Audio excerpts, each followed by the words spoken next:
Okay, we are live. It is official live. Today's Monday, July 20th, and we're just gonna get back to where we left off last time, which is implementing this new architecture and this new design and seeing where it leads us.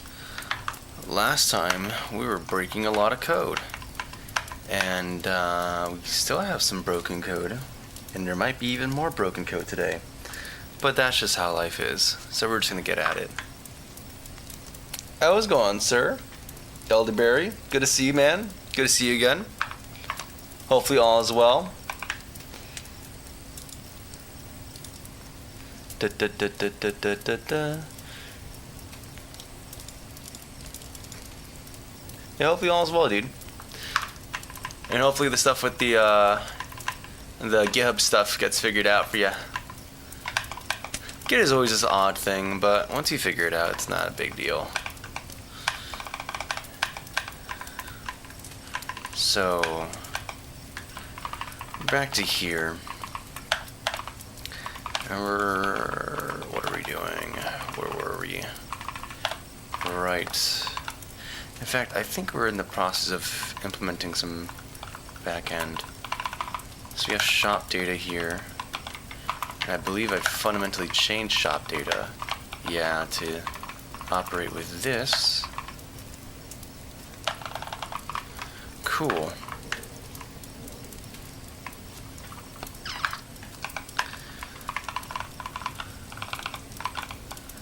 Okay. So we have this idea of a transaction area for shop, shipping, cosmetics, yeah.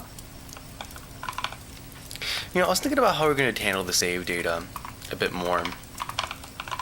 Because right now we have, like, the game save data saved to,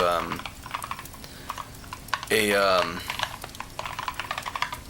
specific directory independent of, like, your system, or, independent of the file location. Which is cool if I want to make games that kind of communicate with each other, right? To be like, oh, I saw you played my other game. Let's give you a special hat in our second game or whatever, right? But I kind of dislike having save data in a weird spot that you can't easily access. Do you like C++? I do like C++. But there's also a big variety with C++.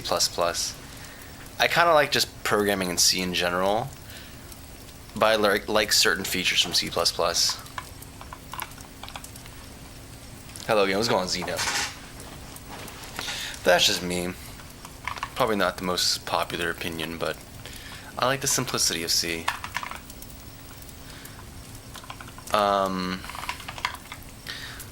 But yeah, so right now we have save data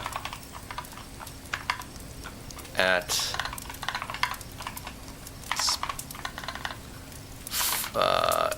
let's say game independent location on system. The pro is that I can find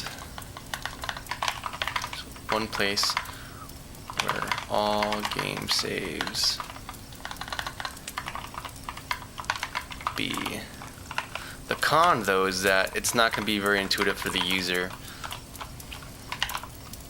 Not next to the executable, which then again, like, how many people actually know where their game executable lies? You know, like, how many people are aware of where that actual exe file is on their machine when they download a game from Steam or something? But still, I like the idea of a game that's, you know, if you know where the exe is, you can do stuff. The other idea I have is maybe we keep save data local to exe, but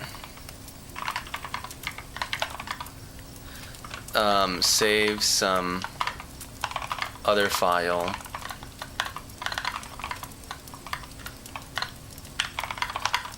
to location, to independent location. So that like you have game 1. So it's like the best of both worlds, right? Because then local data, the data is still local to your save file is still local to your game, but there's a way of my other future games to be able to find out if you played any of our previous titles. The only caveat is that I don't know where your file data location is, so I can't I'm not gonna have access to your actual save data, so I can't get specifics from it. I just know, hey, you played this game, and that's it. Anyways, I'm not gonna worry about that too yet. We're not getting to that state. We're gonna finish on fixing up, continuing to work on this shop data thing. I think the thing I want to work on is like, we have this whole idea of a FNF scriptable, which is just using like a very not great abstraction that I did that derives from this CC scriptable item, which presumes the need for an item ID, name, description. It's not even that bad.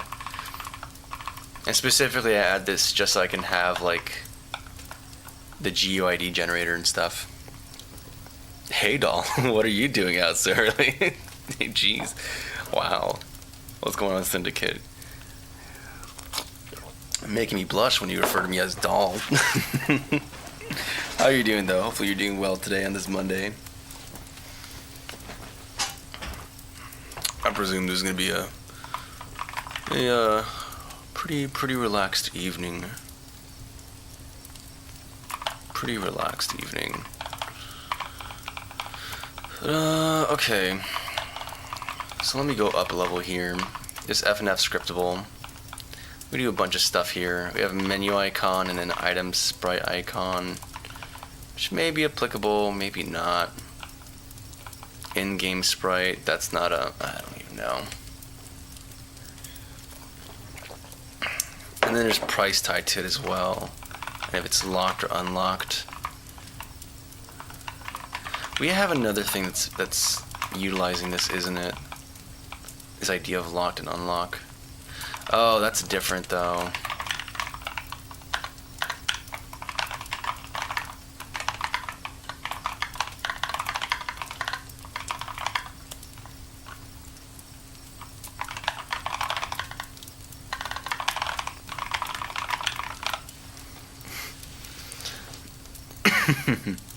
Yeah, it's all good. It's good to see you though, Syndicate. It's been a while, man. Hopefully you've been doing good karaokeing and lifting and all that. Everything's well. I got a phone call earlier, so I do apologize. I was to go and ask you, is there a way that I can hook my virtual studio up to what I shared to you earlier today? What do you mean virtual studio? Do you mean like Visual Studio? And yeah, the thing you just need to do, man, is just unzip it and post like loose files on GitHub. Like GitHub isn't like Google Drive or something where you just like upload zips and stuff like that. Or like the main idea is that you want to be able to see the individual file contents. Like if I were to go to another GitHub, I'm not logged in. I haven't been there in forever. Wow. Okay, we'll use Codeberg as a better example. Because actually, that's where I'm at right now. Am I still logged in? Hopefully I am. Here we go. Okay, and we go to... What's a repository I have here? That's like public, so you can like reference it. Cozy RPG, Rivendun. We can go to Rivendun.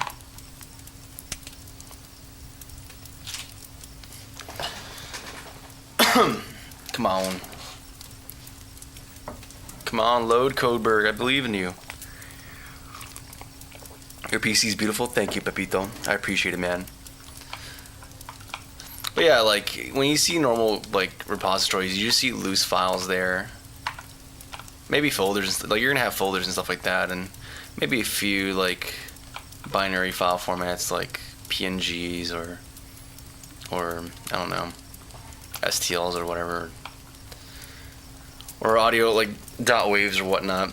But usually it's like this, never zipped, so you can like actually inspect the code base and do stuff like this. And you're probably hitting that file limit because you're uploading a single large file, when usually the expectation is you're going to be uploading a bunch of small files on these source control platforms. I forgot what engine you're using. I'm using Unity right now. Eventually one day we'll slip to another one, but for now I just need to wrap up what I got going on here. Yeah, like this abstraction's not gonna work. I kind of just get rid of the abstraction in general. Like if I really wanted GUID, I can just make the dang thing. I kind of don't want to have like this multiple levels of this just so I can have GUID like set up. Like this whole thing exists just so I can have like this nice fancy UI for doing GUIDs. I'm good. Had a really good day today. Just switched over to horizontal so I can game at the same time. Let's go gaming. What are we gaming? Just want to try upload index.html, but it said error. That's weird. You should be able to upload or commit index.html. Did you move to Coburg or have you always been on Coburg? I moved to Coburg, Jared. Yeah, I used to be a GitHub dude, and then we're a Codeberg stand right now. Yeah, I'm still paying like what I used to pay on GitHub month or yearly, but now I just pay it to Codeberg directly. But honestly, I might start self-hosting at some point and set up my own personal home server. Okay, so I'm trying to remember where I'm at right now. Yeah, we're getting rid of vehicle configuration. That's a thing we're doing. This is no longer. Yeah, this is a very different thing. But we have to find out a place for Hull to live, because I want the player to be able to set stuff in here. And the Hull has some important stuff like weight doesn't matter anymore. That's a and honestly, health and weight don't matter actually. So the only thing that does matter. Yeah, like we don't even need a description. Like that's what I'm talking about, man. This is why we're breaking stuff today. We're just gonna get rid of this abstraction in its entirety. Price locked.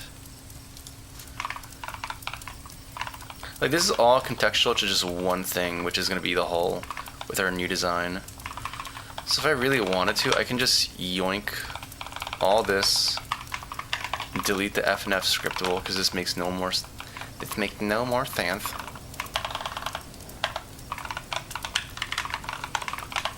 And instead of being just gonna inherit CC scriptable. Description, yada. I don't even think I'm gonna. Maybe I'll still have a description. But all of a sudden, these things stop becoming properties, and they just become the actual thing they are supposed to be. This is who you're meant to be, Harry.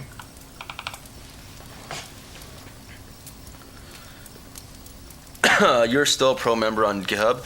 Yeah, because I pay yearly for GitHub, so it eventually, like, it's gonna eventually expire. I think I switched over around like Christmas time. Is this, if this was vibe coding, thank God I fired that kid. Wait, what? Wait, Scott Huffman. What's going on? Not this guy, I don't know him. There was a kid at my firm vibe coding. Yeah, it's kind of terrible. What's going on, Zero? Hi, I've been told that America can't breathe due to smoke from Canada. It's better today. It's better today. Nothing fancy, just YouTube playables. Currently the Alder. Oh, yeah, I saw that. The YouTube playables. Yeah, that's pretty gnarly. Do you have an occupied description? You already do have a description attribute attached, don't you? So never mind, I still need to do this stupid thing. What? Is this an override? Oh, I was doing 2 levels of virtual, wasn't I? Am I? Am I crazy? Of course, because I introduced a whole interface for this. Where are you being used? Chips, brakes. We're gonna delete all this. In fact, let's just go ahead and do that right now. That's no longer a thing. Byte config. Yeah, chips, goodbye. Well, chips are gonna exist in a different capacity. It's an empty folder. Why are you making me scared for deleting an empty folder? Holes. They're gonna exist in some capacity. Yeah, brakes. What are you? Yeah, goodbye. Yeah, you're no longer a thing. Yeah. You have to recompile. Chips, you're gonna exist in a very different capacity. So you're gonna be buddy. Yeah, I don't care. This is fine. Okay, apparently I do care.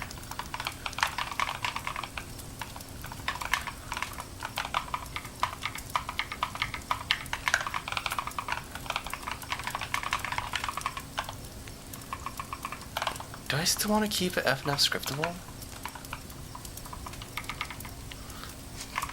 So it's not an override. Member with the same name exists where?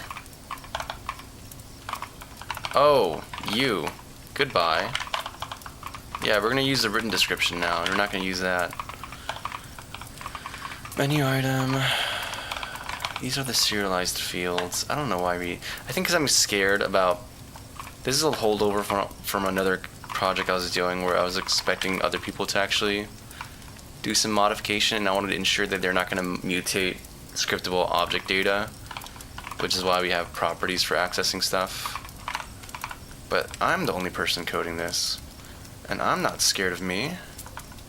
But maybe we'll keep it as is. Oh, so what's going on, Draco? I didn't see you there, man.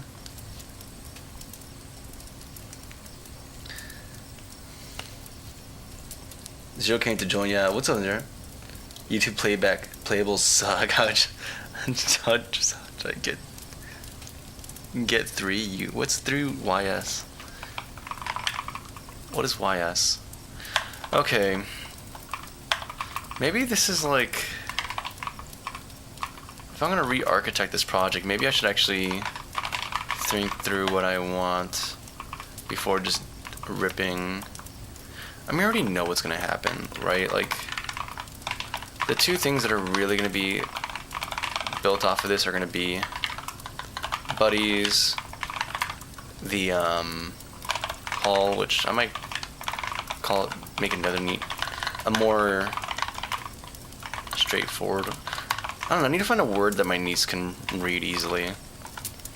She can read hull, but I don't think she's read that in a book yet. Or at school or something. Exterior, maybe, probably should be fine. Visuals, I don't know. But you have this. We're gonna use hull though, because that's the terminology you've been using this entire time. And then the thing is the character customization. So visuals for the character, which I'm not even sure we're gonna do this, because you can't really see that much from the character, but there'd be some simple stuff like, I don't know, hair, and there'd be color and stuff like that. I don't know, I'm not gonna worry too much about this because I haven't actually set it in stone yet. And these are gonna be kind of significantly different because buddies are gonna have like potentially a bunch of states that are not applicable to hulls whatsoever. Like they're gonna have, I guess, idle animations and action specific stuff. Maybe I'd want to do some more particular logic. But I think they're gonna we're gonna do what we already have, which is have a bunch of enums and then have varying behavior based off of that. And if it needs to be tied to events from a model behavior, then we can just attach it to the player object and utilize that instead. And then hull is simple. It's like literally just the name and description, and then, you know, in-game appearance, right? Which currently does. So, and there's no, like, the big thing is that they're going to be handled by two different views entirely in the UI, so they don't have to, we don't need abstraction here. So I'm going to let them just be their own separate things, and whatever needs to be, whatever differences they require are just going to emerge. Really? I have menu icon here? Why do I have a menu icon tied to this? Yeah, it should be just like name, description. Oh, is it because of the, I understand now. Because of the interface. Yeah, no more. Goodbye.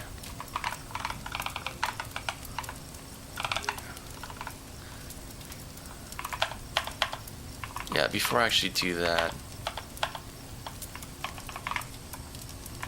Actually, where's the error that popped up? From like not implementing stuff. I don't see where that is. But we're gonna get rid of you too.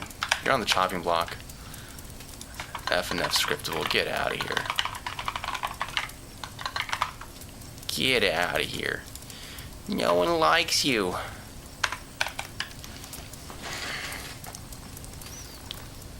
Yeah, it's so much traffic in today. Why do you have so much fun in traffic, man?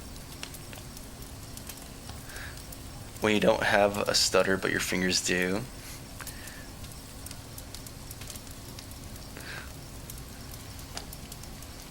So I was gone. Cabell. Is this Rider with Idea Vim you're using? Yep, that's what I'm using.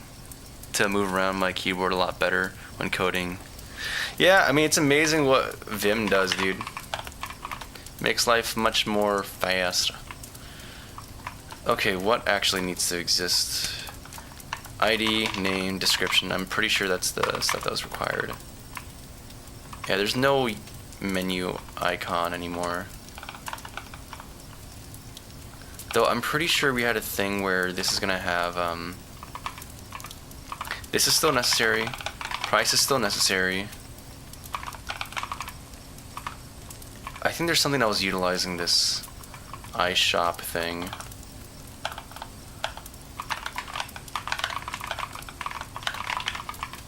In fact, what else is introduced by this? Oh, a lot of things. Interesting.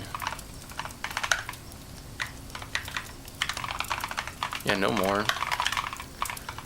Just the things that are needed. So, in-game sprite.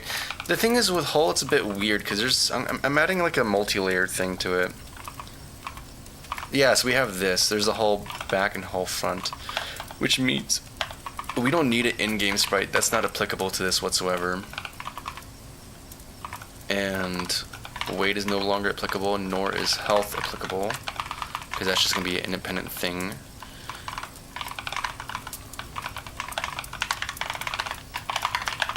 Displayed in front of the player. So if I'm going to actually release this code as well, bundled with the game for free, then, or not for free, but with the game, we're gonna need I need to clean up the code base to actually make it a little beneficial and somewhat educational. The player. Okay, cool. That's required. And then we have the palette mask. That's also very important. And we have this whole apply configuration thing as well. This is like directly serialized as well.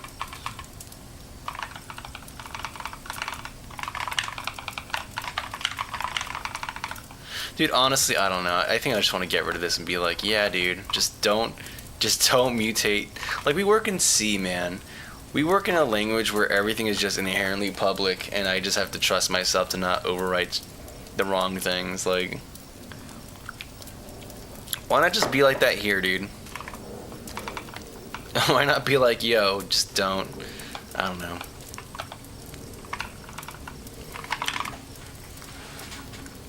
Is he creating a game? Yeah, I'm making a game. What's the idea? It's like a racing type, a space 2D racing game. It's like, you know, has some. I wish I could show it to you, but we're breaking the code right now, and it won't compile. So, yeah. And I haven't taken an actual video of it recently, outside of like the streams. So, hopefully we can get it back to functional today, and I can show you what the game actually looks like. Yeah, did I not delete FNF scriptable?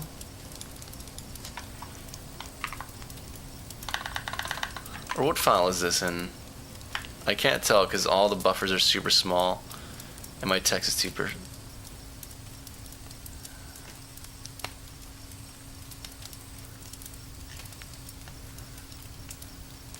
Yeah, I can't read that file. What is it? Config engine.cs? Is that what it is?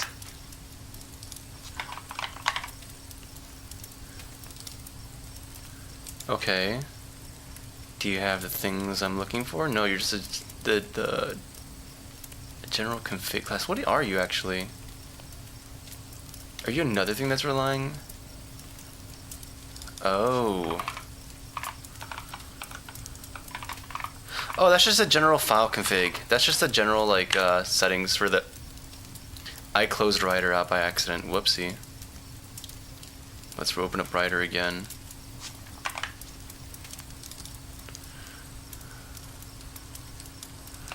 And then we're not going to need a parts registry either. That's just going to go away. Gosh, man. Feels good just to delete, man. Feels so good. Let's see how many compiler errors we can stack up today. Engine. Yeah, goodbye. You're not a thing. Color presets are a thing, though. That's very important. We want to keep those. So now we're left with hull and buddies. And because shop item no longer exists, we don't have to have all that there. If I still want to stick with this, like we're so inconsistent because even these properties we're not hiding it behind like a getters and setters. Like we just do the thing. Yeah, don't need 2D icon. I don't know. They're gonna need a few things. They're gonna need at least 3 spite binders. So in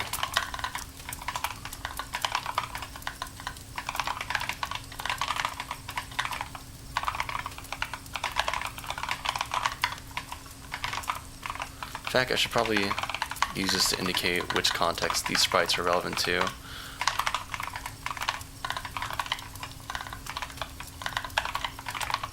I can't spell. Okay. And then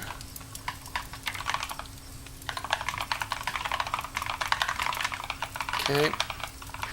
I think these should be enough. Maybe we'll also do like damage. So like when the player gets hit by something, they also change their sprite.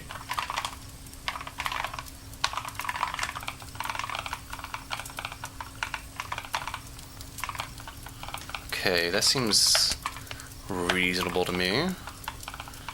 Quite reasonable, actually. And this is no longer relevant.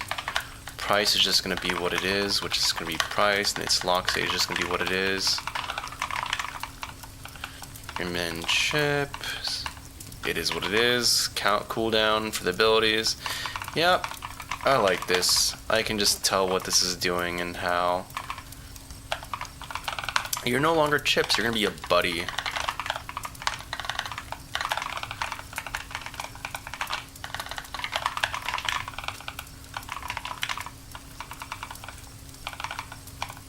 Oh, maybe we'll call it like FNF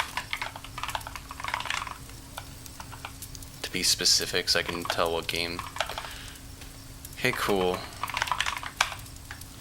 Let me catch up in chat real quick. Quack, what's going on, Bone Circuit? How you doing today, man? Are you a rubber duck? Kind of woolly. I mean, I just kind of... I guess kind of, yeah. I don't know. When I'm like programming for work, I don't really speak like this. Except kind of. But I'm usually in context where it's weird to do that, so I just don't. But in my mind, I do that. But here, I get to just yap all I want. And it does not get me into trouble. So this seems to be fine. So these are the internal stuff we may or may not use. Let me also go to the buddy and apply that there, because I couldn't remember the other things that were required of it. Description. Is that it? There's also probably...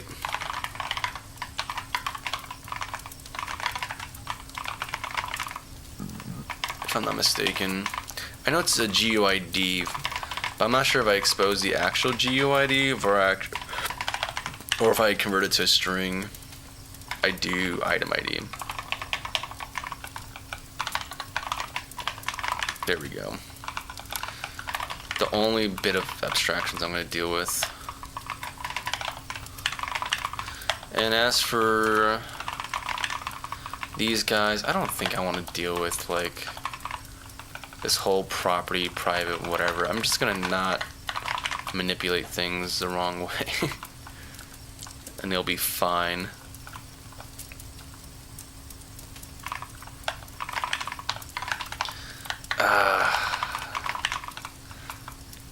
I'm pretty sure it should be fine. I don't know, my brain is like, what if I do something wrong and then I accidentally mutate all this stuff and then I have to deal with it? You know?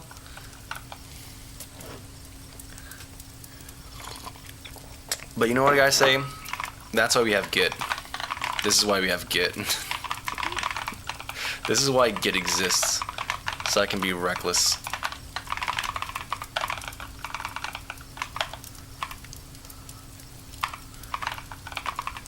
And we're already being partially reckless anyway, so like, this is not really that big of a deal. I mean, I'm gonna break the current stuff. I'm gonna have to reconstruct these to do the property thing, but we're gonna have to reconstruct it anyways because we ripped out the underlying class. So it's gonna be a whole new thing.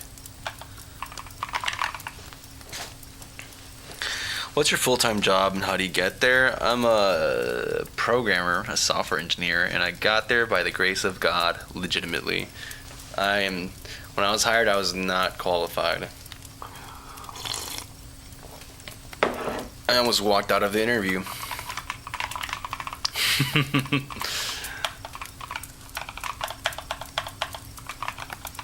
So yeah.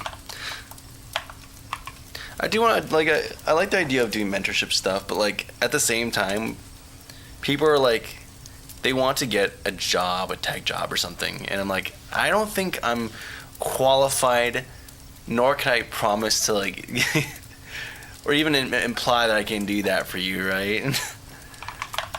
Because, you know, I feel like I had very little control over getting my job, and, like, the most I can do is just give you, like, knowledge, and that's it, about just doing programming better. And whether or not that's gonna get you a job, that's a whole different matter, because I'm in a pre-AI job market. So, I don't know. I don't have the strats. Okay, what else is there to fix? Apply configuration sprites. What do we do here? Okay, yeah, this does stuff.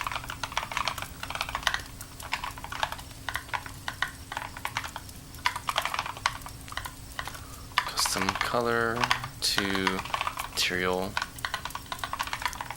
I can't spell.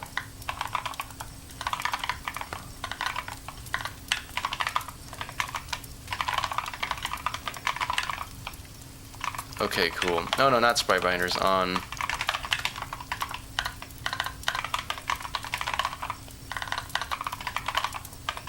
on our sprite renderer, custom TM sprite renderer. And this is not even perfect either. I think the way we're doing things is a little bit odd, but I don't know. What's going on here? Sorry, horizontal, I'm not reading as much. What area are you in today, Zero? Okay, you're talking about Cozy. Do the Mary Kondo thing and ask yourself, does this spark joy? This is what I'm doing right now. I'm asking each part of my code base, do you spark joy? And you know what I have to say? Actually, so far we're good. So far, things, except for you, you don't spark joy. You spark anger. You make me mad. I hate you! Okay, we're good now. Everything's good. Yeah, we're good.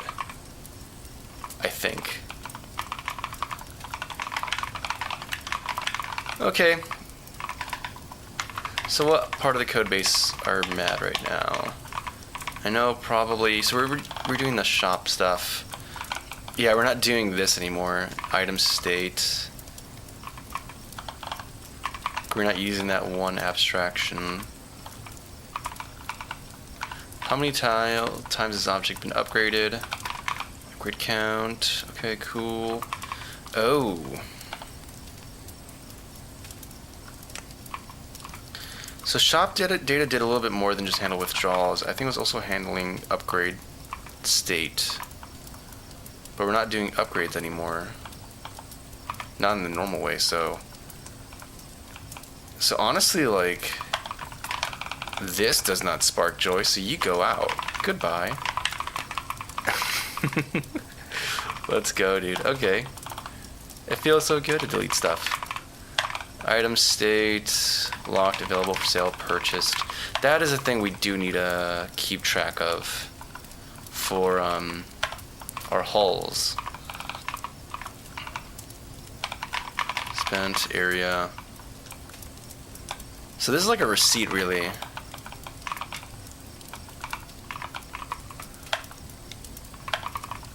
This is honestly kind of like a receipt.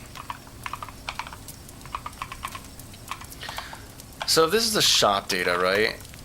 And we're dealing more than just currency. If you're kind of trying to keep track of the state of hulls, then we have to have a list of all the hulls in the application. And we need to so what we're going to do actually, we're going to do a hash set, because you can't serialize the actual hulls directly, right?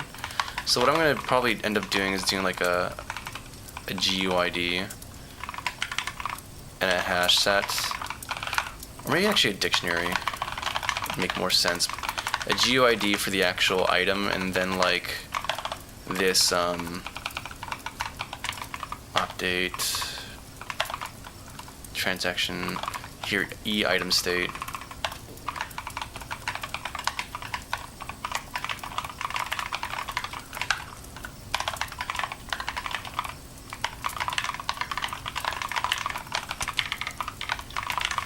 So this is gonna be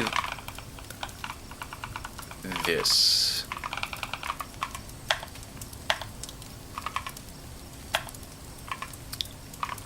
Cool. So this becomes a little bit different now, because I was treating this like an ATM or like an account balance, right? And now we're adding this other thing.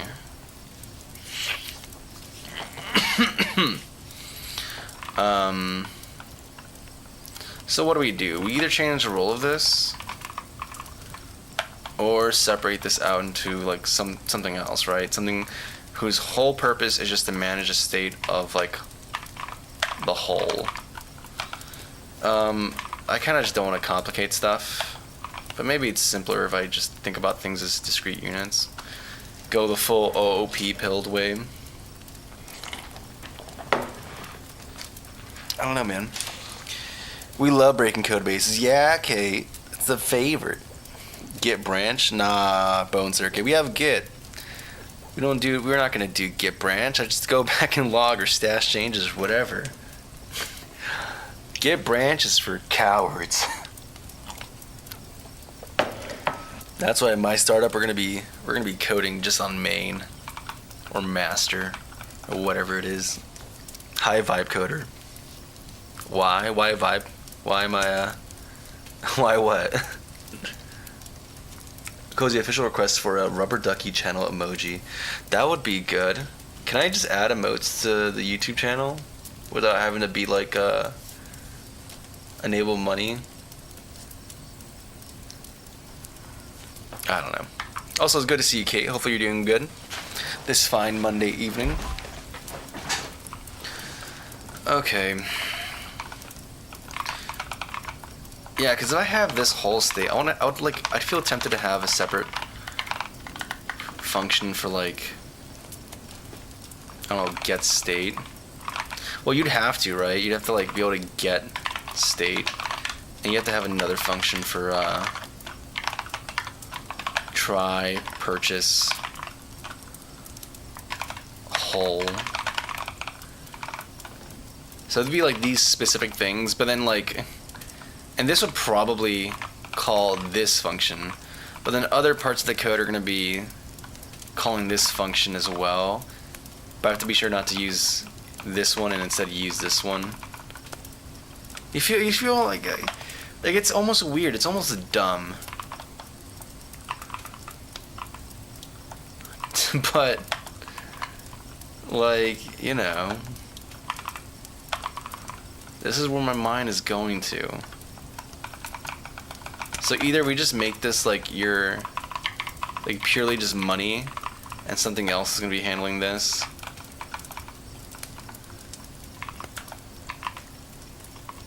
You know what I'm saying? Ah, man. Maybe I'm overthinking it. I'm probably overthinking it because the consequences of this are not big, and it's only like 2 places in the code they're gonna be really using it. Dang it, Uncle Bob, are you gonna make me clean code this? Are we gonna clean code this? I feel like we're gonna end up clean coding it. Okay. So if we were gonna clean code it, what would that look like?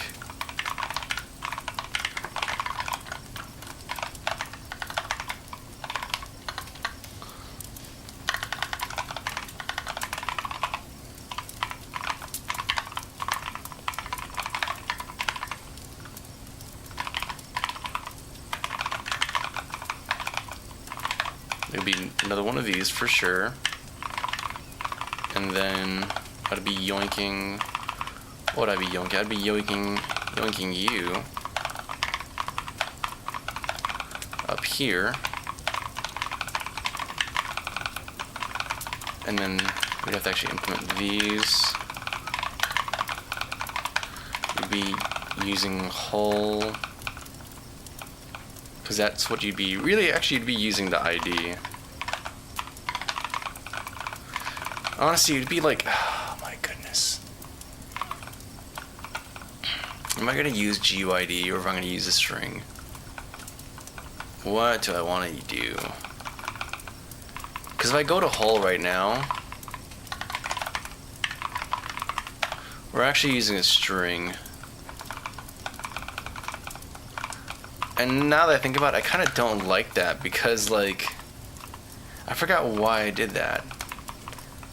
Because string doesn't communicate what you're actually, the type of data you're, like, if you receive a string, you don't have context that it's a GUID outside of, like, naming the thing to be correct. But if I type in, like, hull ID, there's no implicit way for you to, there's no way for you to explicitly know that this is a GUID that you're being, in string form that you're receiving. You know? Why did I do it this way?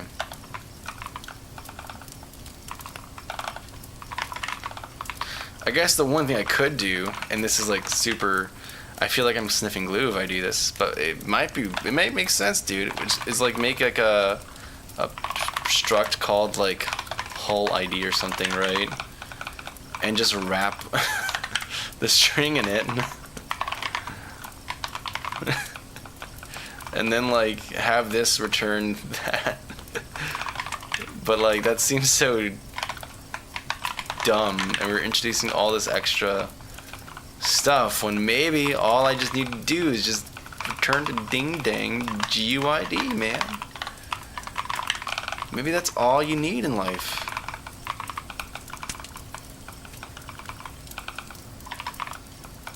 It's null.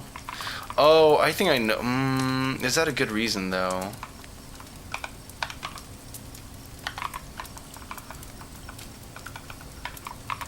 Yeah, because I want to have it make it like nullable, and if, as far as I understand, GUID, you are a struct type, which means you're going to initialize. And like an empty string, I don't think is a valid GUID format, so. Oh, brother. I think there's a way to add emojis to the channel, but maybe you're right, and it might have to be linked to monetization.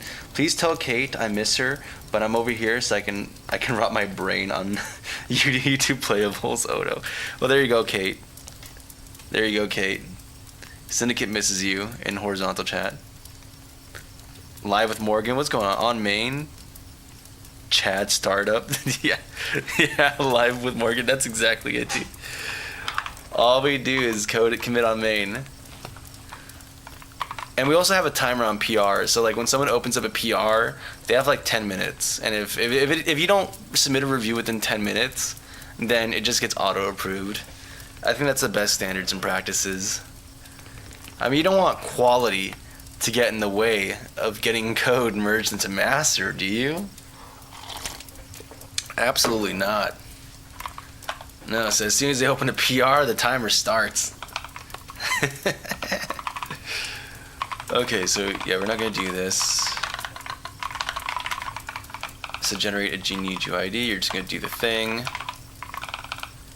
Where else do things go wrong? GUID try parse is ID and oh, there's also like, I know why, and it's because I had this weird paranoia that like something might go wrong with GUIDs or something might get messed up with like Git or source control or whatever, and I'd have to go in and manually modify it. And I can only do that if the property was actually a string.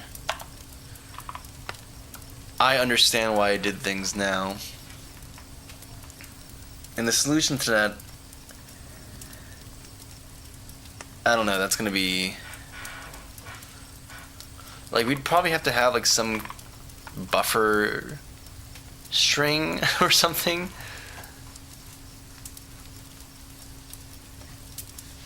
I don't. That's probably what we want to do, is have like a separate variable that's just a string, and then have this be mutated by that instead. Yeah, that'd be like the way you go about it, honestly. To preserve the text field data. Yeah. Oh, am I gonna do the thing? Am I gonna do the thing? I might just do the thing, dude. Yeah, what's going on, Royalty? Good to see you, man. How goes the refactor? Great. I think we're sitting at somewhere like, I don't know. How many errors? Only 4 errors so far. That's nice. Only 4 compilation errors. You gotta bump that up. Okay. So, what are we gonna do? What are we gonna do here? I guess I'm just gonna, if I'm gonna go the path of least resistance, we're just gonna take string and just recognize, hey, this is a GUID.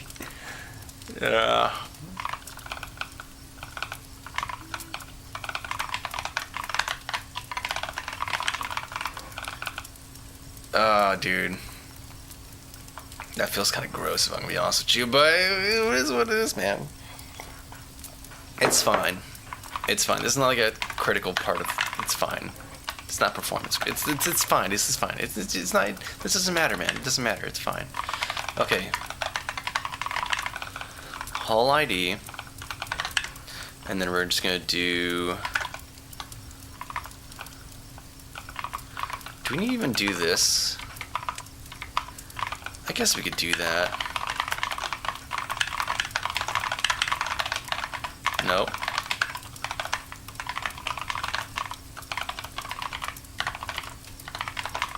Contains key.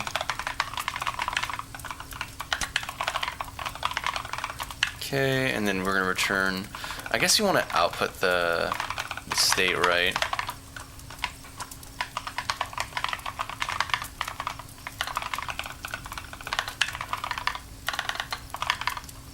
Which is going to be... Honestly, this is dumb. Everything I'm doing here is dumb. Because there's literally an API for this. It's just try get value. Like, look at that. Simple. Easy. Alright, now here's where things get a little bit funky. The try purchase. Which, by the way, you need to pass in the haul ID as well, don't you?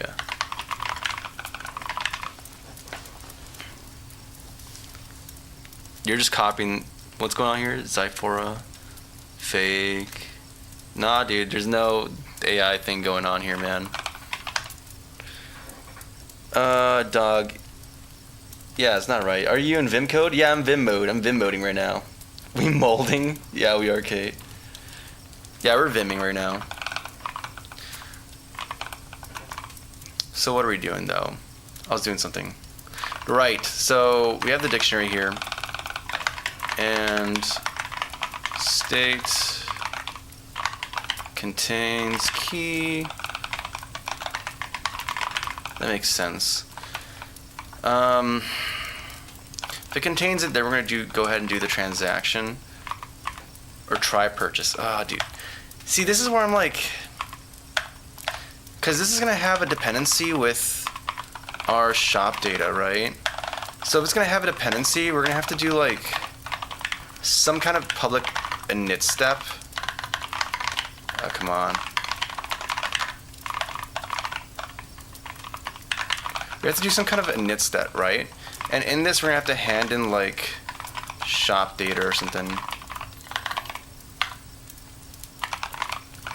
And inject it, which is fine. We can do that.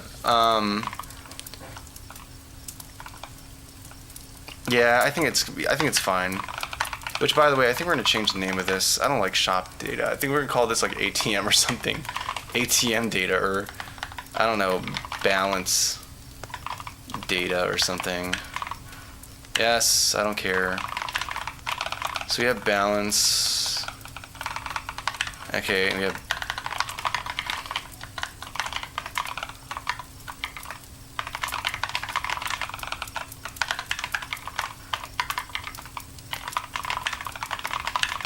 Okay, cool. Got this, nice. And then... I did this in the wrong place. We're in the wrong area. This is... Oh, no, this is the right area. Never mind. For a second, I thought I was in Hull.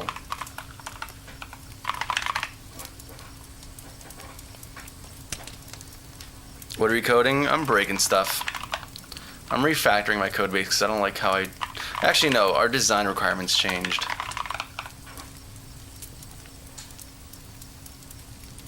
What are you running on that monitor? Is it some sort of... Yeah, I'm using Linux. I'm using Ubuntu right now.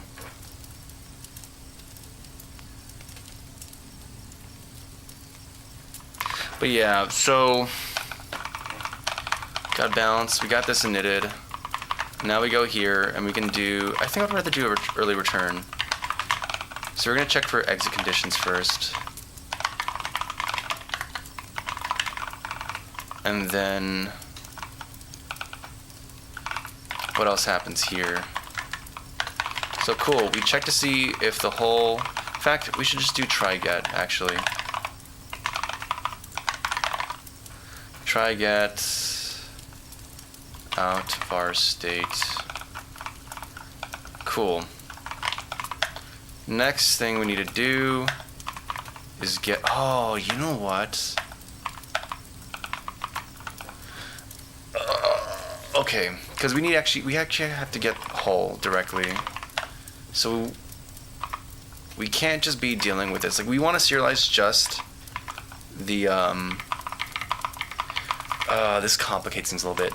Okay, but it's not that big of a deal. We want to serialize just the whole ID, but we still need the actual scriptable object instance on runtime.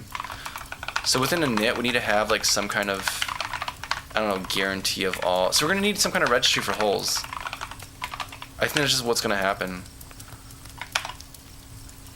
So at some point we're just gonna have to get like a list of holes.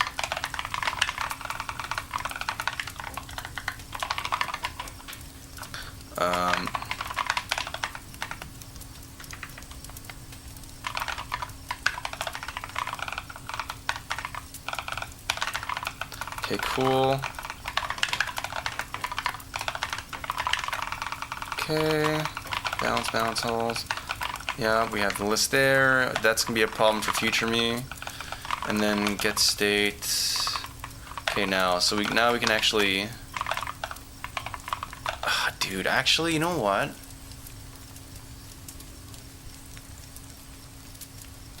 Because on serial is okay, yeah. Maybe me trying to use string for the key value is like preemptively trying to like handle serialization, but I don't need to worry about that. Maybe I should just use what makes sense right now and just get a dictionary of whole states, and then yeah, because you know what? Actually, now that I think about it, you know what? This whole thing is kind of wrong.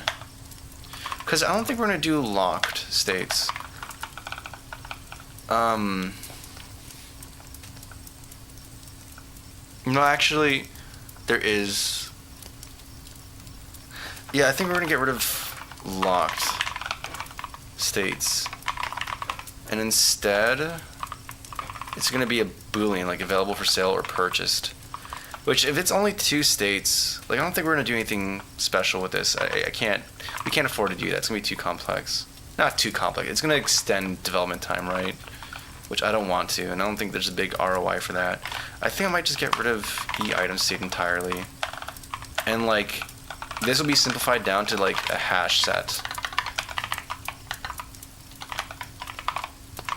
of like purchased holes. So if your hole is purchased, it's going to exist within this hash set, and that's all there is to it. And this gets changed to like purchased.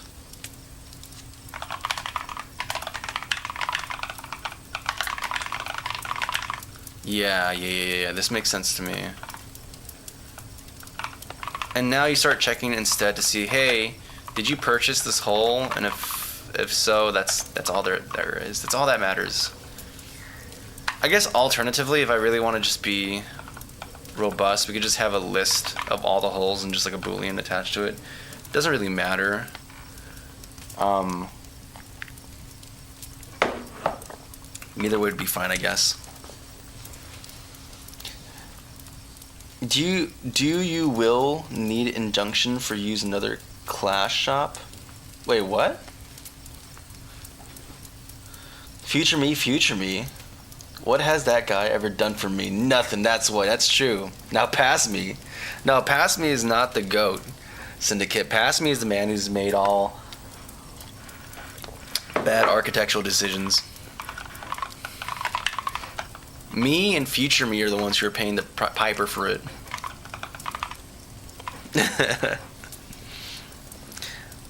Can be a token. Token can be serialized and waiting for, and then get tokenized state change. What do you mean token?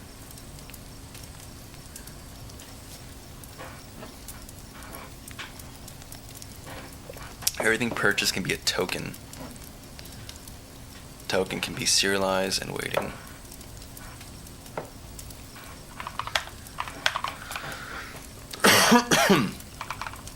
I don't know. Something about having just a hash that doesn't feel right to me. Like, is that just me?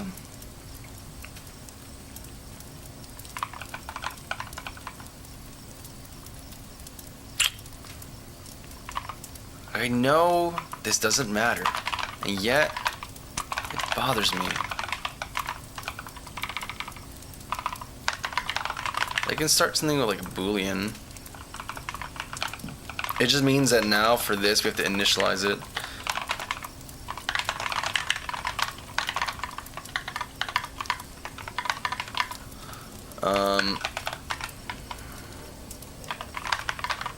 There we go. Dot count. And then what are we gonna do?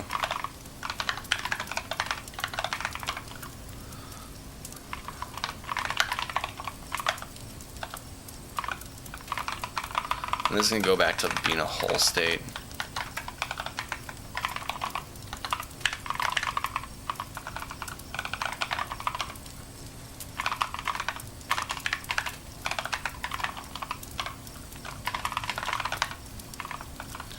And then I stop.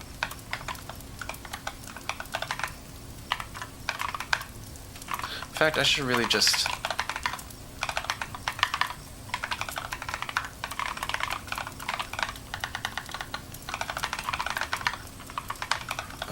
whole dot is, do I not have a locked? Yeah, locked.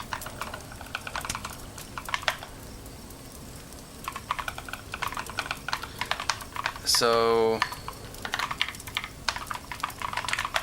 the thing is, the boolean itself doesn't describe if it's like what this state represents. Oh, this seems so stupid, but at the same time, like, I like the specificity of this. Like, just to even have a struct, I don't know, state. I know I could make it enum that's backed by an integer and do the cast that way, but I guess maybe if I want to extend this later on, I can just do that here. That feels premature, dude. That feels so dumb. Okay. Because at least with the hash set, it's like very clear what it is. It's like, yeah, this is the unlocked. These are the ones you purchased. Whereas with this, it's like, okay.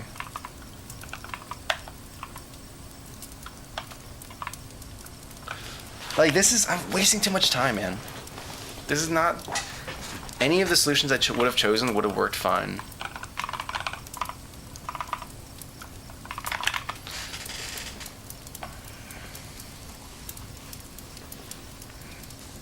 You're doing good.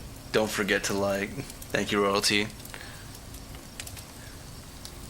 You like funky, eh? I like funky music. I dig funky music.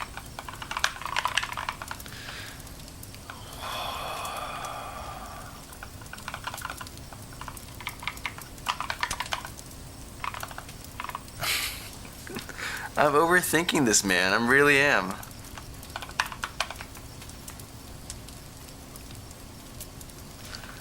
Yeah, whatever. We're just gonna go with what I originally had. Or not originally, but the hash set thing. And I think it's gonna be fine.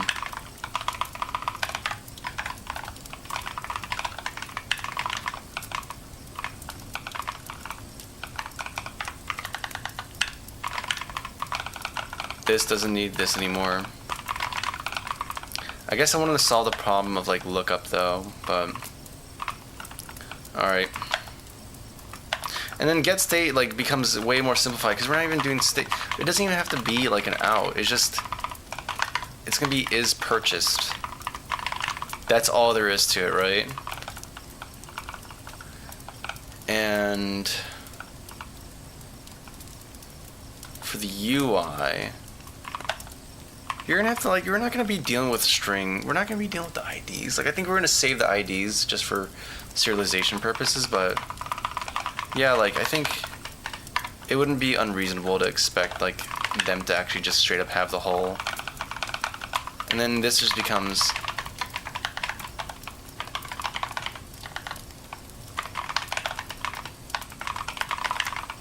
is purchased, and that's it. Simple. Simple. Come on. I don't know why I'm not typing good today. And I can reuse this simple, like this easy check. Which honestly, like, I guess maybe I want to be able to arbitrarily get this for setting the UI elements anyway. So yeah, it'll be public anyways.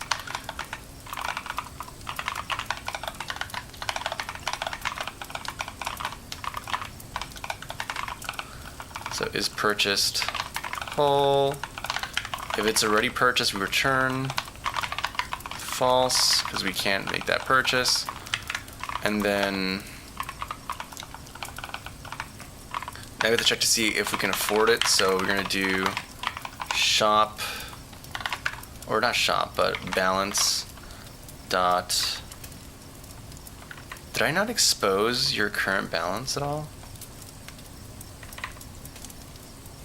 Okay, we're gonna just try doing a withdrawal of whole dot price. Excuse me. And what is your, oh, an area too, which is gonna be ship. Actually, it's gonna be cosmetics. Actually, I might have to have another category. I don't know. We'll deal with that later. I'll call it ship for right now. And if this is false, that means we couldn't do the transaction. And otherwise, we return true. And we also do purchased whole, that add. And that's all she wrote. Now we have a try purchase of whole.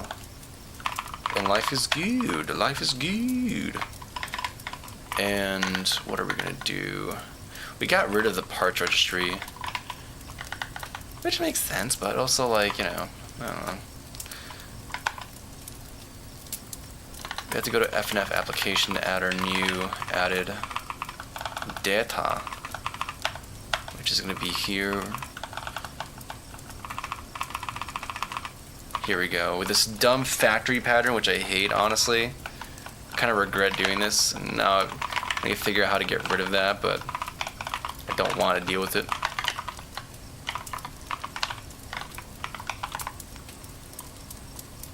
New. And you have an init function, which means I don't need to actually do this within a constructor. I can just do this after the fact. So I could just do within FNF application, wherever you're called, down here. Yeah, this turducken of complexity.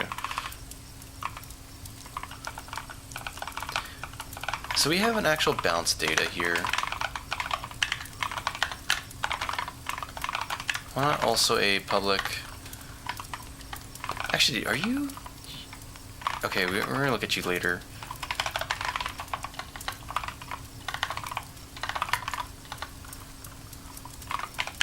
I'm sorry, what?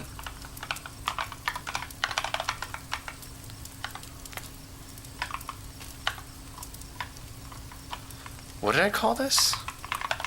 This should be recognized. It's whole states. Oh, states. I don't know, that doesn't seem like a good name.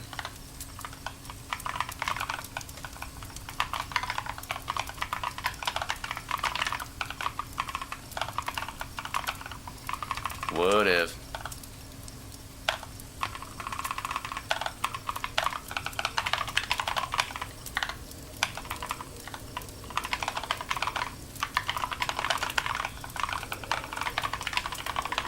We can actually just call a init right here if we wanted to. In fact, I can probably put this in the constructor and it'll be fine.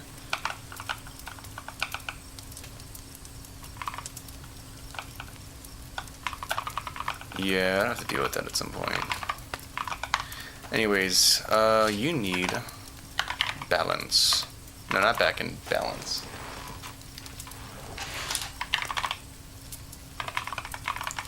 And you also need a list. But I don't have that list for you. We're gonna have to make that. That's okay. We can make anything happen. You just gotta believe. Okay. go about doing this? Let me catch up in chat real quick. What's going on, K9? For some reason, this makes me feel like I should lock in. Lock in, brother? Just gotta get in there, man. Are you speed coding, or are you just pressing random keys to look like you know what you're doing? No, when I'm thinking, sometimes I just move stuff up and down, and then once I know what I want to do, usually I'm pretty decent at typing it out, except sometimes I fumble, and that's just life. But, you know, that's just how it is. What's up, Fishy Zoomer? You let who dealt with? You do be clicky clacky. What's up, Monsi? You should lock in regardless. There's a time for locking in. There's time for I don't know, tomfoolery. I'm coming back from a vacation where I was not locked in, and I think that did me very good. What is all this? Oh, this is all the transition stuff. Yeah. I did that a while ago. Okay, that was a long while ago. Okay, let's deal with the registry thing. I was thinking about some way of maybe doing it like, but there's no way of just getting the like, do scriptable objects have a because I don't want to make another scriptable object where you have to manually set each new item. But if scriptable objects have like a runtime function per instance, then I can like do a static thing and then let these run, but that seems very jank and bad and probably not what you're supposed to do. Ooh, scriptable object, that's a spawner.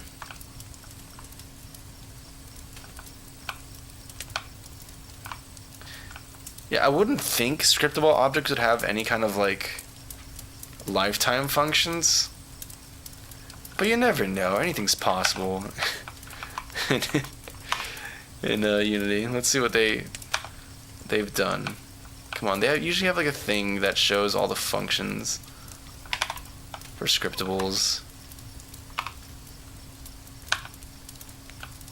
Come on, documentation, work with me. Or you know what? Oh, here we go. Okay, they have messages on enable. It's called when the object is loaded. Ooh, I kind of like that. I just don't know when the object is loaded and how that differs between editor and builds. But you know, they have awake is started. Okay. I'm feeling, this feels positive.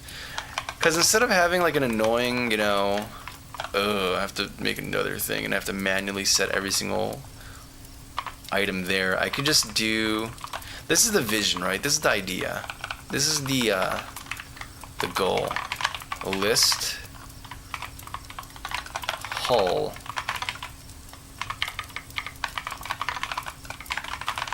In fact, we're gonna be just extra trash today. It's okay. We don't care. We don't care. Hulls, right? And then within the hull individually, you'd have some kind of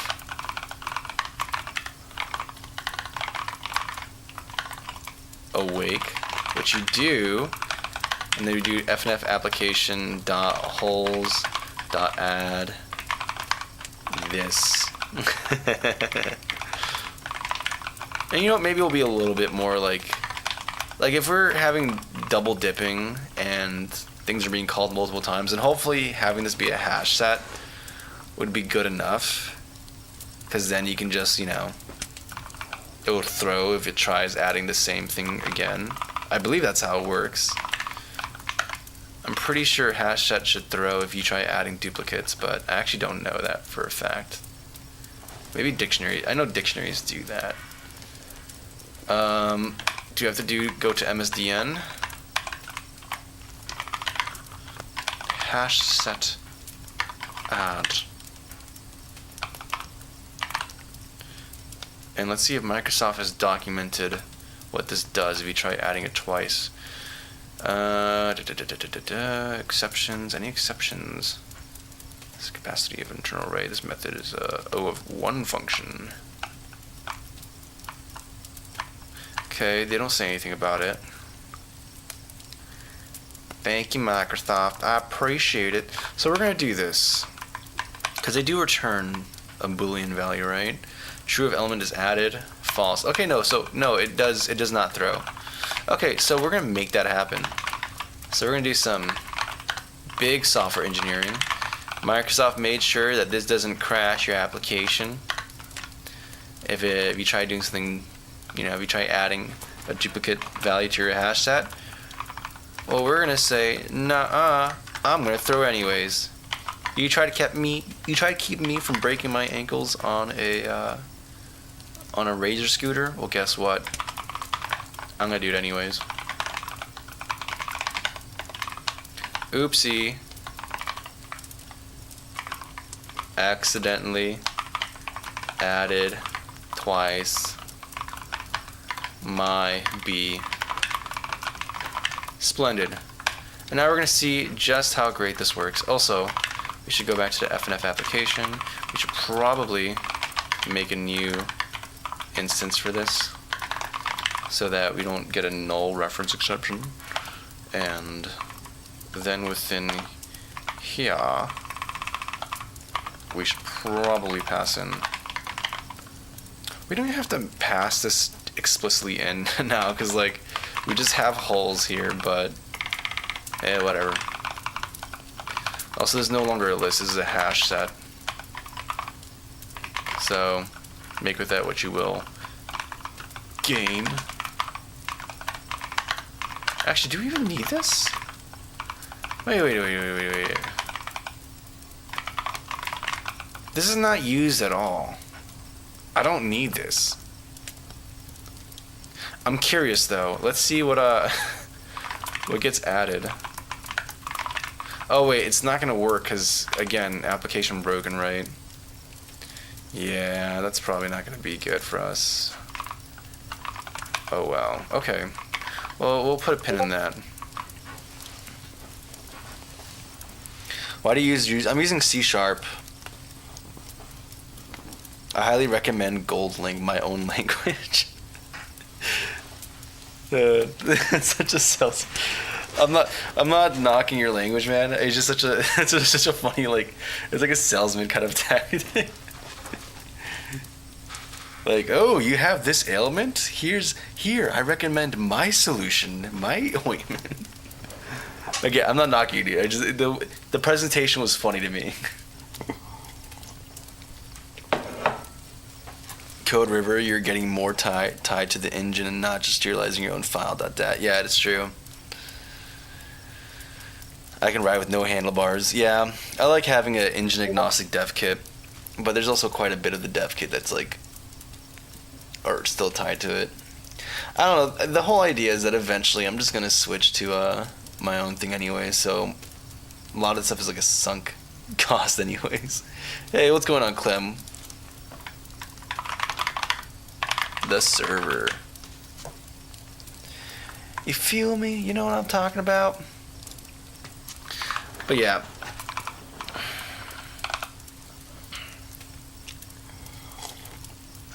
I don't know. Either way, this is like a not super critical thing. Because we don't need it anymore. We actually don't need this registry. I'm probably going to need it for the UI stuff, so if I can be lazy about it, great. If not, oh well. So, where am I? We're doing something. Right, FNF application. You're no longer needed. I can get rid of this. I can get rid of this. I can go back to your usage. I'm sorry, there is a usage of you. You're just wrong. Okay, and that's solved. So what other parts of the code base are broken now? Let's see here. Oh, but that's shop view. We don't care about shop view. You're being deleted anyways. Yeah, your loss will not be felt. Yeah, goodbye shop view. No one liked you. Shop UI item. Yeah, no one likes you either. Goodbye. Good day, sir. Good day. Okay, now let's see what other errors have sprouted up in its absence. Hey, that's not that bad.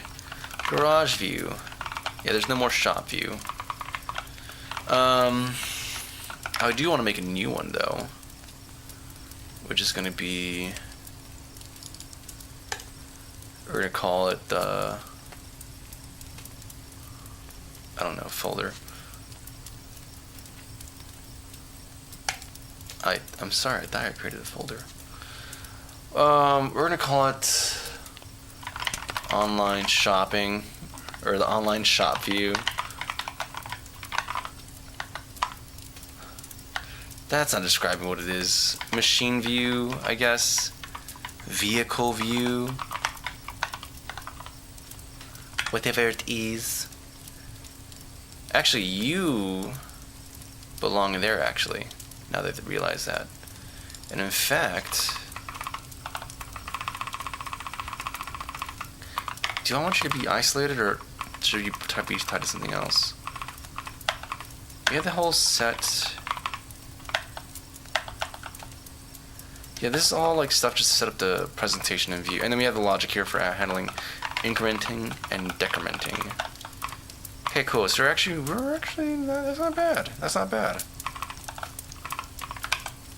So I guess we have to do a whole view, because I kind of want to keep them separate,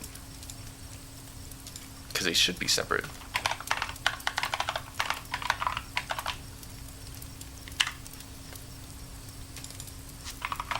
And you're going to be pretty straightforward.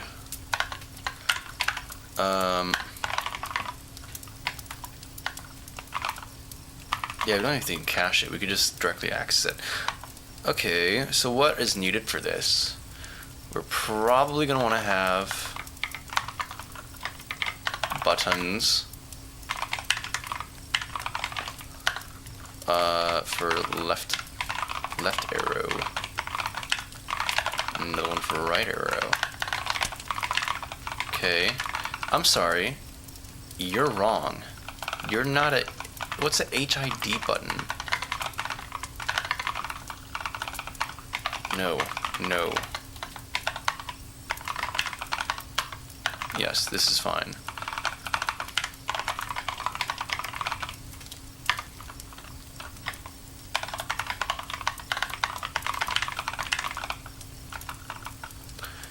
Maybe we'll show like the previous ones too. Nah, I want this to feel like a Y2K website.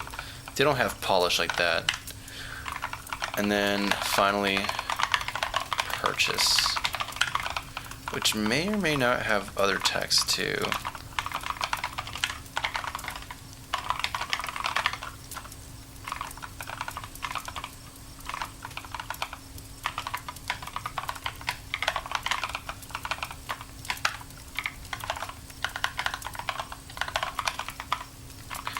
I might have just both of these. Purchase equipped. Actually, we're gonna have something here. We're gonna have whole and then equipped. Okay. Oh, you know what? We also have another thing for like. I'm pretty sure we did a thing for saving your vehicle configuration.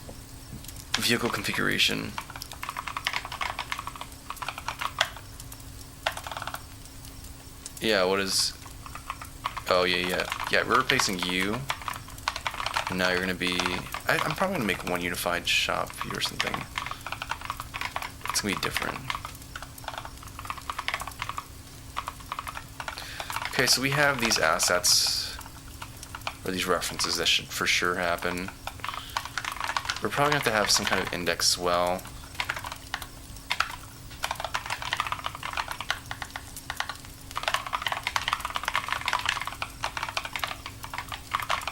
And we'll probably start with the index of the hull you've selected. So we probably need to have a way of getting index, now that I think about it.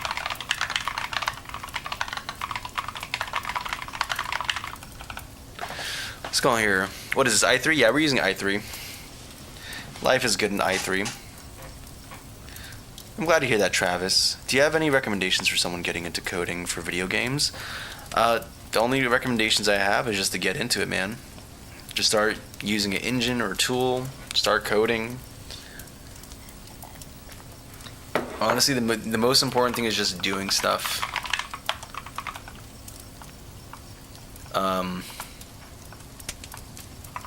Yeah, like there's like, I don't know how to describe it. You might not think it's, you might be sitting and looking at your dinky Game Maker project that doesn't look great or whatever and doesn't play good at all. In fact, doesn't even have much mechanics. And most people would look at that and be like, that's dumb, dude. You're not learning anything. But you are. There is learning that's happening there. And there's also confidence you get because you start understanding how to do a thing. And that's something you start building off of, right? And I say this as an example because that's me. Like, I started with Game Maker, trying to make an object, trying to make a Launch Octopus Mega Man game, and failed horribly at it. And the reality is that you're going to be failing a lot. Quote unquote failing. Starting projects and not finishing them. And that's actually good. That's actually great. The more new projects you start getting into and trying things differently, the more you start building up some knowledge and you start seeing paths all of a sudden, right? Woods that you went into and that felt like unknown and foreign start becoming a bit more, you start recognizing landmarks. And you start seeing where paths would lead you. So, just start doing stuff, man. Start trying to make the game that you want to make. If you succeed in finishing it, great. If you don't, perfectly fine, dude. Don't sweat about it. In fact, honestly, I think it's very important to fail often and frequently. That's where you learn the most. And then once you've gotten significant experience, that's when you can start making more confident bets and investing much more of your time long term on bigger projects. Hull, left arrow, button, action button, purchase, equipped, right. So you have to have this. I also want to get there's gonna be like a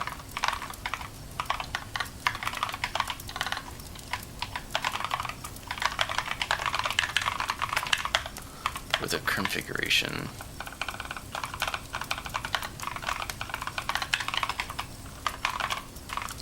You know what I don't like is that hash set is not deterministic. And in fact, the way we're doing this is not going to be determined. We need to enforce determinism within how we're adding our hulls. I don't like how this is going to work. So, yeah, I'm kind of we're gonna deal with that later. We're just gonna get a list some way, somehow, and we're just gonna trust that this is gonna provide them at some point correctly.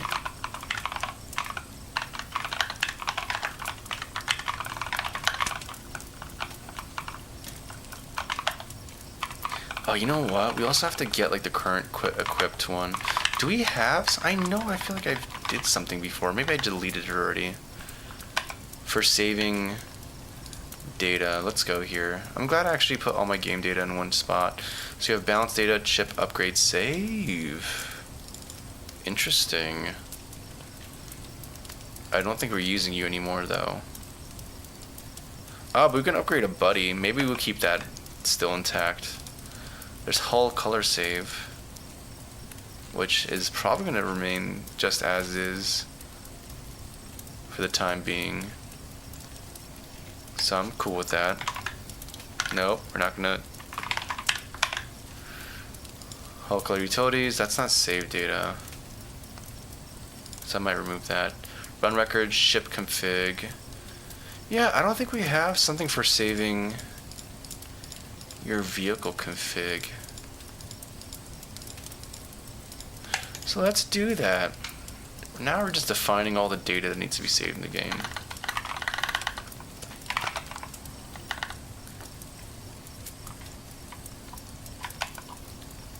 Or honestly, maybe we don't even need to do that. We have the whole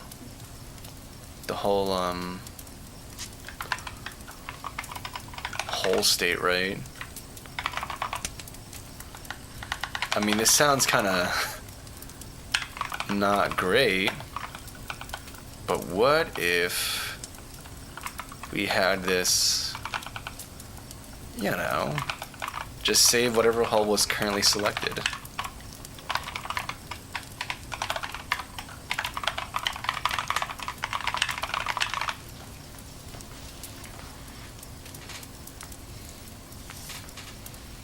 What is, oh yeah.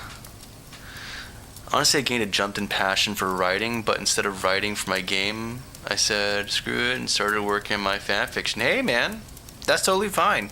There's a lot of people who start off like trying to make games, but it turns out their passion's actually like writing stories. That's a common one actually, or maybe not common. I don't know the statistics of it, but I've encountered that before, right? Or film or other things. Sometimes we like games a lot, but it turns out the things we liked about games that we want to recreate are not necessarily the mechanics themselves or the actual game, but rather experiences within it or components of the game, which in and of themselves are their own art forms.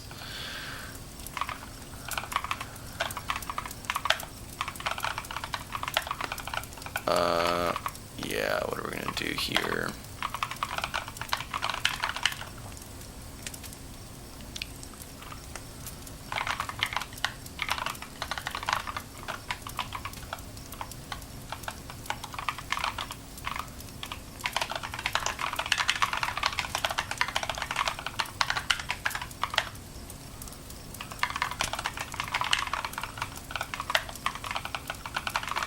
Maybe I can do like a try equipped if you want to catch like prevent equipping something that you don't actually own.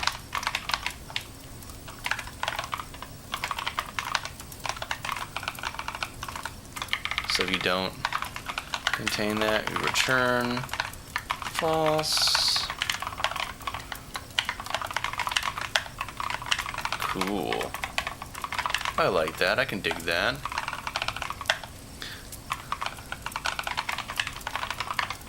So we actually have to get like which we needed anyways. So it's actually a happy accident. All this is consolidated in the most convenient way possible, which makes me very happy. The only thing is, there's one last thing I need to do, which is expose that. Which honestly, we can just do this. No!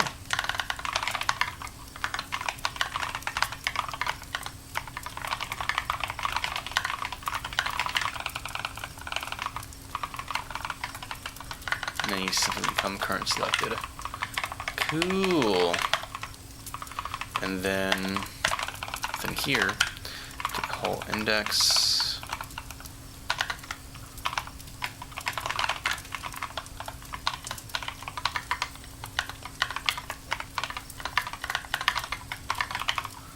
Application.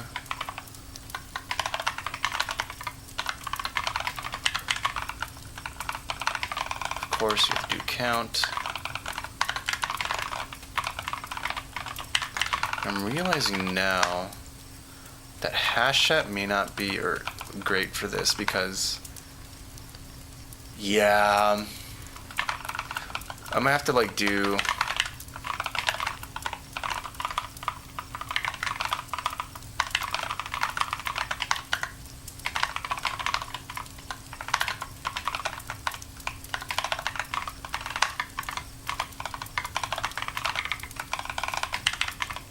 Come on, just do.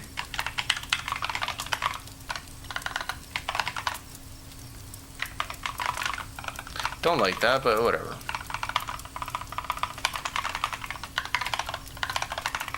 Because then I can actually access the individual elements. So false.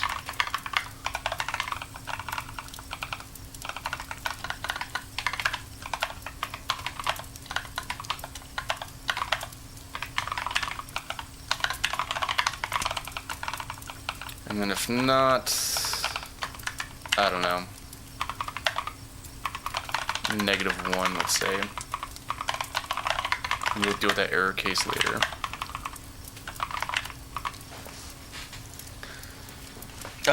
Thanks for telling me that asking people to download my game is kind of not smart.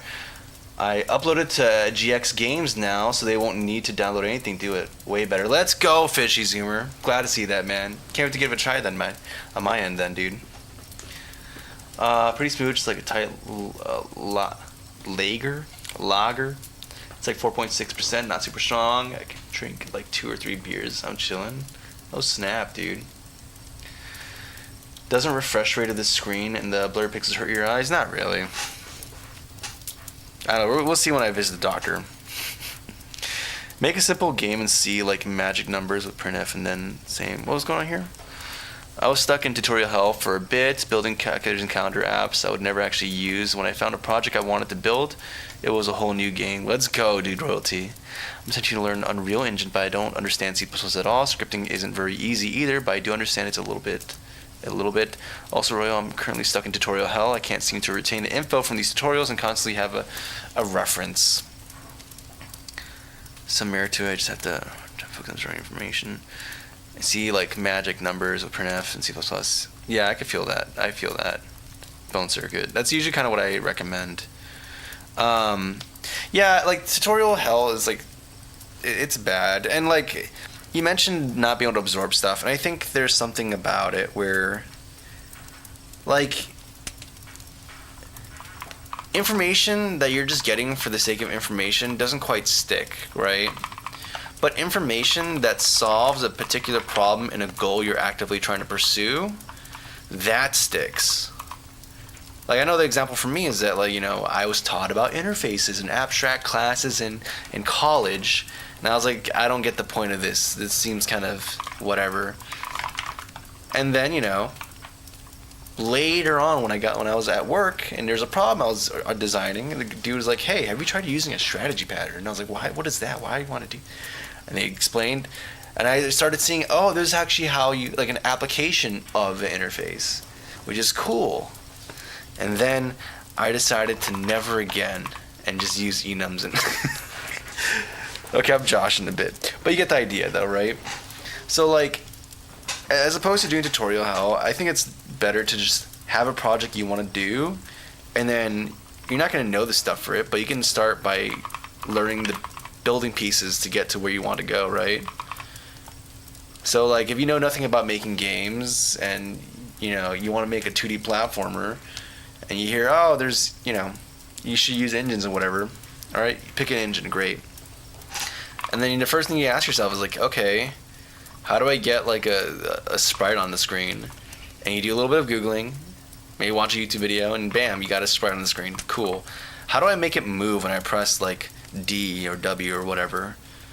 And then you Google and look up that, and then you start, you know, you start building stuff incrementally until you get the functionality you want.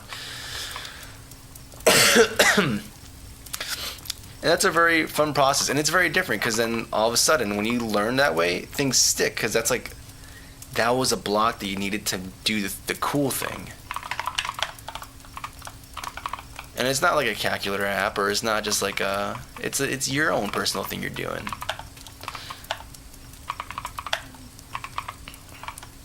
Okay, what was I doing? I was doing something. Yeah, there's like a reason, like even to this day, I still remember like, oh yeah, if I want to do input in GameMaker, you do like VK. I forgot. It's like VK underscore get or something. Or actually no, it was I forgot actually. It is down, and I was like VK underscore and then up or down. Or if you're typing letters, you have to do ORD and then no, you type ORD and then like stop it. ORD and then like the letter of the thing on the keyboard you want to get. Like this. Not without this though. Not perfect, but you get the idea. It was like get key down, I think. Get key down, parentheses VK up, and then if you want to use letters, ORD. Game Maker brained. Are you originally a game developer, or do you have a different background? I never worked professionally in games. I just made games for fun. Okay, update visual. Actually, what am I doing?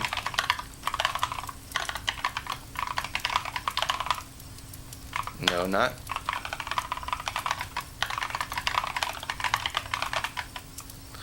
Get hull index. We get that. Should probably get hulls as well. Should probably just cache this at some point. Yeah, we should probably just do that.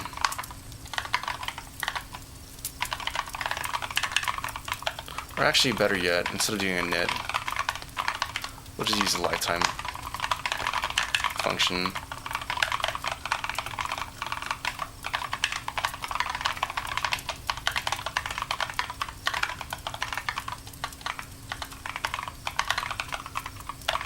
And this gets changed to be holes. We no longer do this. You instead become preceded by an underscore. We're good. And then we just do raw. Actually, no. We do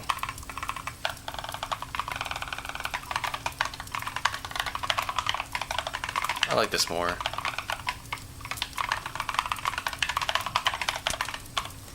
Dot main texture equals current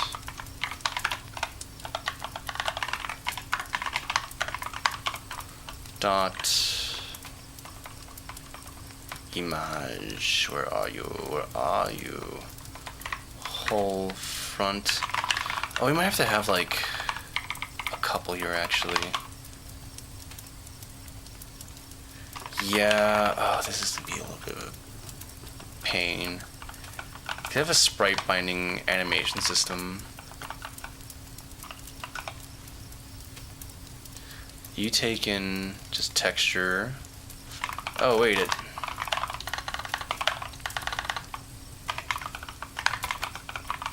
Can I just do this? No.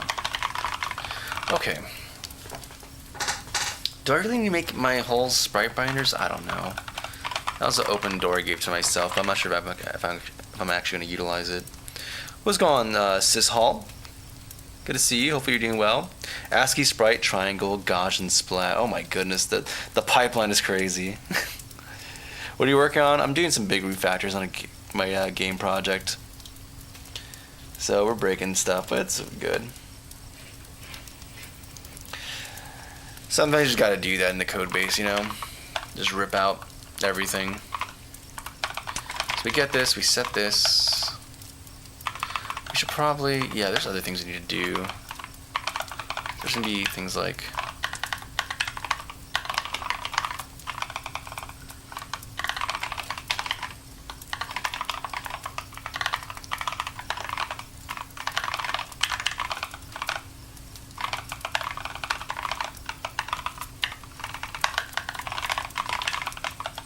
okay.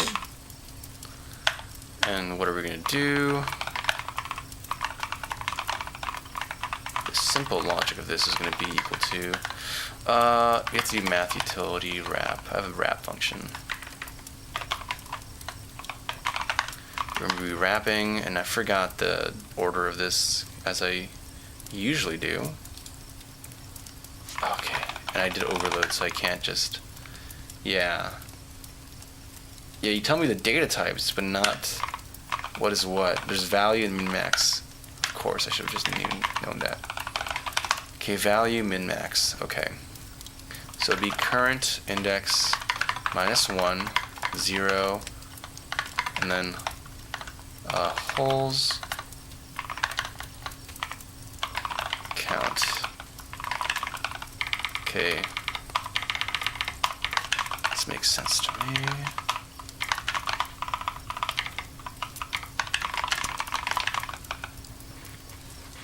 Mono repo, mono branch. Wait, what's going on here? Okay. So we're gonna do the same thing here, except now we increment current index +1. Simple. And now we're going to do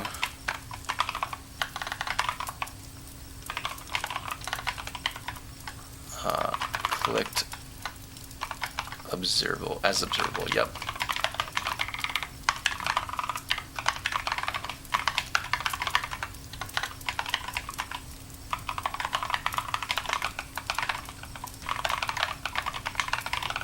Go like this.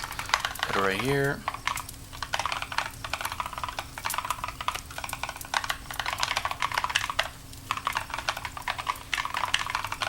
Okay, so we have left arrow, we have that behavior. We should probably also do add to.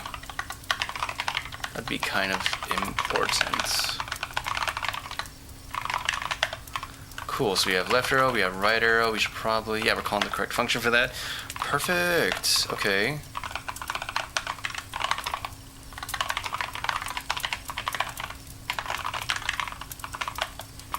Now, we also have to do update visual call here so that the UI is in the correct state after you press these arrows. We're probably going to do this on perform action. Maybe? I don't know. We'll see. So, oh, you know what? We also have to have another image here.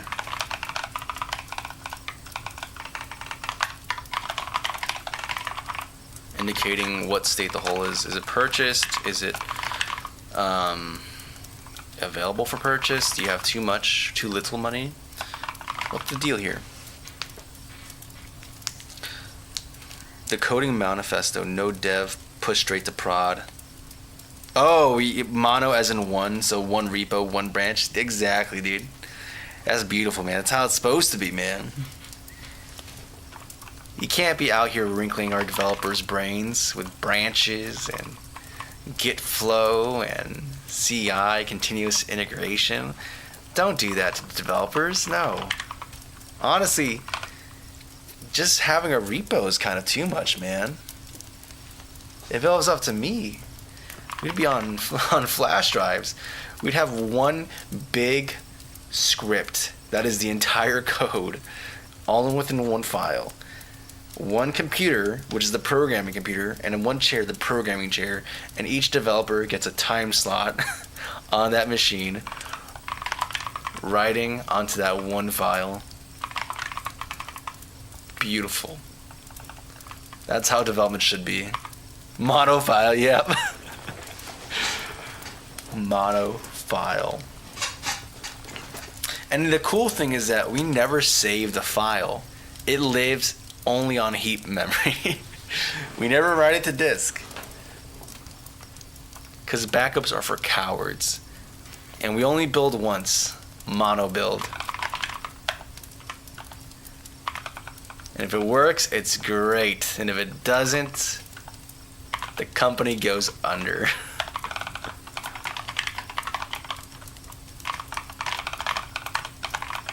That's a real man's startup. That's a real man startup right there. That's a startup that'll give you chest hairs. That's what I'm saying.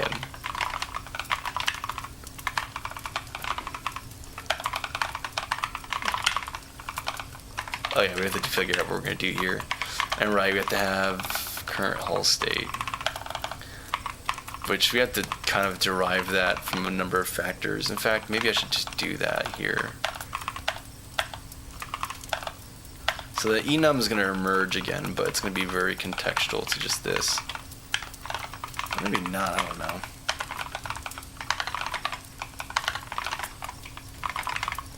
Alright, bro, what's going on? How does it take for you to master Vim? I think you can get very usable at Vim within like a week or two. That's been my experience. Vim has been, like the first week is bad. You're going to be answering emails in a very weird way. You're going to mess up stuff. You're going to send embarrassing messages to coworkers. Like half typed out messages.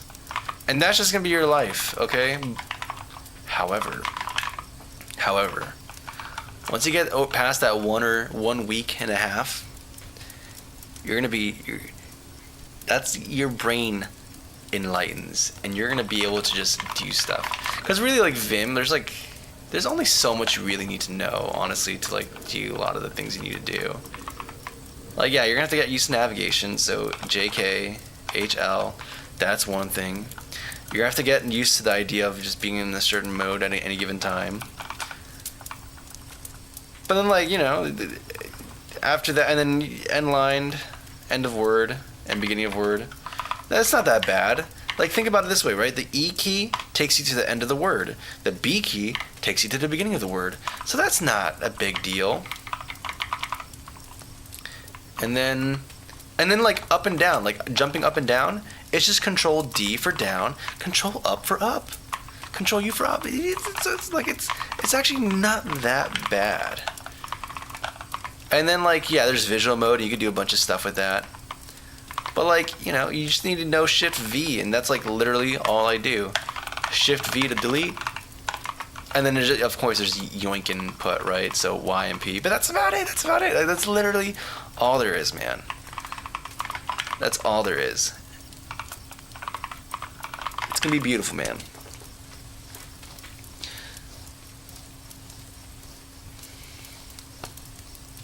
Nah, don't be like that, Coco Nut. Don't be like that.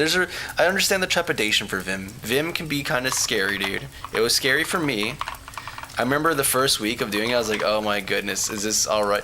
Because you're like a little butterfly in a cocoon, right? You're like a little caterpillar who went into a cocoon, and that first week, you're in the process of melting from a caterpillar into eventually a butterfly.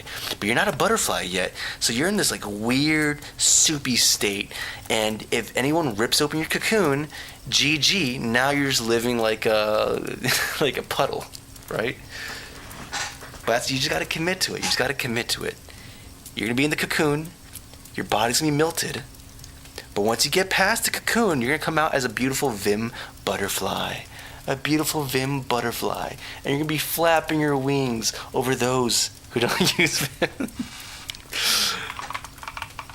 But just know that in the process of learning Vim, your body's gonna melt down a little bit, and it's okay. It's okay, dude. It's okay.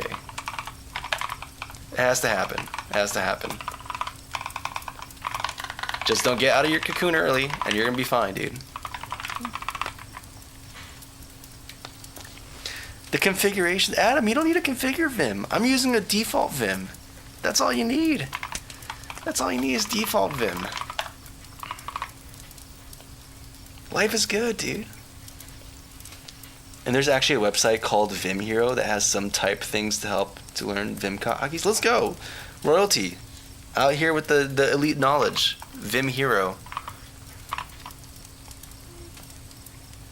My underwater navigation model failed off the coast of Queensland, Australia. I neglected the reef factor.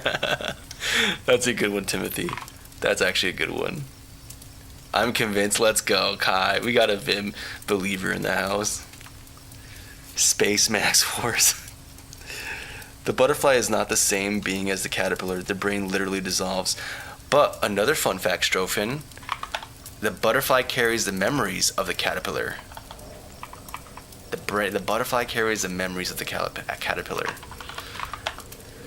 What am I doing? You're gonna be called privately. Update visuals. Right, sure, doing stuff here. Reset the hull here. What else do we gotta do? Is that it? I guess maybe we'll be fun and add some flavor text too. Yeah, and I'm using Text Mesh Pro again, guys. I know. Maybe I'll switch back to my own custom text system. For right now, we're just gonna use Text Mesh Pro to get this going, and then I'll wrestle with getting my cool looking font system back in. I mean, it's there. It's a hassle to set up. I'm not gonna lie to you guys.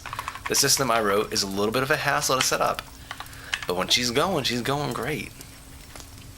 Kind of, and unless you have like a font that doesn't. Don't worry about it. Anyways,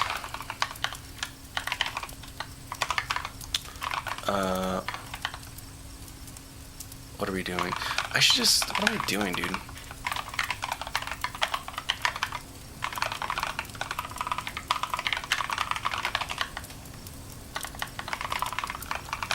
In fact, you're just gonna do... Just call it a hull. That's all you are.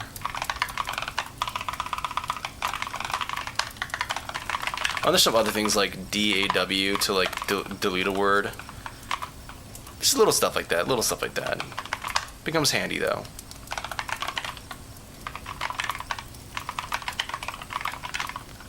Okay. That's why you're mad at me. Okay.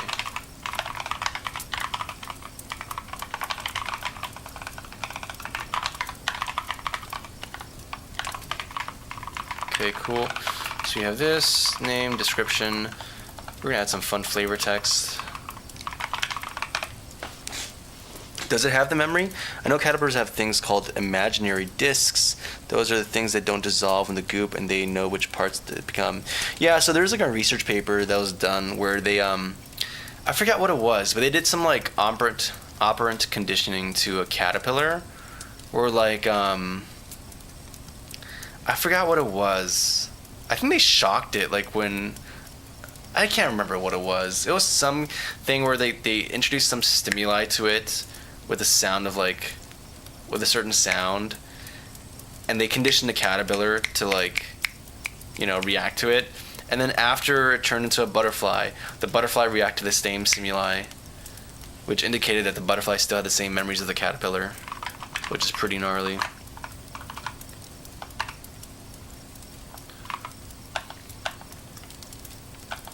But that's just off my memory. I don't recall the actual specifics. I just remember hearing that one day and be like, Matt's pretty cool. Okay, what are we doing? Right, so action. So what are we going to do? We have to get the state. So first we're going to check to see if is purchased.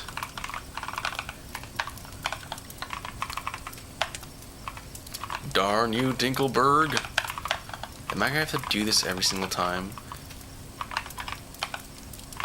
I probably should just cache it at this point.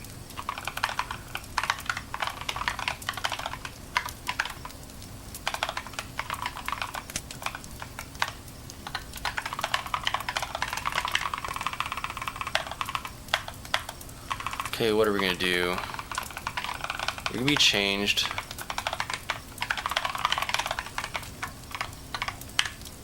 Ooh, yeah. Okay, almost. But yeah, ooh, yeah. Nope. Nope. Almost. But nope. But super close. Okay, that was not a simple Vim thing. That was like a multi-step thing with Vim that took me a while to finally remember. So yeah, don't stress if you can't do that one. I can't do that one. It doesn't always work the way I want it to either way too. Okay, so if it's purchased, then we're gonna do the it's purchased thing and just return early because there's nothing to do.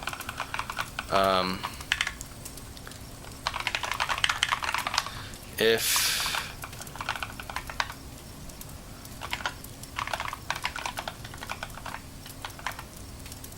hull states try purchase hull.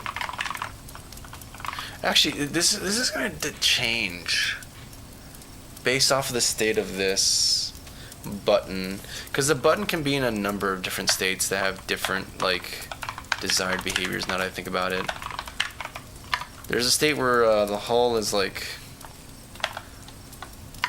either purchased and unpurchased, and the actions are going to be different. So if it's purchased, you actually want to equip the hull. Try equipped. The current one we have selected, and then return. Or I guess, and then update visuals and then return. Otherwise, if it's not purchased, then we attempt to do the purchase. and we'll do different things based off of, you know, play bad sound or something. Or play good sound.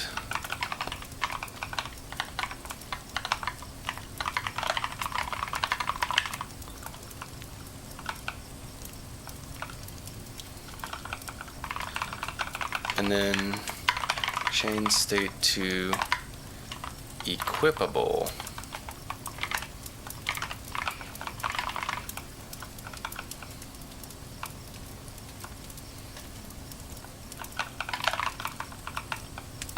And that's going to be done by update visuals, I think. Yep.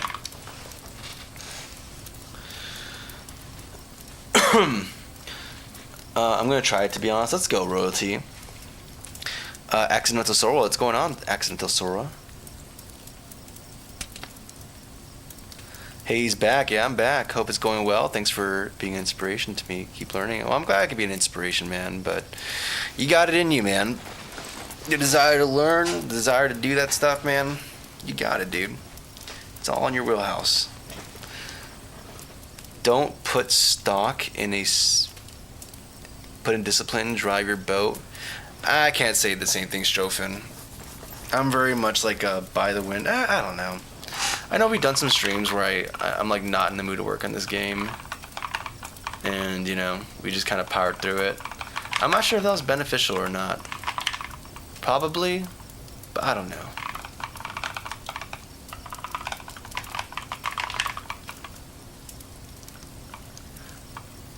I'm also like, I don't, because I've been seeing these trend of like YouTubers making videos about, hey, willpower is overrated. And I don't quite agree with that either.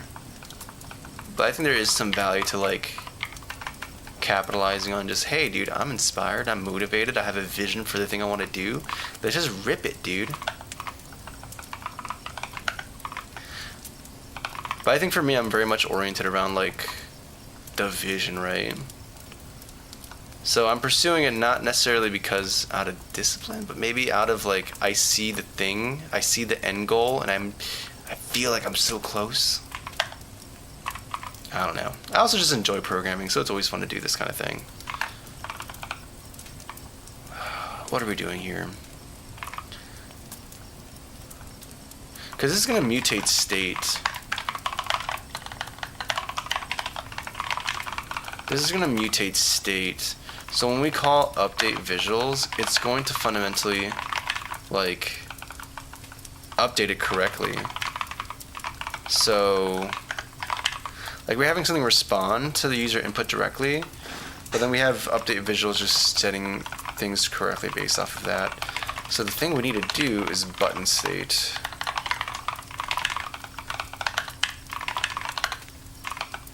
Which is going to be like, I don't know. Are we going to have to do this comparison again?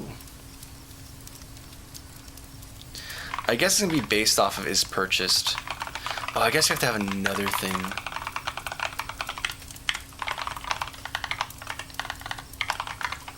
Is equipped. Interesting.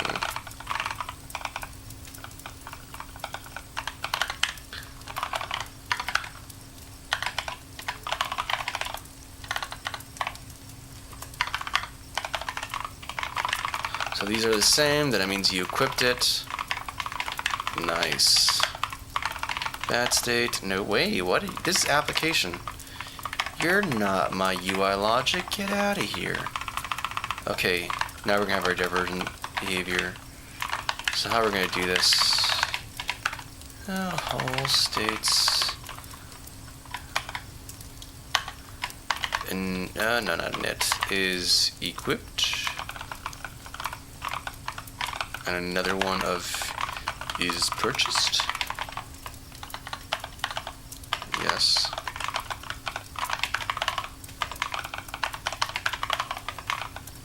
Okay, so if it's purchased, we're gonna have this like extra condition of is it equipped?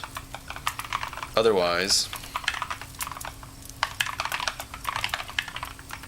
I don't like this. I don't like this at all, but I can't. I feel like this is just gonna emerge naturally. If this is the last state thing we do, then I could do early returns to kind of make it more reasonable. Because then we could do like...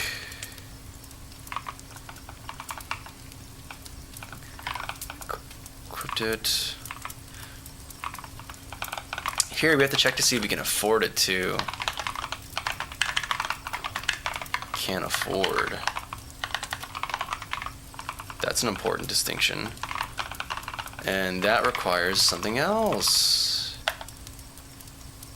Or maybe you just like, because this is all contextual to the same thing.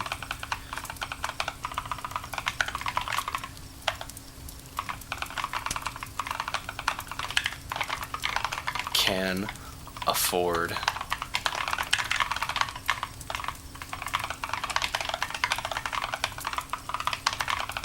And it's just gonna be, nope. Actually, no, what am I doing? Balance. Okay, we can't escape this. We actually have to expose balance. Yeah, so we're gonna just do...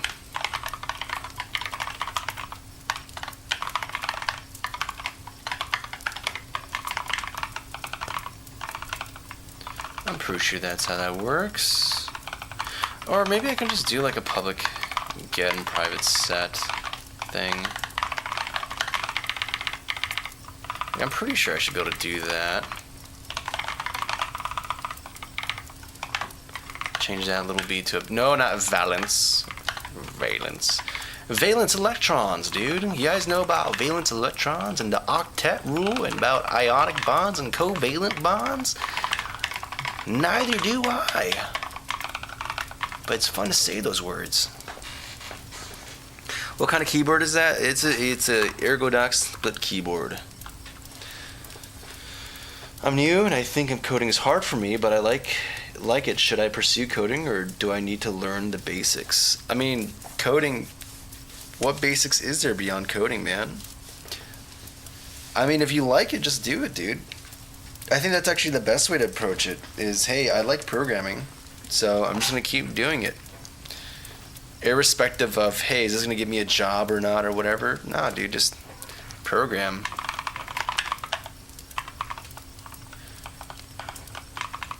And I think you'll learn some of the basics along the way by doing that. That being said, there's things that I would recommend. There's things like, you know, I could tell you like, hey dude, you should learn some basic C, learn some malloc. Actually, first, look, this is like the basic rubric, but like it's good stuff to know. Like, learn what primitive data types are, learn what variables are, learn what structs are, learn what a for loop and control flow is. So like if statements, switch statements, learn your loops, for loops, while loops. You know, and I think if you do a project, you're gonna encounter this stuff anyways, right? But that's like the most important, like, basic building blocks that every language pretty much has.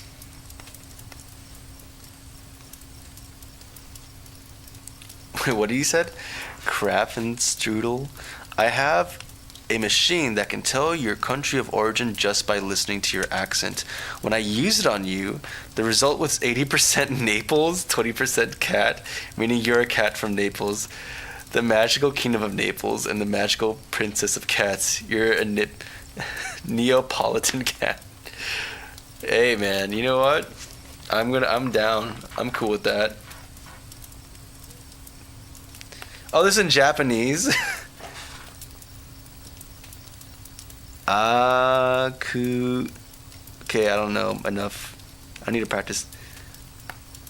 Dakede something something something ga. Well, I'm saving this, dude. I'm gonna take a little. In fact, where's flame shot? I'm taking a little flame shot of this. That's funny. I'm not gonna lie, you scared me a little bit. So I was like, oh, is this like the beginning of it? I was like, is this am I getting doxxed today? Like, what's happening? But I'll take being a cat, a Napoleon cat. Thanks for hanging out. Cause gonna wander off for a bit. Might catch you later. You have a good one, Syndicate. I gotta go to work and go read that. Yeah, Syndicate. That was a pretty cool one. Thank you. Thank you for that. Try purchase haul. And I was doing something. Okay, guys, 1 second. I need to use the bathroom. I need to take a little bathroom break. But what's a good high score theme?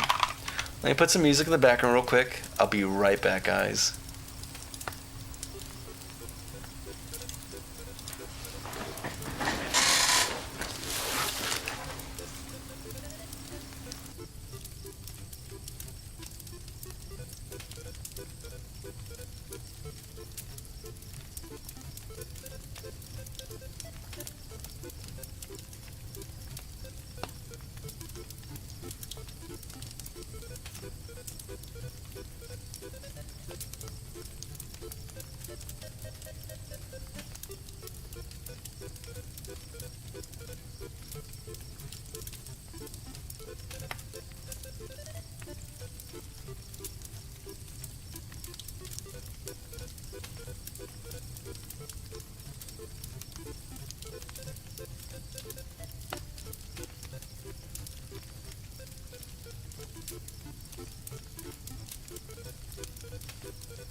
Okay, we're back.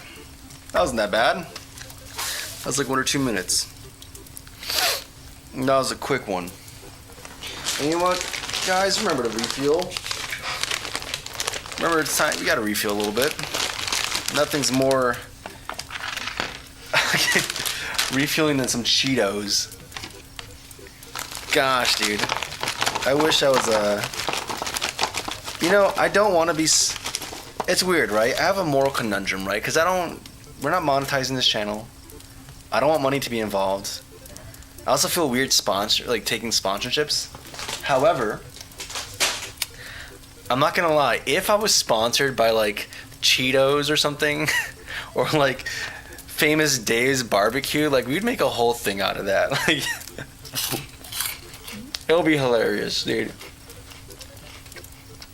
I wouldn't even be hungry for barbecue sauce, but I'd be like, all right, guys, trying to get some it's sauce in time, and then we just dump some Dave's Sweet Baby Ray's into our. I forgot what the brand is, but we'll be doing goofy stuff, man. I gotta say, these puffs though, I can't look at them because like I don't look at them. I have this association of Toy Story with that toy collector, and whenever I see this and I eat it, I'm like, oh yeah, that's me. I am the middle-aged man who's obsessed with toys. I feel like I'm taking a step towards that, man.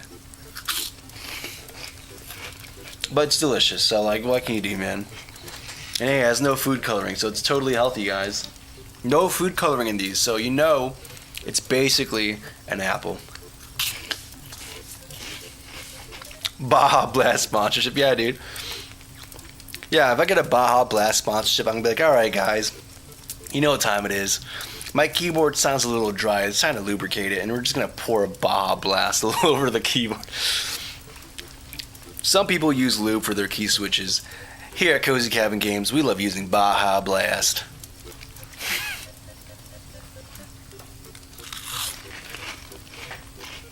What's going on, lowly? Lol. Is the place to be, yeah. One day you'll see a bit more of my basement.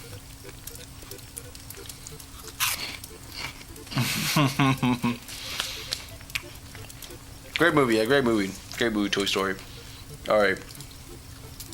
That's enough Tetris. I'm sorry, there's people who don't like snacking. But sometimes they get a little bit peckish. He blamed man for being a bit peckish.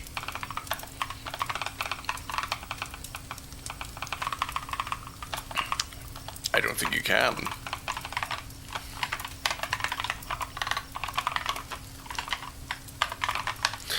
We're gonna do some gaming stuff at some point, dude. I don't know, guys. I think I want to keep this channel just focused on deving. I asked Morgan about this, but I wonder, Syndicate, what would be your preference? I almost thought about like doing game streams on just Twitch only. I go to Twitch just for playing video games. That's like having off hours. Okay, so what do we do here? Right. So you have to have a couple different states because we have. Honestly, the people. Mono keyboard, the whole team on the one keyboard clacking away. That'd be hilarious. Brought to you by Taco Bell Explosive Tire. Oh, yeah. I would love to get the most I would like totally monetize the crap out of this channel. If it was for a funny sponsorship, I'd be so down for that. Like, I'd put like a Taco Bell symbol on here, dude. My background would be just like Taco Bell. It wouldn't be nature. It would just be like, I don't know, a zoom in of like the Baja Blast with the Taco Bell logo on it.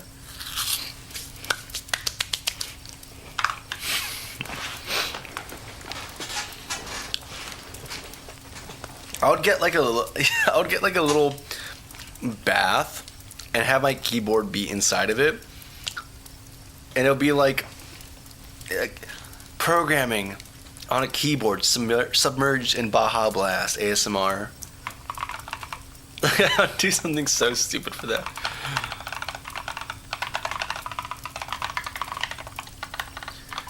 This is gonna be called You Are Broke. The You Are Broke state. Yep, that's a state. The whoopsie, you're broke. Sorry to tell you this.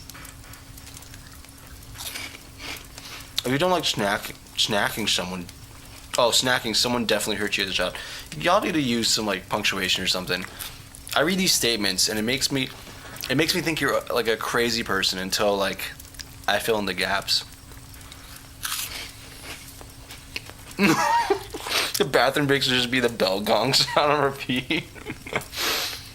Oh my goodness. A fluid cooling rig exclusively full of Baja Blast. Yeah, I'll make my CRT Baja Blast cooled.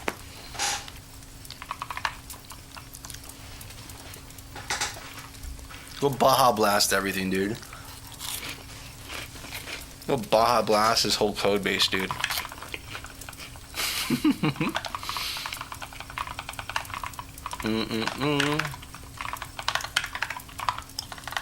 What am I doing?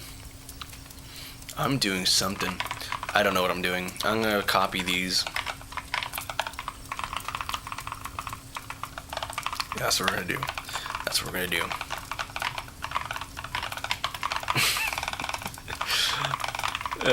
I'll totally be. That'd be fun.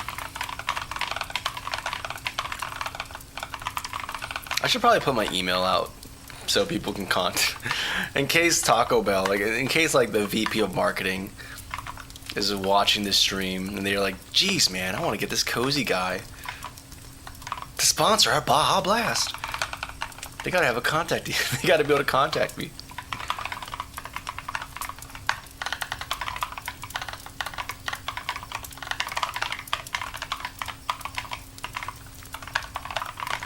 Okay.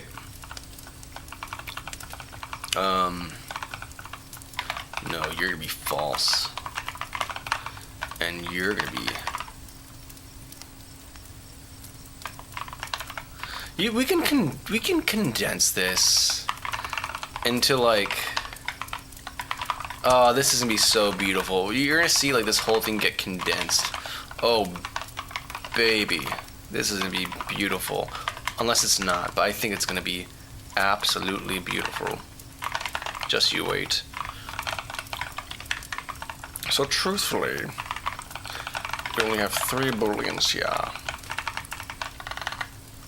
Bool purchased. Yes. Equipped. Equipped. Okay, very nice. Okay. And finally, can't afford.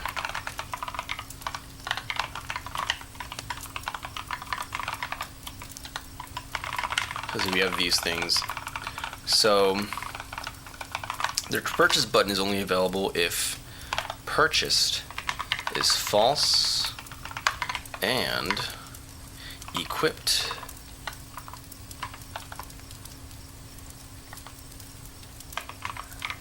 is false. I mean, this is kind of self-explanatory. It shouldn't be equipped if it's... Well, we could be extra robust. Whatever. If, actually, no, this might be, yeah. Irrespective of can't afford. You are broke is active if purchased is false and can't afford is false and equipped is false. And then equipped is active if purchased, and yeah, that's it. Easy. Simple.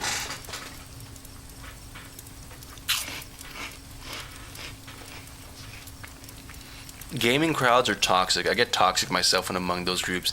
Yeah, I used to be like super into competitive fighting, and I used to love like, I don't know. There's something about being in a crowd that just gets you like, I don't know, man. You're streaming a gaming channel versus coding channel. That's a tough call. You've cultivated a really chill, friendly gang here. You might accidentally attract a toxic crowd. That's true. That's true. But what if I'm toxic? Like, what if I start the gaming channel and we go Darth Cozy, Darth Cabin? There's no longer the gaming Cozy Cabin games. This is the I don't know, uncozy dungeon games. As a bozo, I have to agree. I never heard of Steve Jobs. I never heard of that guy either. Cozy bozo. Alright, so we have these. What's wrong here? Nope. That stays incorrectly named. I don't care. This truth table looks correct, and now we save ourselves this whole if statement. Beautiful. Isn't that lovely? So I believe this is correct. And current whole state. We're gonna have to set the correct image for that, or do we? I'm not gonna worry about that right now. Okay, I think we have the UI implemented for the most part. I think it should just be fine. Don't you love writing a ton of code and not testing it at all? That's a great place to be in, dude. Nothing but confidence.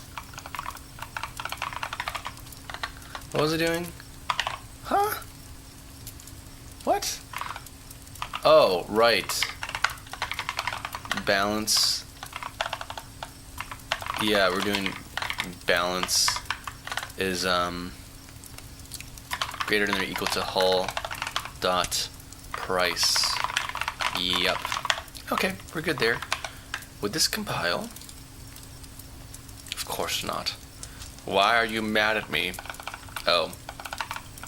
Right, because you haven't figured out the buddy system thing. We have to implement that too.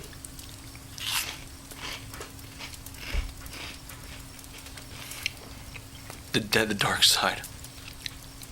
We have cookies. Oh my goodness, Travis. I haven't heard that meme in forever. Monocompile. Only compile once at the end of the session. Yep, monocompile. This is and we're unironically doing like the whole mono thing, dude.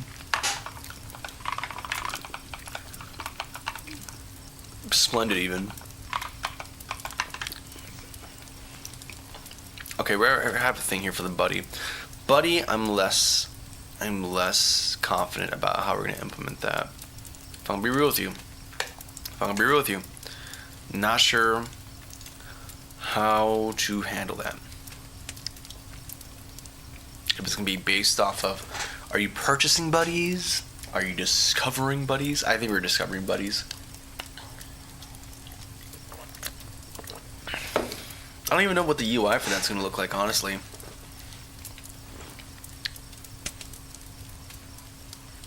If I'm gonna be real with you, don't know how we're gonna go about presenting it. Maybe there's gonna be like a living room or a separate room that's gonna have all the animals hanging out there. That's probably what's gonna be. Yep, we're gonna just do that. Yep. Okay. Cool. So we're gonna do. What are we doing? We're doing. Well, we have the chip upgrade save thing, which is gonna be really the buddy. I don't have a diegetic way of representing this. The buddy upgrade save. The buddy and integer. Increment upgrade, buddy, get level of buddy, and then, yeah. Not sure how we're gonna deal with that. I'm gonna be honest with you. Like Scoob? Okay, anyways. We can just call this like the buddy system or something. Actually, I'm gonna just call it the buddy system. That's all it's gonna be called. It's gonna contain the upgrades and it's gonna contain your currently equipped buddy.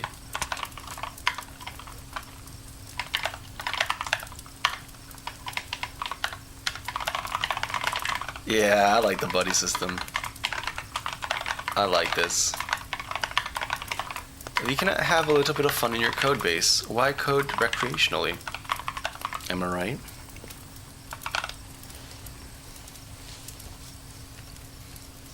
Cozy Bozos drive hotted up rigs. Dude. That sounds like a very under the table shop. I think it's Cozy, I love you, but you didn't even repeat my swear when I typed it out earlier. Come on, I'm sorry, I like keeping things PG. What can I say? I know exactly what the dark side looks like. I used to hang out with who's James Midlife Crisis live stream? It's wild, dark, but sometimes funny in 100% not PC way. Has the okay. Let's go on, Boseem. The setup is really cool. Envious of that CRT. Hey, dude, you don't have to be envious. You can find one for pretty cheap, depending on where you're at. I got this for like $50, $50, and the converter is not that much more expensive either. It's not too crazy. You can have this. Not mine. This is mine. You cannot have this one, but you can have one like it, similar to it, but different. Unless it's the same brand, Magnavox and everything, then it's very similar. Okay, what are we gonna do, dude? What are we gonna do? Hey, what's going on, Sia? He's gaming, I'm not gaming. Right now I'm breaking things. I'd like to do a gaming stream one day. But right now, I'm just in my basement, breaking code. And like last stream, we're gonna make sure our parents don't know about it. We cannot let our parents know we entered STEM. You're gaming the work. Yes, gaming the work. I'm working to game. That's really what's going on here. Buddy, increment, get level. Okay, we made a buddy system, and now let's get the buddy reserve. Tell your mom you're breaking the code. No, don't tell my mom I'm coding. Like yesterday, or not yesterday, last whatever. I still remember my dad sat me down and said, "Son, I don't want to see you becoming an engineer. Don't go into STEM. Why can't you just do a stable job? Like being a free-form guitarist." Son, how dare you? Alright, I'm trying to do a joke, but at the same time I forgot what I'm writing here. Is public void what? Bool, try, get, buddy. And we have to have like a public private hash set of like your buddies. Unlocked. There we go. We're gonna make it new. Hopefully you're doing well though. You sure you saw him say that to me? Yeah, Thanksgiving. He was like, "How dare you, son, become a... I can't believe it, son. Son, you have a 401k? Who are you? I don't know you."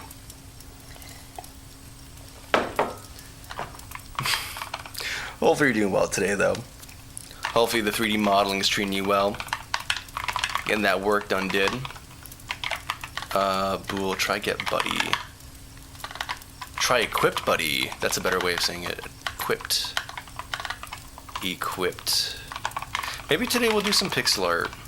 I still have the designs my niece... This buddy system is not my idea, it's my niece's idea. And she gave me these sketches with the buddies to add into the game. Cozy Cabin employee number 1. So, we'll see if maybe we can put the buddies into the game once we finish unbreaking the code. Packing for Greece? Oh my goodness. You're Greece time? Is it greasing time? Let's go, dude. Well, it sounds like a lot of fun. Hopefully you have a good time in Greece. How long is that flight? Out of curiosity. When I do my flights to Puerto Rico, I feel like I'm dying and it's only 5 hours. And I'm like, oh my goodness, how do people fly super international?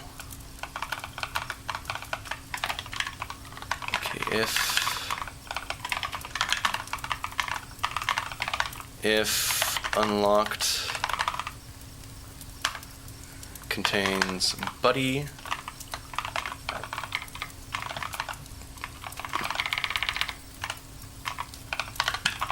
turn true, false. Okay. Like 10 hours? Jeez, dude. Child labor GG, what? Real F3 game, and I see you all again. It's good to see you, man. Do you have any games that are playable that I can check out? You can check out my Newgrounds. Most of the stuff is not like... I don't know. They're pretty old, or they're very underbaked. But you can look at Stain World Prototype. That's on there. Newgrounds. It's under Trixelbit. My old handle. The man I used to be. But now we're Cozy Gavin guy. Yeah, we have this one. Yeah, this is the prototype that I whipped up for like low poly day on Newgrounds. If you want to check out this game.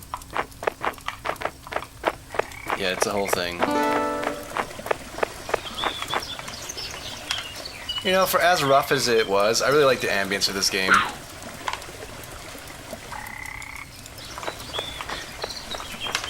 Yeah, you can check it out, and you can be. The people love this game. The people absolutely love this game. People have said such things as, let's see here. Let me find some good ones. Where's the good ones? Ah, there you go. Oh, they're not that hateful. I was trying to find one. I remember like being when I dropped this case of like stuff, I was like, oh, that kind of hurts. That's alright. There we go. The people love this game. As Sarah Tulu said, game is ass. I could not find a way to keep moving because it's so flipping impossible to complete. So, yeah, clearly, it's a game meant for everyone. Universally loved, appraised, and you will see it at the Game Awards show. But yeah, we'll see. We're gonna come back to Messy Mansion and actually finish that game up, probably.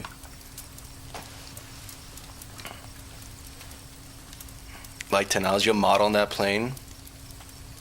Like 3D model. You confused me. I was like, dude, what do you mean 3D? What do you mean model on a plane? Did you walk down the runway or something, dude? Like, what kind of plane are you going on? Dang. Thinking of going to the Game Awards. Can't wait to see it there. Yep, it's gonna be fantastic. Yeah, I can't wait for my rabbi to get reformed at the game show when we go to present. It's gonna be great. Like a digital picture of her drawing because I haven't been able to make it out once. What's going on here? Maybe help with a family. Biz, really? I'm not even gonna say what I used to play on Newgrounds. Okay, well, that's gonna say secret, dude. What happens on Newgrounds stays on Newgrounds, dude.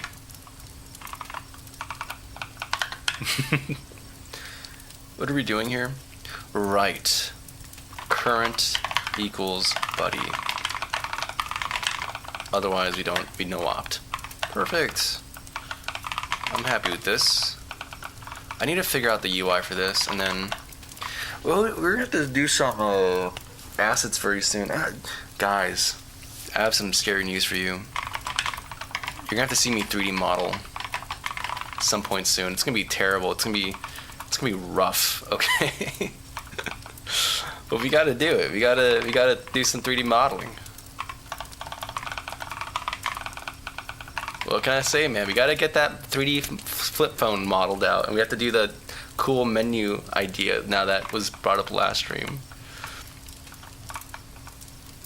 Like, and I'm thinking about doing like because I want to have the keychains on the flip phone too, because Anuska brought that up last stream, and I was like, dang, Anuska, that's a great freaking idea. But now I'm like, am I gonna have the main menu, the pause menu, be computationally more intensive than the main game? Because like to do that, you'd have to actually have like a physics collider on the flip phone and the chains, and there's gonna have to be like a simple like tether constraint to it, which is like not crazy, but it's just funny because it's like the only thing in the game that's really doing like physics computation like that. So it's like I've never seen a game where when you pause, the FPS dips down. Usually it dips up. I don't know, dude. I need a CRT. That looks cozy. What WM are you using? Window Manager? I'm using i3. Gavin. i3 is fantastic. I didn't know I was talking to a Newgrounds legend. Yeah, dude. I wouldn't say Newgrounds legend if I'm gonna be honest. But Tom Fulp follows me. That's right, the Tom. That Tomothy Fulper. Yep. Ignore the fact that he like follows quite a lot of people there, but just forget about that for a second. I got noticed. Alright, what am I doing? Yeah, I'm doing data stuff. We have to get like the we have to do stuff. We have to do stuff. We have to get, I don't know, hull state. We need you. And then we have to get the buddy system.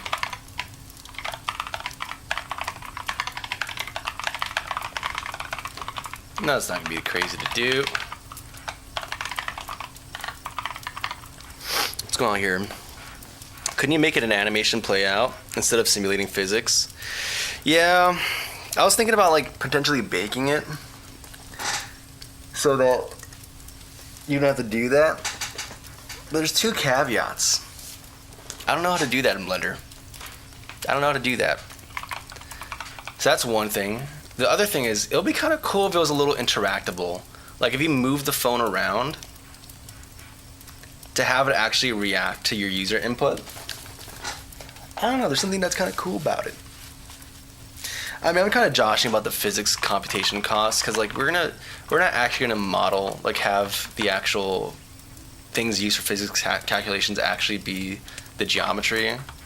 We'd use simple primitives like spheres, which are super cheap to calculate collisions with, but like at the same time it's kind of goofy because we've gone through quite a like the whole idea of the game is that I want it to be able to run on a cheap $40 phone that we got, and so far we've been really good at that, and I'm pretty sure it should be fine, but I haven't profiled it, so we need to test it, and based off of that maybe we'll actually have to bake it, in which case I don't know what we're gonna do.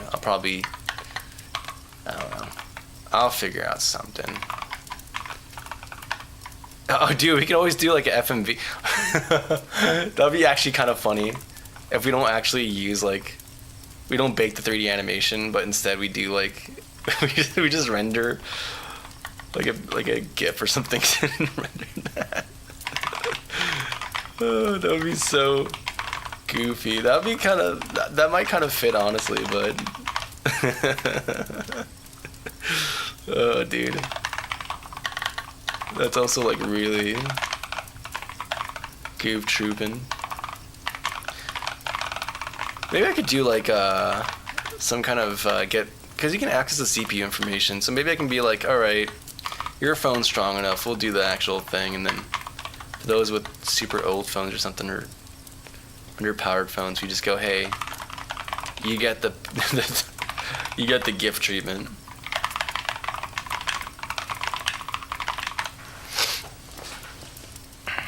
Honestly, that phone pause menu idea is so cute. I just need to see it come to fruition. Yeah, it's gonna happen soon. I was thinking about doing it today, but we're in refactor land right now. The thing is, like, I'm not a detail, like, it's weird, but I'm not a detailed person, so I'm not sure what I'm gonna do. Maybe I'll like make a poll or something in the channel. I thought I'd type this out. I don't know, I need to figure out what charms to add to this flip phone, because it's not enough just to have a flip phone. We want to have some character in it, so like I have to have some stuff. So I know like Anuska Bob like having a donut, or like maybe the little little version of the buddies. So maybe I'll start with that. I don't know though. Yeah, maybe I don't know. Maybe I would do. I don't know. We'll cross that bridge when we get there. If not, we can just keep it kind of simple, and have it be a static thing. But there's a game that does like a 3D UI really well, and I kind of want to do that as well. Okay, what are we doing? There's exceptions happening somewhere for some reason. Not exceptions, compile errors. And it's probably due to here. You're right here, yep. The buddy.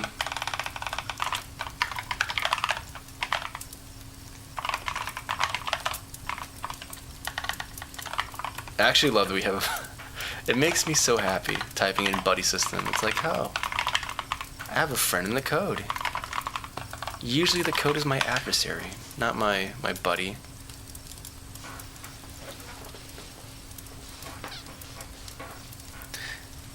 Have it on theme with the game. Game UI Database is a website we all use to collect ideas. What? Is there a link? Is it just called Game UI Database? Yeah, I want this game to be very cutesy though. So like, we're doing yeah, I'm trying to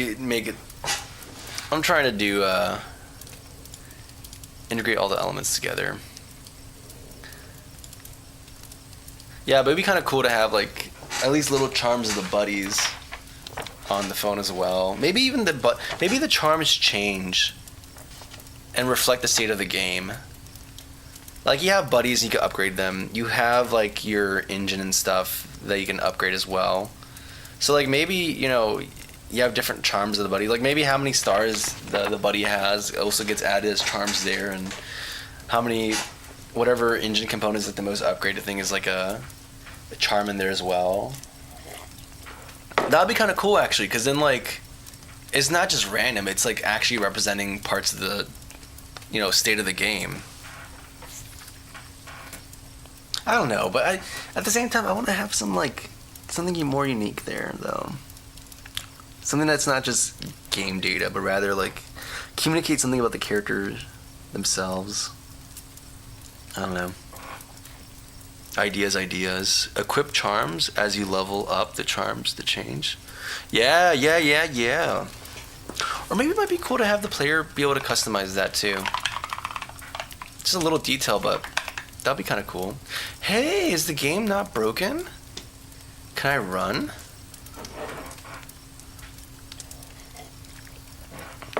Let's see how... I'm kind of scared because we did some big... We changed numbers. Yeah. But yeah, imagine that like... Oh my goodness. Yeah, like this flips up and then the phone also slides along with it and then whoosh, opens up and has like all these UI options are on there. Like that would be super cool. Like we did a sketch last stream of like what this might look like, which is this, and then like you'll see the player's thumb actually pop up and like navigate the UI on here too. Like I think that would be, this is like the move, man. We'd keep this cool shader. I'm happy with the shader. But we also have that on top of things too. But yeah, the game's not happy. Game is not happy. We've done many things, and the game is not happy. Where does the bad things happen first? Oh, the buddy system, isn't it? Actually, no, it's a ship config? What? What? You're not happy? Why are you not happy? I thought we'd do a new, let's see, balance data, saves, run record. Do we not add a ship config? My stars, whoopsie.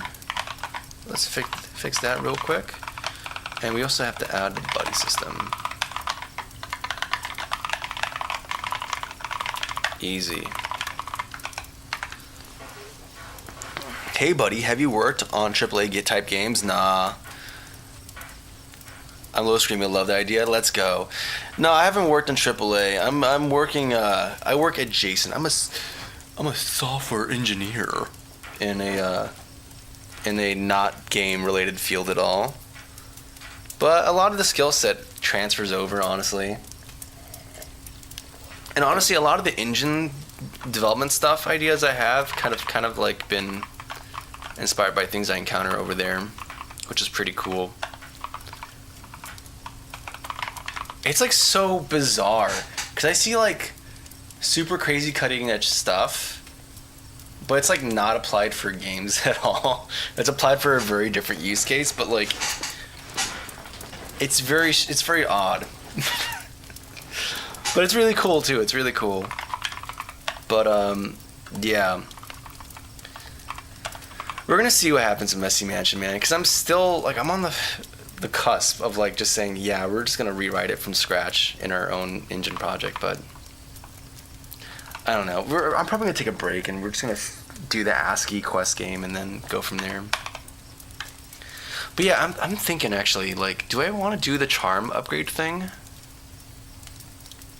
Because then all of a sudden, like, you can collect buddies from the stages, and that's cool. You can collect charms. Maybe we can have like conditions. Like maybe you only get charms if you do a specific type of like constraint or whatever. Like Like, I wonder, because maybe you can do a bunch of stuff like that, like hidden conditions, and then you can have like a. But where would you do that, right? Like, the level, the whole UI of the world exists on like a real living room, right? Like, there's a physical living room that you're in, and there's stuff there.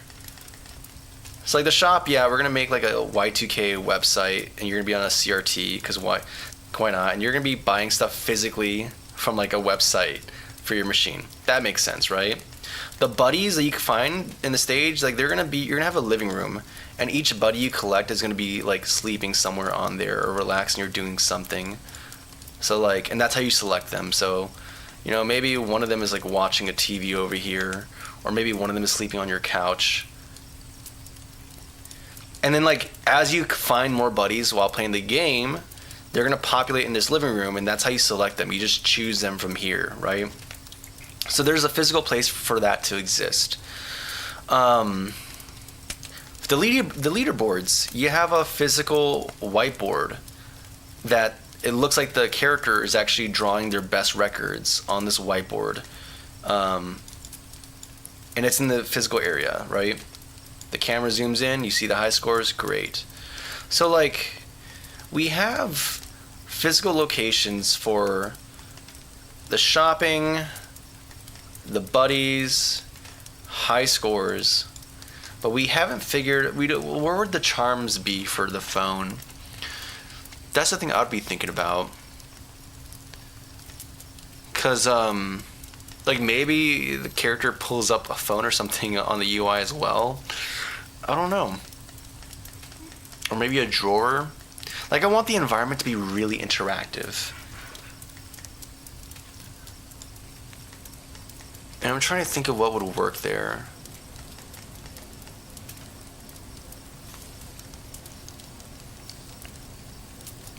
If you do the changing charms, you just inflated the scope like X billion. It wouldn't be that bad, actually, if I'm gonna be honest with you.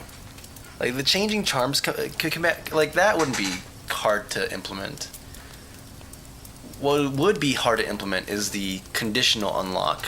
That's way more specific.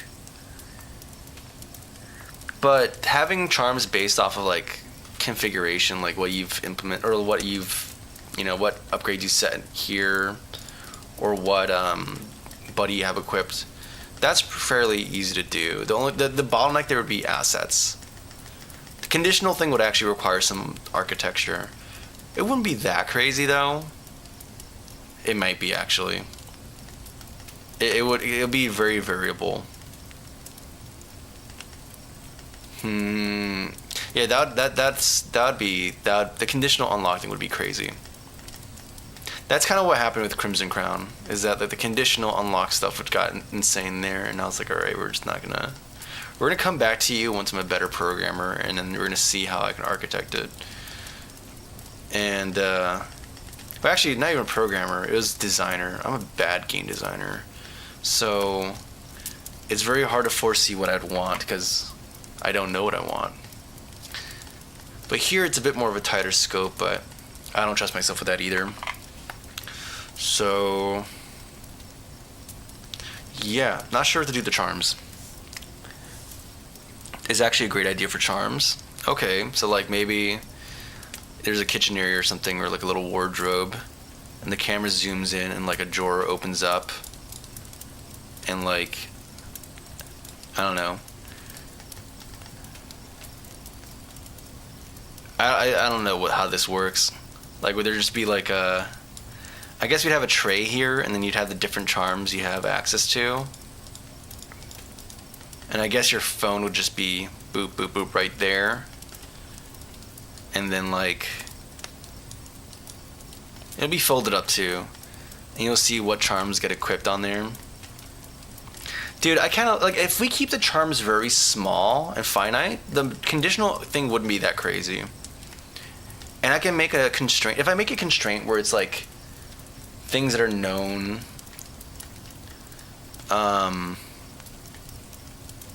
like one could be like, hey, complete a level while having the minimum settings for power-ups, and that'd be like one charm, right? Like stuff that's known at run, at run start would be easy to set up because it's like a simple conditional you can do with like UniRX observables and compose it that way, and that would be fine. In fact, I think most of them would be like that. I think that actually would be... I think that wouldn't be that bad, actually. Like, it would be just simply... I would have to make a little system for that to indicate which ones you had. Here's the thing. Okay, how about this? We have to make a spreadsheet. And we're going to have, like, a set number of, like, the different charms you have, right? Like, that's how it have to work. Like, charms list... I don't know what they're going to be, but we can start with, like, simple conditions, you know?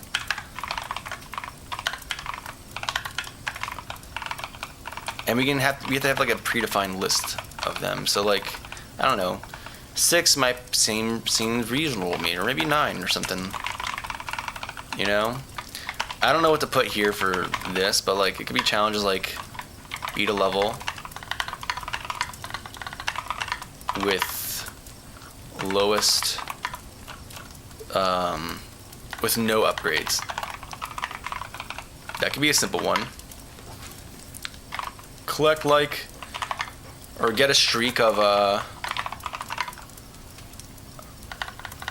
streak stack of 10. And maybe this gives you like pancakes because like stack pun, right?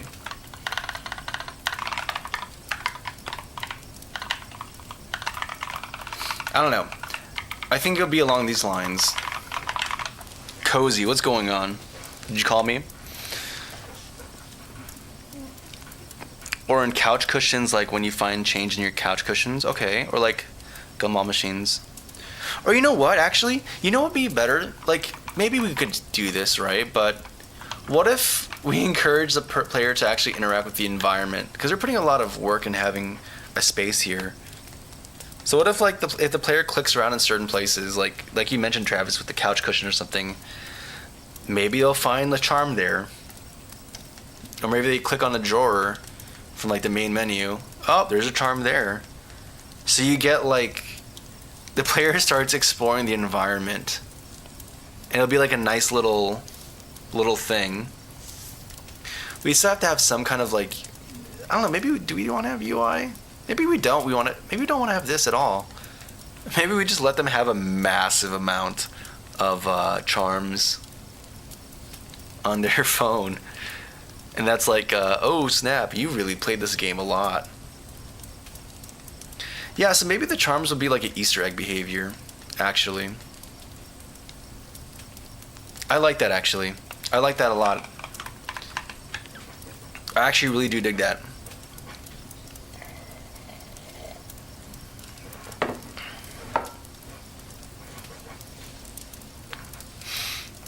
Yeah, I'm digging this. I'm digging it so much, I think we're just going to implement... Because that is super simple to implement on my end.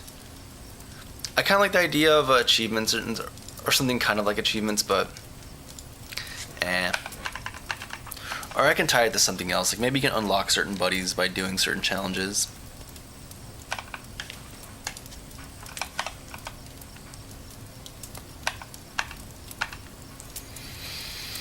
I don't know. This is not too important. We'd have to have this be programmatic for setting up the charms though too.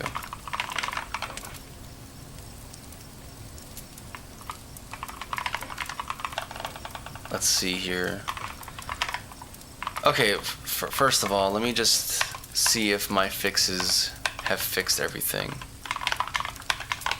Let's run it. Nope, not that.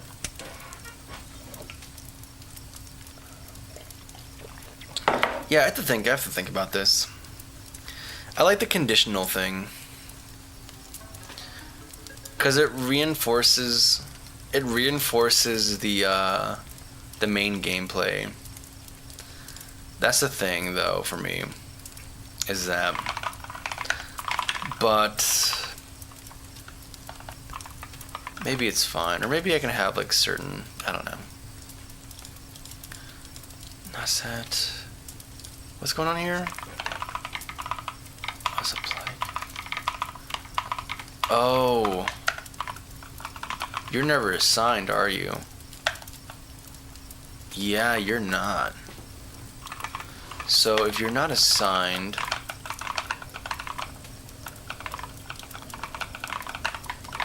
you have to do it here.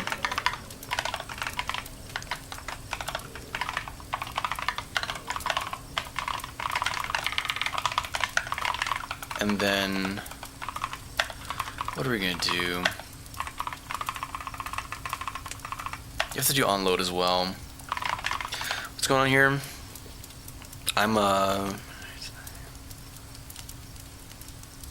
That's very odd. That's a very odd thing to say in this environment, since we're not talking about that at all. Yeah. I don't know, man. Yeah, my reaction syndicate, that's just, this is odd.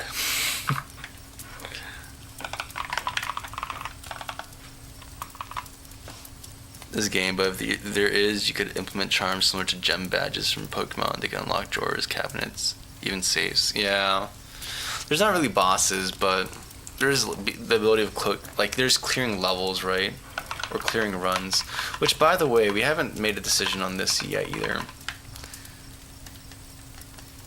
I was initially very cool with this idea, but I don't know. I don't know. I think we're going to have that interrupt anyways if we're going to do the random selection stuff. The random, or the choice system that we have here.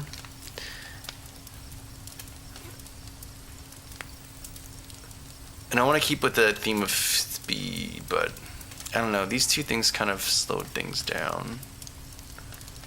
But this solves the concrete problem of like the energy thing, right? And gives some agency. So I don't know. I might have to sleep on it a little bit more until I come to a consensus.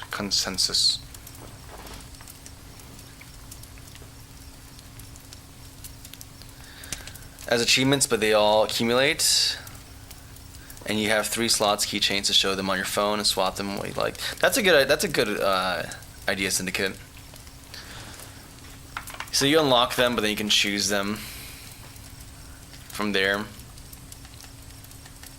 So this is back on the table. Yeah. I'm gonna think. I like the slot idea though, because it limits it from getting too crazy. We'll see. I like this idea though. Okay, what's going wrong here? Right, because not only do we have to do this. Where is it? We have a weekend start. Actually, why is this showing unused? It's an event function. I don't know what's going on. Okay, so we have, what do we have here?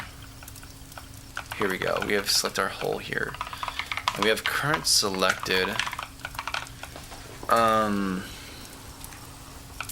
We do call a knit and provide supply the balance. But if, right, because we have to think about, okay, we have to think about how this can be populated. And how it's going to handle on load. And when we're going to call save and loading as well. That's a big thing.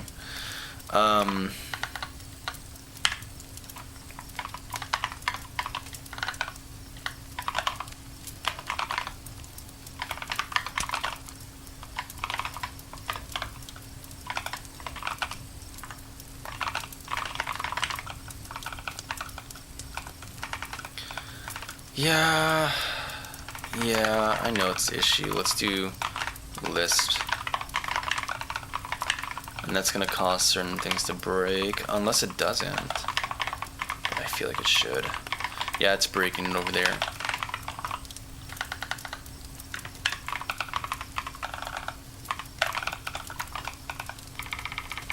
This doesn't return a Boolean anymore. It doesn't return anything, it's a void.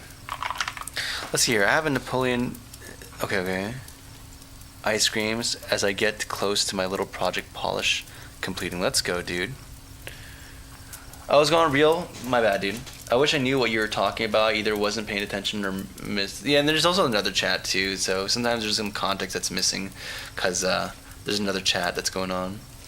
I'm using KT Strawberries, Cyber K.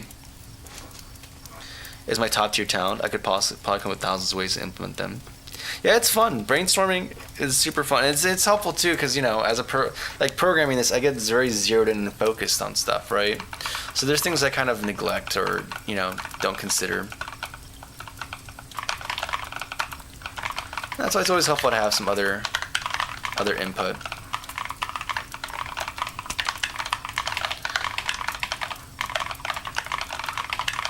Honestly, I used to meet weekly with a friend, and we just he's not very technical as far as development is actually concerned, but he was super great to just bounce ideas off of.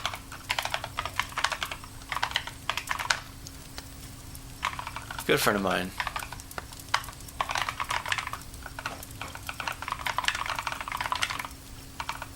Okay, cool.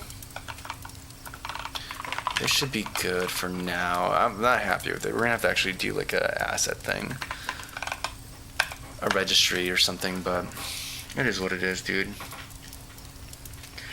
It is what it is. Okay, where's the application? It's gonna be a bit more straightforward though, thankfully. Or if I want to, I can do no. No. Okay, what are we doing here? We're doing... Where are you? Oh, the application's at root level? Okay. Never mind, I can't do that there. So I'm gonna have to go into bike config and create a whole thing just for this. Otherwise I can no, I want to just use the script to watch. Okay, I understand why I did the things that I did before. And we're going to do them again. Slightly different, but the same. It is what it is. But it's going to be a little bit more manageable, I think, because I'm actually going to separate it out.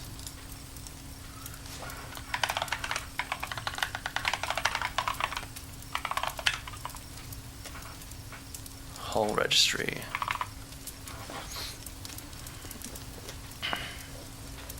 Reuse assets as charms. Yeah. Well, I want the charms to be 3D though. That's the kicker. That's the big thing. I don't know. Actually, should I? Should I actually keep it 2D? Because the game's 2D it's presented in 2D. It might be very disorienting for having. It actually might be a bit disorienting to have maybe not disorienting, but just a little bit odd to have a 3D asset pop out of nowhere. I think I'm just gonna have to prototype it. Test to see if we like how it looks, and if not, we'll just flip to switch to 2D elements and transform them that way.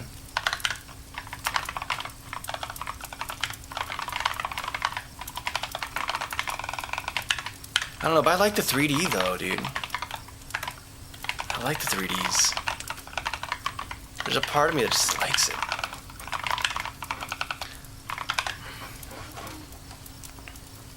Be 3D assets would be crazy. Having the real world be 3D assets, yeah. No, so we're doing that right now. Actually, I don't have it.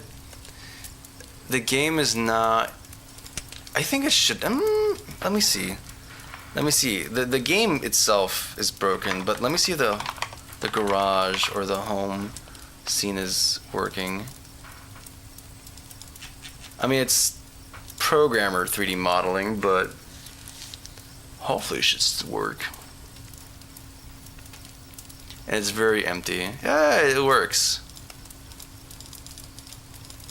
Things are not... I can't interact with stuff. Okay, things kind of worked for a second. Why is it being so laggy?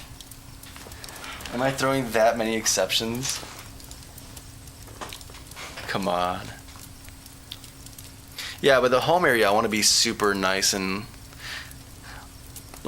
I know this is supposed to be a racing game, but the whole idea was that like every game I make, I want it to have some element of it that's cozy, right?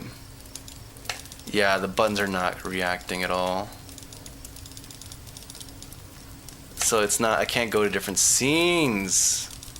I'm clicking, but I can't actually, it's not gonna transition to this scene. But yeah, like, for this game, I wanted the cozy part of the game to be this environment here. And, you know, I played the basic stuff there just to get the idea across, but as far as how to populate it and make it feel, I don't know, we're gonna have to see. I'm not a great environmental dude. What can I say? Balance data 23. Argument range out of, must be non-negative. What's going on here? Is it never adding? Right, because we just did this. Yeah, let me see if I feel like I can fix this to get it functional real quick. And the game itself be 2D, yeah. I'd eat a polygon. Wait, what? What do you mean I'd eat a polygon? 2D games are 3D panels. Cozy knife fighting. Yeah, if I make a medieval game, there's gonna be a medieval like fighting game. You're gonna be having nice warm porridge in front of the fire, and you're gonna be hearing people killing each other outside the door. Oh, I forgot something. A hull registry. We have to do the whole attribute create asset menu. And there's things you have to do. I forgot what it was. There's file name. Or is it just file? And it's going to be hulls. And it's going to be menu name. But yeah, I'm trying to make this area look super nice, even though the game's like a super simple 2D presentation. I'm not gonna make it super high poly. It's not gonna be high poly at all. It's still gonna be low poly, but you can do low poly things that still feel cozy, you know?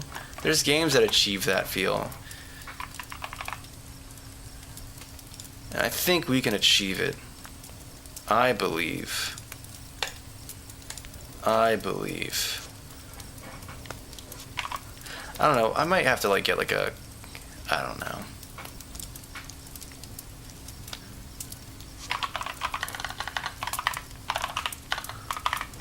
I might have to outsource expertise. I might have to like get like a concept artist or something at least to like sketch up ideas for what this area might look like. And then I'll probably try modeling. I don't know. We'll see. Winter's gonna. Okay, I don't want to be making this game in winter. I don't. We need to get work on other stuff, but I'm just gonna sit by the bonfire and we're gonna just iron it out, man. It's gonna be great. Something about 3D being juicy or fun, and thinking about how people call art tasty. I don't know. I eat a polygon. You know, no further explanation needed. We eat polygons. Cozy Bob Blast Wrestling. Spicy. Sponsored by Taco Bell. GD typos. What's a GD typo? What am I doing wrong? Cozy nuclear launches. Dude, cozy. My parents are divorcing, and you hear the battle ASMR. I'm not gonna lie, I saw that video of someone installing Arch while their parents are fighting. That ASMR video. But I'm not gonna lie, a part of me was like, oh, this feels kind of nice. This feels comfortable. Default hull, yeah, and then hull truck. Okay, that should be good. And then FNF application.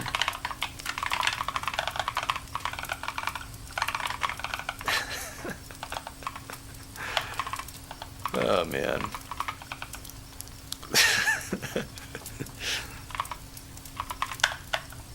Where is this? We have a list here. Yeah, we're gonna remove that. We're gonna replace it with like the.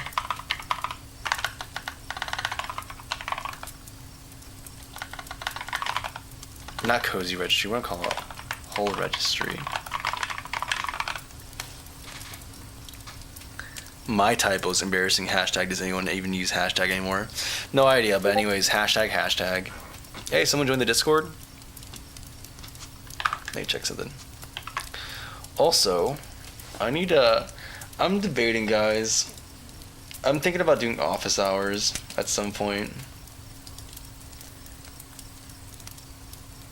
But I'm not sure when I should be doing it. If I want to commit to doing it like weekly, or if I should do office hours like... I don't know. There's been significant enough people like asking for stuff that like... I think it might be better just to have doing office hours things as opposed to doing one-on-one mentoring. 'Cause I don't think like for this like there's so much you can just learn. Like I think most people just need like minor guidance. They don't need like a lecture or something. You know what I'm saying?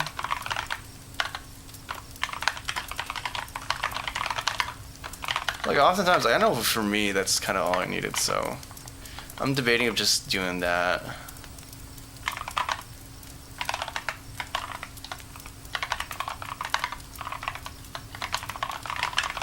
Registry. Yeah, we're gonna keep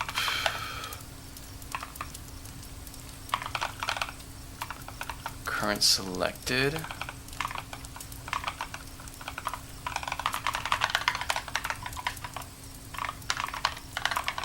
I need to implement the thing. I don't know. Being practiced real dev hours.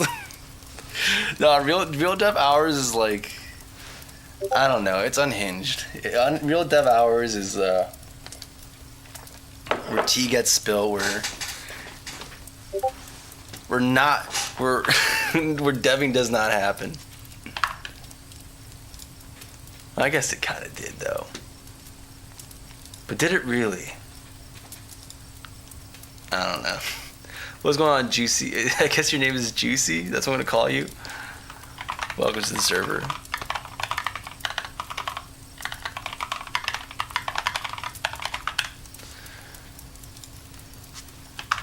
Just make it your own? Yeah. Co-opt real dev hours. Oh man, I don't know. Maybe. I don't know, I need to do more with the Discord. I feel it's weird because like the Discord has grown, but I feel like I haven't done much there at all. So I feel like people are like that kid from Incredibles, you know, where that kid just waiting outside in the driveway, and he's like, "What are you doing?" He's like, "I don't know. I guess waiting for something to happen. I guess." And I'm just like, me too, kid. I don't know what to do. I don't know. All right. Registry. You have to go to FNF application. Yeah, I don't know. If you guys have ideas, let me know. The office hours thing, though, is like a... Because we have like a gym leaders thing, too. So maybe the gym leaders can pop in for that, too. I know some people who'd be down for that.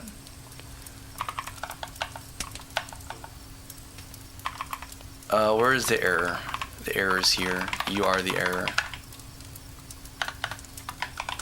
The milkman. I really want to play Psychonauts on stream, dude. I want to replay it so bad. I really, really enjoy Psychonauts, man. It's such a good game, dude. It is. Psychonauts is so freaking good, man. It's not even funny. It's a fantastic game.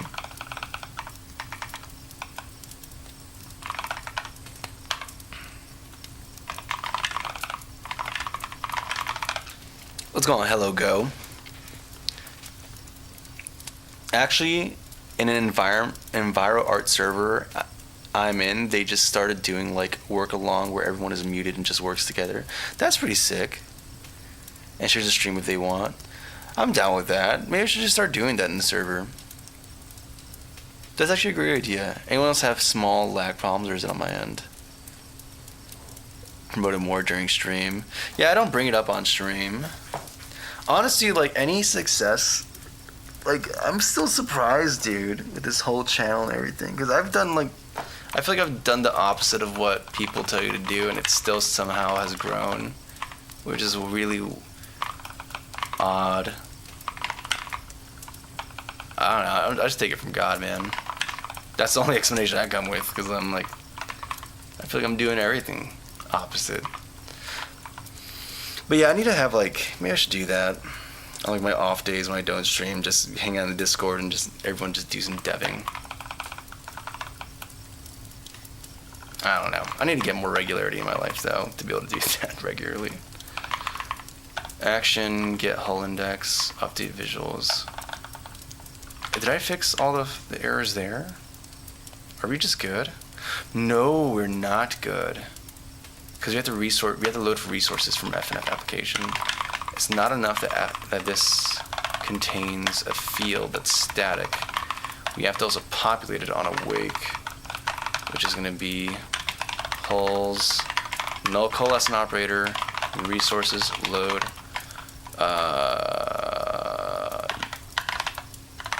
hull registry, and you're going to be hull registry. Beautiful. And now so much oddities should be eliminated, except for all this. But it's gonna be simple, because just hulls. Simple. Could even say bizarre. That is true. That is true.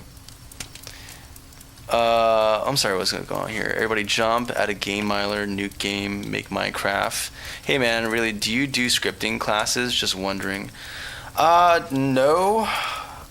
Maybe I can talk about some stuff related to scripting. Or like, I mean, I don't, there's a weird, scripting's a weird term. But we could talk about like some basic principles. Like, we can pull out the Robert C. Martin book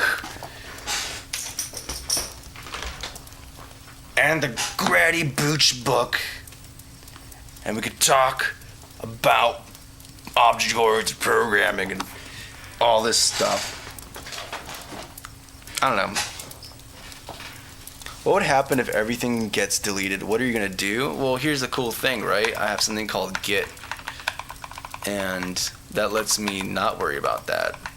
That's why I can do terrible things to my code base and be cavalier about it, because, you know, I have Git to cover me. So, you know,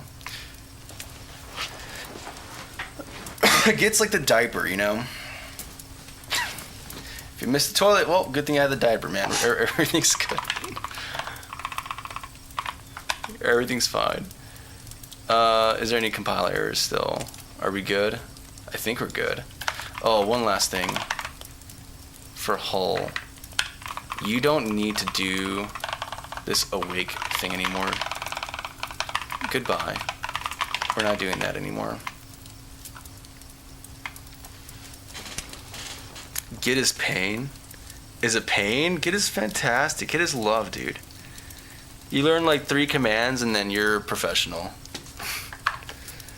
You learn 3 commands of Git.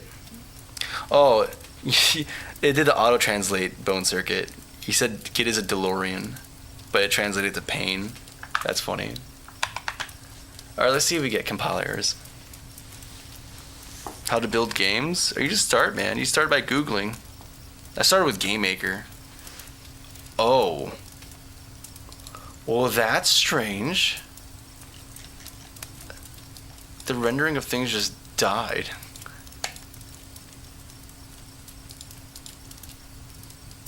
Okay. Who's using a constructor?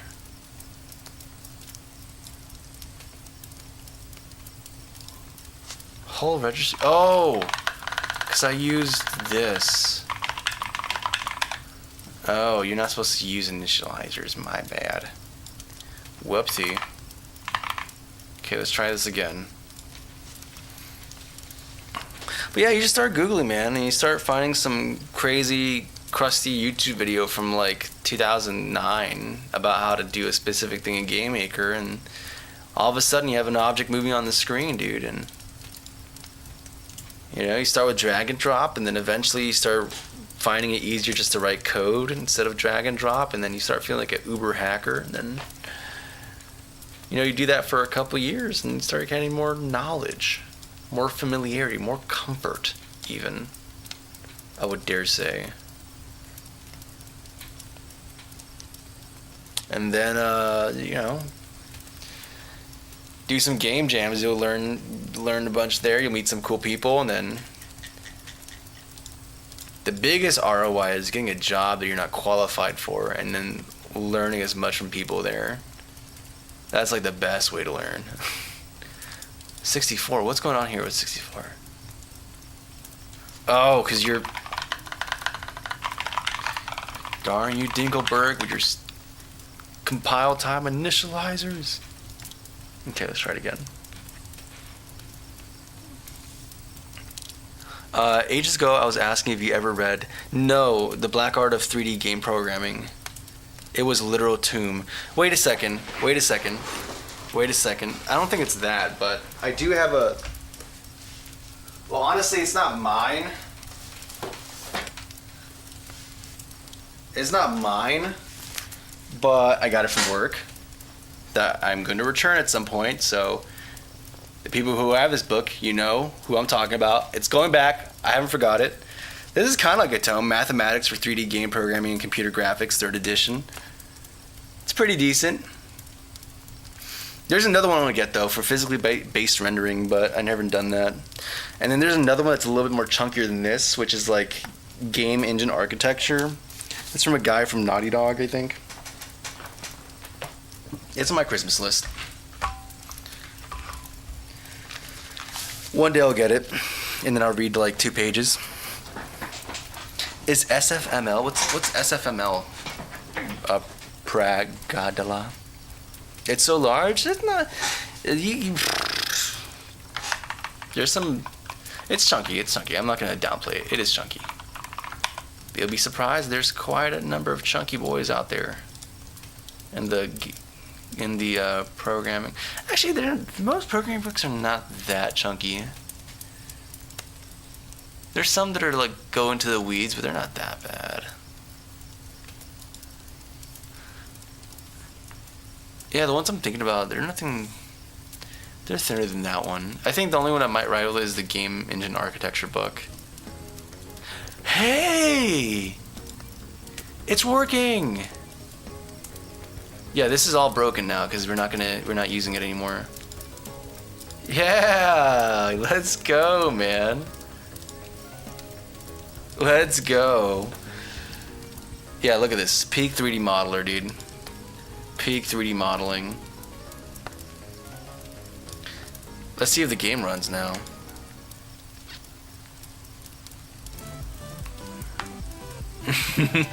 Okay, no, it does not work. It does not work. What's going wrong here? These is all due to bad positionings, though. Oh, there's a null reference here, too. Okay. Simple and fast multimedia library. Oh, I have not checked that out. The only thing I know is like SDL. Do y'all recommend reading programming books? I think they're beneficial. I think there's a lot you can glean from them.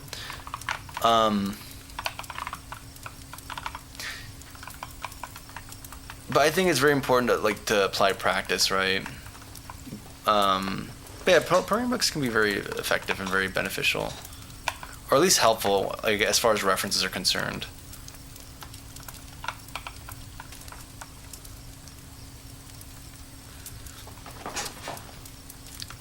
But you'll be a lot of knowledge is honestly online too.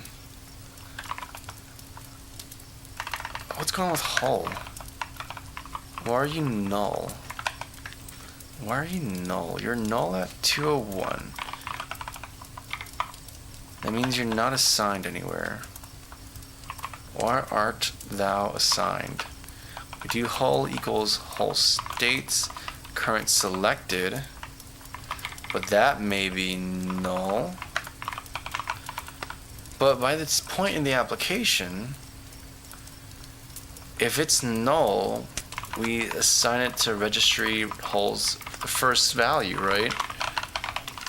So I guess I could do a thing like assert not null for current selected to find out like what I may be doing wrong. We're just curious if books are worth it. Yeah. Yeah, I think you get way more value from doing things, but I think it's helpful, especially if you're like learning different paradigms. They can be very helpful there, like for like Lambda stuff, or I don't know. But then there's like, you have some paper, like there's, I don't know, like there's that, but then you have like someone who puts a repo up that has like a markdown file that really breaks down an idea. Oh yeah, this is not good. Like I know the reactive, the UniRX one had a really good markdown that describes the idea really well. The assertion isn't failing. So what, are these failing? Apply config. It's not, there's no stack trace, so it's not like it's going deep into the call stack. It's literally failing here. So either hull is null, and even if these were null, you can have null parameters. So, like, what are you gonna do, man? A. Who added me? Some people would call it cozy. Dap me up. I'll dap you up, brother. Get dapped up.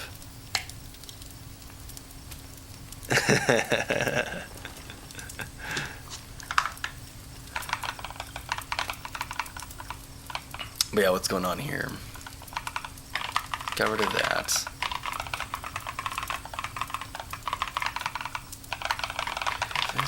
This. Assign this. It's connected.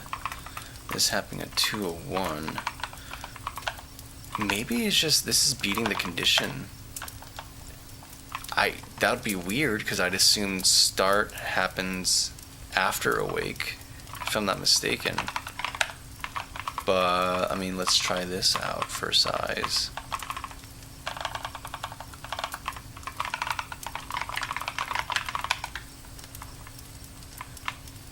Maybe I'm just wrong. Maybe I just have a bad understanding.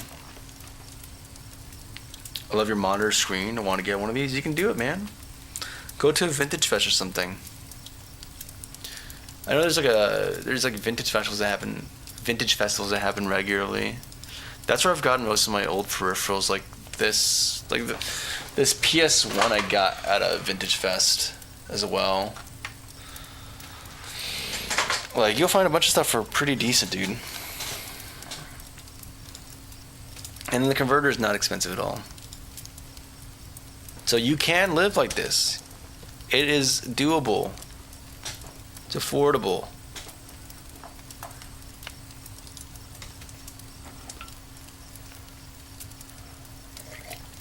And this is probably the cheapest component on my entire computer setup, the monitor.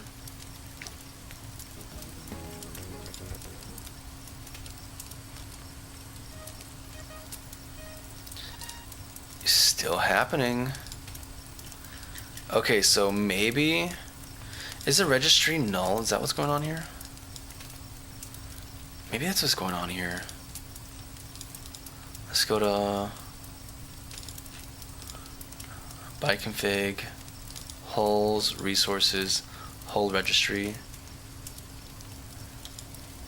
They're not null. Okay. Okay, they are null. Right, because I changed stuff.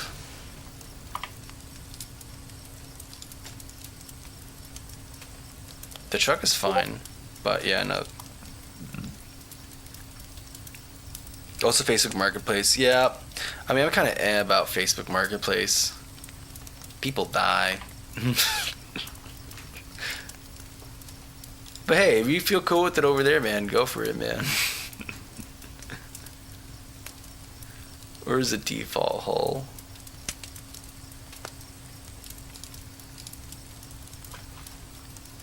Palette mask, there is none.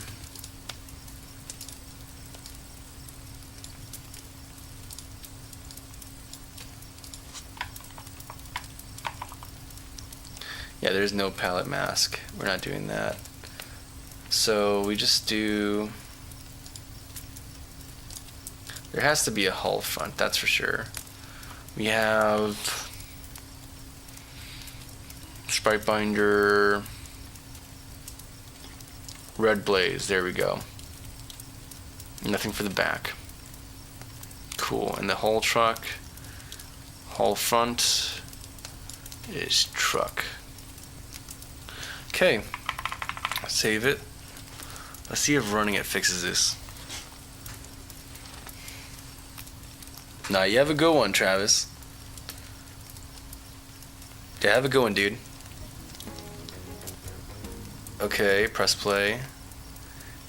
Exceptions? Yeah, we're still getting exceptions. And why is this? Same place. 200. Line 200. Okay, let's do this.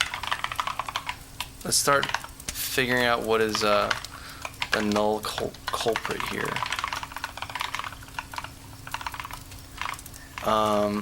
Also,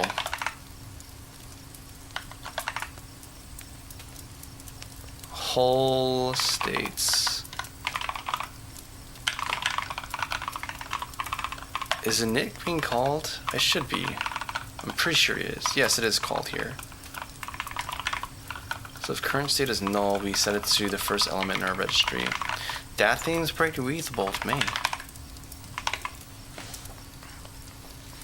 Remember when I said I was going to leave like 2 hours ago, Cozy? Whatever happened to that? Oh no. Oh no. Did the YouTube playables get you? Is that what got you hooked? Did the YouTube playables actually do their job and keep you hooked in?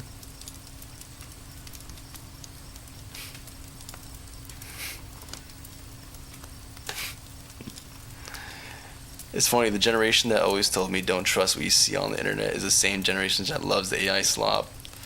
Yeah, it'd be that way.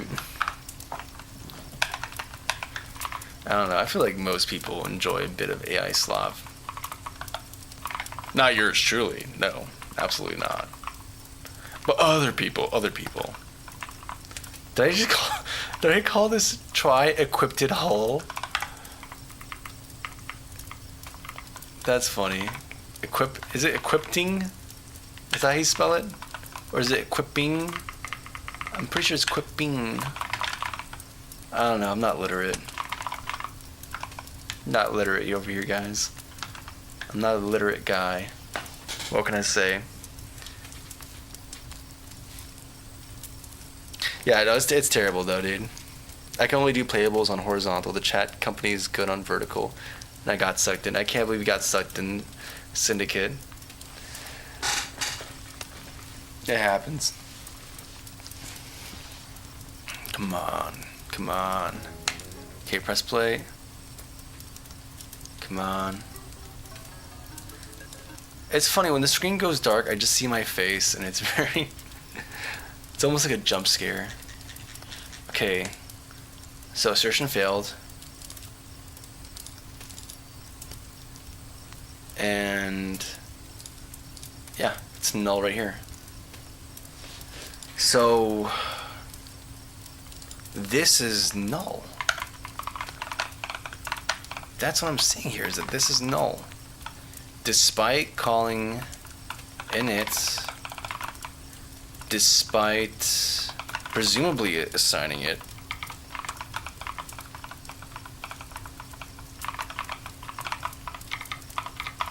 Maybe I shouldn't even, I should just like directly say, yeah, no, you are going to be assigned. Well, that's weird because we do an assertion here too. So hold the phone, what's going on here? how can these two things be true? How can you square a circle? Someone freed my mother from Facebook Reels. Dude, same. I walk past and my mom's like scrolling on Facebook, and I'm like, and then like she's like, I see AI stuff pop up too, and it's like, Mom, please, please, dude, it's like it's like, dude, I hate this AI everything, and it affects everything, dude. One second, I need to take off my robe. I have to take off my it's a little too warm down here, dude. But yeah, it's like, it's man, it's rough. The slop, dude, the slop can't stop. And then my dad, he was talking about like, he's like, you know, he was talking about like AI channels. So my dad's like a little different. He's like, you know, if you can find a niche, and you know, you can just fulfill that niche with like these AIs. And I was like, dude, Dad, you know how bad this is? You know how much I hate this and why I think it's so bad? To be fair though, like once I talked about it, he's like, he understood. He's like, he got it. He's like, oh yeah, I see what you're talking about. But yeah, it's like, it's wild that he was almost, he wasn't proposing, but he was like bringing up the idea of like AI channels and how they profit from it. Which also, by the way, shout out to YouTube for apparently banning a bunch of AI channels. Let's go, dude. Let's go, dude. Whole states, current selected. Dude, I'm gonna go crazy. Like, the only thing I can think of is like, this is being a struct and we're just copying by value, but we're not doing that, man. I'm not doing that. We're not doing that. We're not doing that copy by value. We're directly, these are all heap allocated things, tragically. They're classes. They're all passed by reference inherently. So either this is just weird, maybe I shouldn't be using a property, maybe I need to be just using a private value and just dealing with it that way. And it's weird that this is passing perfectly fine. Like, that is also really strange. Like, I actually, you know, out of curiosity, let's go to start in the player. And instead of doing hull, what if I just pass in like, or I say hull is explicitly an FNF application, hulls, hulls, that, like we directly assign it to the first one. We assert not null, and then we send it. I feel like I'm going crazy. I grew up with my parents telling me to get off the computer or devices, but now I'm yelling at my parents to get off their phones. Yeah, I really beat those dang phones. I mean, they're kind of right though. Those dang computers, man. That dang phone, man. Yeah, it's a wild turnaround. And like, you know, I'm trying to get everyone off a little bit, but it's like uphill battle, right? I was fighting because I went on vacation somewhat recently, and I was like on vacation mode. I got sick, and during the entire vacation as well, I just didn't go on my. I wasn't doing development at all. That was like the resolution that I made. No programming, no none of that stuff. But dude, I ended up installing Instagram, dude. That's crazy. And I started being like active on there, and I was like, dude, I feel the brain rot. But here's the thing, right? Like, I uninstalled it again. Now that I'm out of vacation mode, I'm back to like doing development. I got it off. But there's like this test of wills I was going through with the Instagram algorithm of like, all right, You're trying to bring my IQ and drag it down, but I'm not gonna have it. And I started. I somehow ended up on like TikTok, or not TikTok, Instagram, for like content for like undergrads in like STEM fields or like graduate students. So I was getting like really specific memes about like chemistry and engineering stuff, and I was like, all right, this is what we need. And then like I uninstalled Instagram, but I started having these withdrawals. But then I found this thing. It kind of hits the itch. It kind of hits it. But there's this thing called Wikipedia, and it's basically it's taking Wikipedia and presenting it. So you start in this website, right? You choose your areas of interest. So I'm like, okay, I like games, I like technology, and I can have like other specific things. I like, come on, let me type it in. C++. That's a category. I like low level. Okay, no. I don't know. What do you have here? Maybe game development. Okay, whatever. So you add your areas of interest. Science. And you say, I'm an adult, continue. And then like you start doom scrolling Wikipedia articles for various topics, and it figures out like what you like and what you don't like. So I'm like, I really dig the computer was an invention when it was first made. I like this, and if you want to, you can click into the article and learn more about it. It kind of works. I'm not gonna lie. The thing is, like, it doesn't go deep enough. It doesn't go esoteric enough, right? Like when I do computers or whatever, it just goes like, hey, here's what a computer is, right? It doesn't go like deep in the weeds. Non-fungible token. Oh my goodness, I don't like that. Remember when crypto and NFTs were our worst problems? Do you remember that? Anyways. But yeah, that's how I weaned off, dude. It's crazy. Those things hit crazy, dude. I'm not gonna lie. AI is so insidious. It is insidious. And my first still friends taught me 99% of what I know about coding computers. He's so smart and talented as a dev. He's super into Vibe. Into Vibe coding.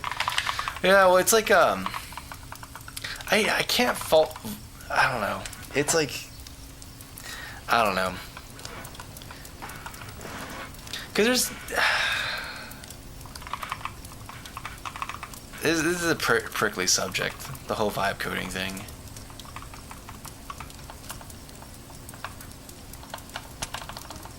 Yeah, I just can't personally do it, or at least do it for anything significant. I can't. Like, I get very anxious because, like, I need to know everything. When I make a PR and I have it reviewed by someone, I need to know everything about it. I need to feel like I have full understanding, so that if I need to defend something, or if I need to address something that's very particular about implementation, I can do it, right? But with vibe coded code, like, you don't have that. You have like this whole cognitive debt that's going on. And it's like, all right, am I really going to take on liability for something that I don't even fully understand or know? No, like that's very, at least for me, that's like very anxiety inducing. And, you know, I just end up reading all the code that was generated and like spending way more time just to understand it as opposed to just writing it. But then there's like, you know, the Gastown Manifesto, if you guys have ever heard about that, where it's like this deranged thing. And the whole idea is that, yeah, coding is no longer a craft, right? Instead, it's like fishing, where, you know, you cast your net into the sea and you pull up some fish from the ocean, and maybe some fish fall off into the docks and whatever, right? But you don't care about that. You care about throughput. So you end up in like this token like maxing mentality, dude, of like, you don't care about quality or whatever. You're just gonna keep pressing the send button until it eventually gets what you want, which is crazy to think about. And You know, it's a death of like craftsmanship and actually writing well designed stuff. It's good for people who actually knows when AI was for autocomplete. Yeah, even then I stopped because like you end up having the co-pilot pause. How small does your viewport in the engine look? It looks like this. This is my viewport for the engine. So it's a little, you know, some people may or may not like it. I can live with it. Alright, I didn't test this thing. I compiled it. Or I think I was going to compile it before I got sidetracked there.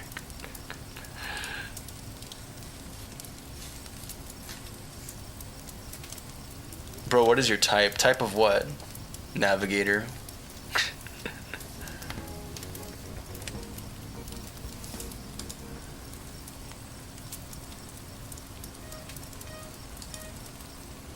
That could be ambiguous, man. Yeah, my type is NAND gates. Those are my favorite type of gates. I love me some NAND gates. Okay, now we're getting somewhere.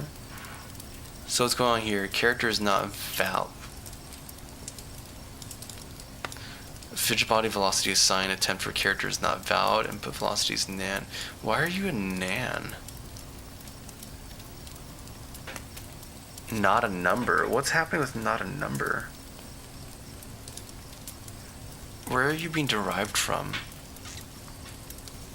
It eventually does what you need it and then empties your wallet. Yep. We study AI, the more we know that using it makes you measurably dumber. So your viewport is how you use the viewport. Yep. Well, if I'm gonna be like, it's and let me find the Gas Town Manifesto, right? And like it's all like it's like the anti. Like if I were to write my manifesto, it's like the anti of that. Welcome to Gas Town by Steve. Yeah, and it's like it's the most dystopic thing, right? If you want to read it, go for it. It almost feels like a cognito hazard. But in a weird way. So like I personally at work, right? I kind of avoid the track for management cuz I actually like writing code.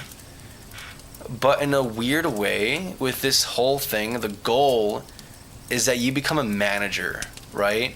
Where first you start coding, and then you eventually start coding with a code, like with an agent, and then you stop reviewing what the agent does and say YOLO, you just send it, and then eventually you start having more windows open for the agent and YOLOing, right? And then you eventually instead just go into, you actually have an agent. Sorry, this is like the web app thing, right? You have the agent here, and then you have multiple agents, and then eventually you become a manager of this agent, and like all of a sudden you're acting as a manager. And it's like, wow, that's like terrible. That's like, it like sucks all any like, first of all, trace of accountability, because you don't know what's going on at that point, right?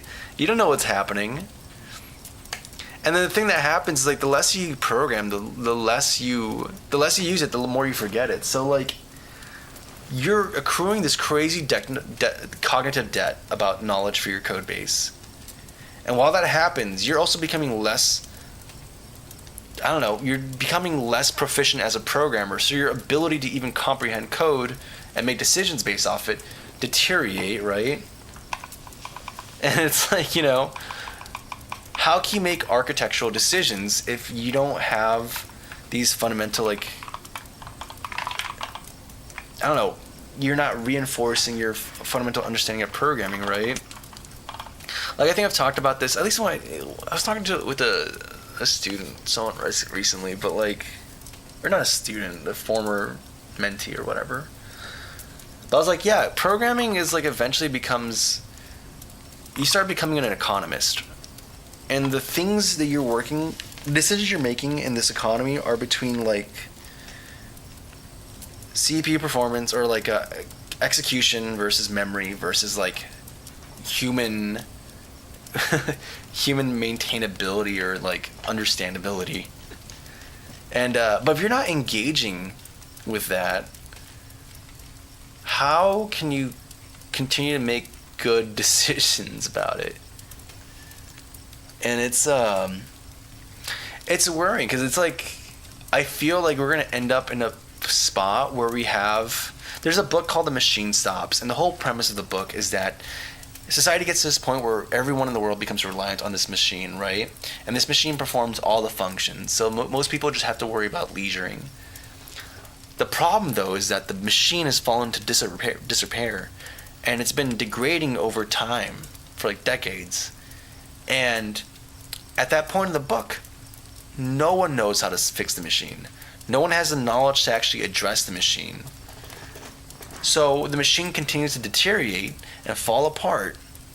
And the book, a spoiler, ends with everyone falling into darkness because the machine stops. And I can't help but feel like we're entering into the world where that's starting to kind of happen, right? Where we start having important core infrastructure of technology being designed and deployed by these things. And like, people are super cavalier about it. Big companies are very cavalier about it. Individuals are cavalier about it. Even very like knowledgeable people and proficient programmers are cavalier about it, or at least are very much about it and are using it. So I always talk about like cognitive debt on like a micro level between you and your code base. But like, imagine that cognitive debt as a society. And that's not like a foreign concept. It's things that we've experienced with manufacturing. We can't like manufacture a bunch of things in the US because a lot of the knowledge and expertise for that have either like faded away or moved elsewhere. You know, there are certain things that can no longer be manufactured in the US that used to be manufactured. It's a real thing that's happened and continues to happen. So imagine that with like software, man. I mean, we're already facing that issue with the levels of abstraction, but like, dude, it feels crazy, man. Anyways, I'm gonna buy a plot of land in Montana and just live off the grid at some point. Makes them pretty useless for creating something new or interesting. That is true, Isvan. It's very good at performing at the normative level, within like a one standard deviation of the mean. But I don't know, man. Like, private code bases, like all the interesting code that's happening is locked behind private repositories and is like, whatchamacallit? There's a word for this, patented, right? But then like, you have this patented code, and then programmers are introducing LLMs to it, like agents to it. And sure, you're paying for it and you're hoping that, yeah, the agreement between us and like whatever big AI company, they're not going to use our data to train their models. But like, I don't know, man. I could totally see code exfiltration happen at the agent level. Because, you know, X and Y company did not honor their word. And what's going to happen? They're going to get sued? Okay. Well, that's the price of doing business, right? We get your cool, interesting proprietary code, and we lose like what? A couple million in a lawsuit? So I don't know. I feel very like, I don't really trust agents. I have to use it for work, or at least it's like strongly encouraged, but like I can't help but feel that there's like this extra like, I don't know. I just don't fundamentally trust it, right? And I'll engage with it up to the minimum extent, and that's it. What was I doing? We're dealing with nans. That's what we're dealing with. Nan inputs at the player. Rigid body position, because somehow the rigid body position is not correct. Because some of the math here is resulting in that on the X and Y components, which is signaling probably like a divide by 0 or something. Not a number. I don't know. Can only really generate text that, yep. kind of like using GPT Gemini if I'm learning something new. Very helpful as a pseudo teacher. Yeah, but there's also a skill set to seeking out knowledge too, which I feel relying on LLMs also deteriorates. The toaster book. What's the toaster book? Sorry about my dumb analogy, but it's like some big tortillas in my hometown. New generations will know how to make them, and we will lost the yummy, yummy tortillas. No, that's exactly it, dude. That's exactly it. You know, instead of talking about manufacturing some part, like metal component, right? You're talking about manufacturing tortillas, and that's a very specific thing, dude. Oh man, it really is a thing, dude.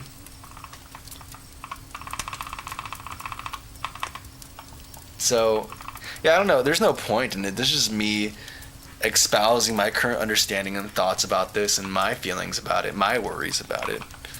We'll see if my, like, super, you know, alarmist views go anywhere or are actually valid. I hope they're not. You know, I hope AI keeps hitting that asymptote and doesn't progress further than that, but I don't know, man. I don't know. Either way, dude, I'm gonna just keep trucking at getting better at programming. There's some things that LLMs like are struggle with, like 3D spatial reasoning. They can struggle with that with 3D math and stuff like that, but I don't know, we feed it enough code, proprietary code, maybe they won't struggle with that anymore. Where was I? This is at 382. I think like that's for updating Sprite though. Is that where it's coming from? But yeah. Bro, clip this chat. Clip this. I don't know, does YouTube have clipping? I don't know. Cozy, come to Ontario, become a citizen. We have healthcare, land, and so many lakes. I don't know, man. I think I'll just make my own nation at this point. Here in secret, don't let Mr. Cozy know. Hey, what's going on, Terrell? It's good to see you, man. You've been spitting. Hey. I'm glad I'm not the only one who feels this way. Mum's the word SFM. Toaster book, the guy who tried to make a toaster from scratch and how it's just unfeasible for the average person to do so. Ah. That I need to read that. Is it just called Toaster Book? I'll check it, dude. How did you fix the weird thing that happens with Unity's dockable windows when using tiling window manager? I didn't fix it. I just live with it. I mean, Unity hasn't been that broken for me. I think the only weird stuff that happens is like I have to, when I switch from other tabs, I have to like hover over the dockable windows. And you know, of course, like the Windows 32, the WinXP like trailing windows thing happens here too, but it's not the end of the world.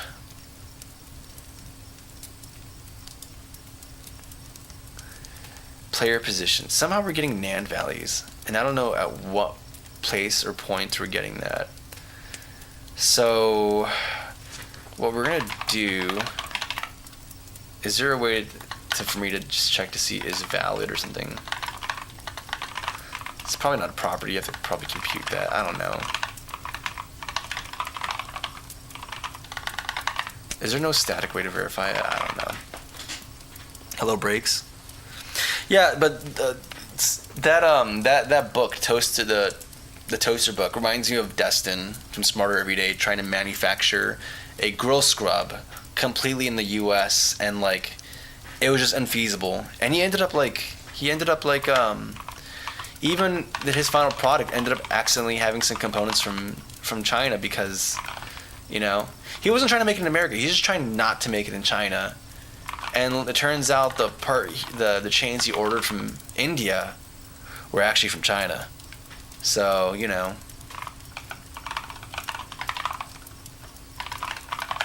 We're going to do this. I'm just going to do like a vector 3 set velocity. And every time we do rigid_body.velocity, we're just going to replace it with this. So I can figure, I mean, is it throwing because it's trying to assign a nan value? Is that what's going on? That's probably what's happening, which means the vector3 can exist with a nan value. Which means our computation here is, and it's happening on the x and y components, so it's clearly, we're overriding x with min. What? Oh, okay, it's only these conditions. Okay, I have to check something. It's not like it's negative or positive infinity, so I don't think we're accruing it that way. Why not print debug logs? Because it's not going to give me the place in the code where it's actually happening. Like I know the exception's happening here. I don't know how the nan value is being computed. At what stage in computation it's happening.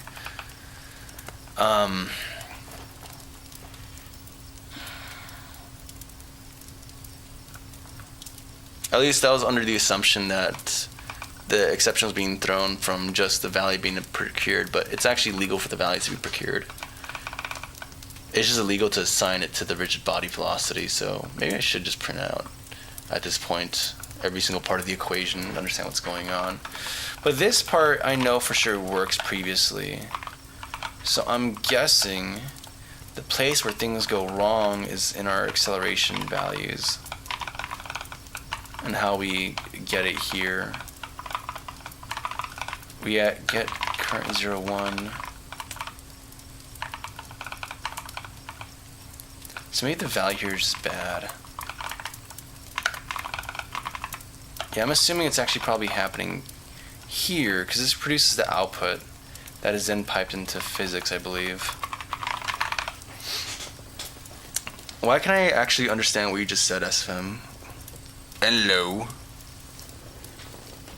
This reminds me of the guy from Barbosa from Pirates of the Caribbean. Hello, Poppet. Yeah, that pissed me off. Now I went back to Windows 10. Oh, no, it's just tragic, dude. Just the one. Somewhere, some poor orange cat just walked straight into a wall. Wait, what? What did I miss, dude? I feel like I'm missing some context here. Okay, we may have broken our game. Well, actually, we've been broken for a while, but it's okay. We'll get there little by little, dude. We are doing... But I'm pretty sure it has to do with how we're doing the engine calculation here. And it's because we're doing get current 0 to 1. We're saying acceleration equal to engine accel. And then velocity equals input times 15. Where's input though? Wait, what? Wait. Wait a second. We have vector2 input. And we just oh, okay, this is if the player is controlled, then we actually set it with the correct values. We do a vector3 lerp, a vector2 lerp, velocity, target, acceleration times delta time. Is velocity a vector3? It's a vector2. Okay.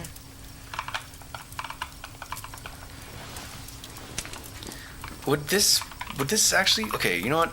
This is what we're gonna do. We're gonna just decompose the elements. We're gonna do the debug log gun. Not even gonna be pretty about it. We're just gonna do the thing. I wanna understand every single expression that's been derived here. I know V3 is wrong. I wanna get every single one of these expressions. So if velocity is less than min, we override it with V3, override x, min, otherwise we use just velocity.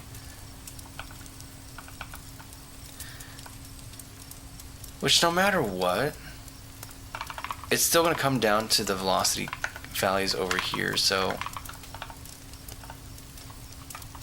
it's just strange that you can do vector3 operations on incorrect vector3 values.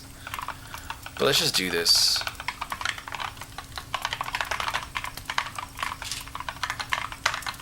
Every single thing, dude.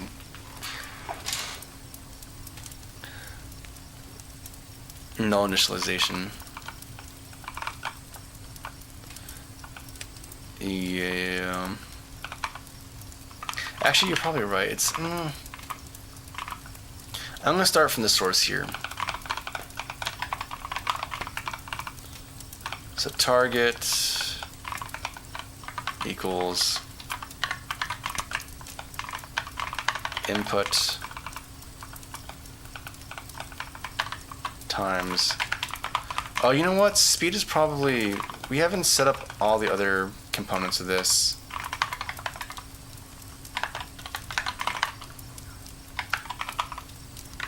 Speed boost coefficient.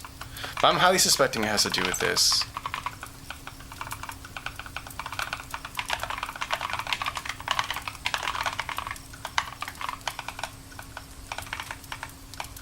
Parent, not F. I'm so used to working in C. Okay.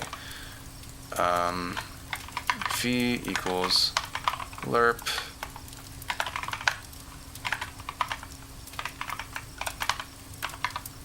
target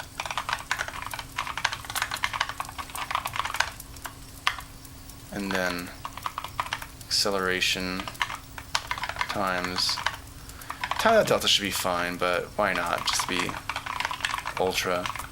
In fact, I kind of want to like just have this be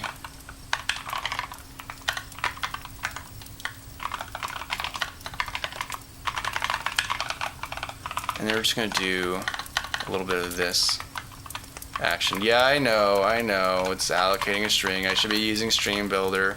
Whatever, we're deleting this. This is not going to production at all. It's fine.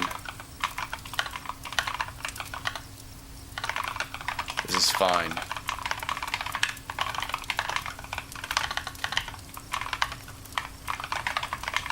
And you know what? We should do a null character, or not null character, a new line character, just to be safe.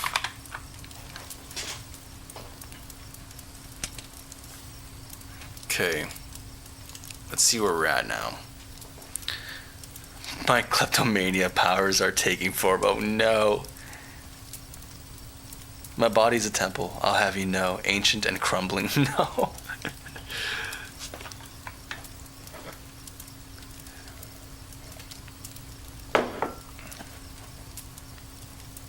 Okay, come on. Okay, we press play. Okay, now let's see if we got useful logging information here.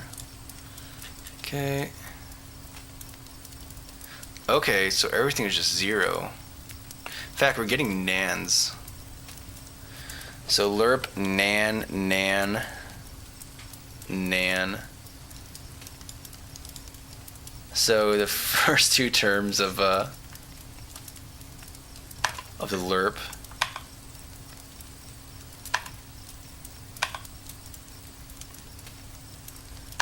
and acceleration is nans. Okay. So we're all just nans. And what is, I feel like this term is the problem term and like it's infecting everything else. So let me just check out this, because I'm pretty sure this is where bad things are happening. So we do get current comp by get max comp. Oh, I guess we don't initialize these values. Ooh, I should probably have done that. Ooh, I probably should have done that. Oh no, geez. What a fool. It's so simple, so simple. It's so simple, pop it. We can do a init, or I can do like a constructor. Maybe I should like totally do like a constructor or something, man. Maybe we gotta be like totally tubular and gnarly. Yeah, okay, eShip comp. Okay, so let's do, by default, we will do, I don't know how I did this. I'm forgetting, dude. Yeah, we're gonna set these. So current can stay where it is, but max, maybe I shouldn't actually. Maybe I should actually initialize these to a basic value, or at least like a not zero value. So max, and we're gonna do e ship component acceleration. Yes.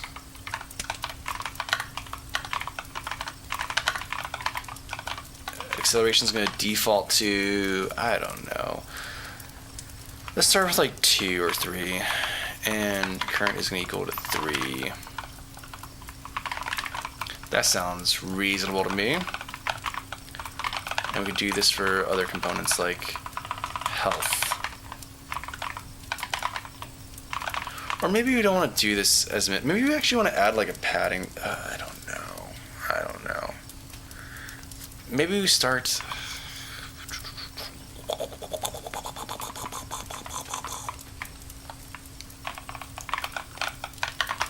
We'll start here.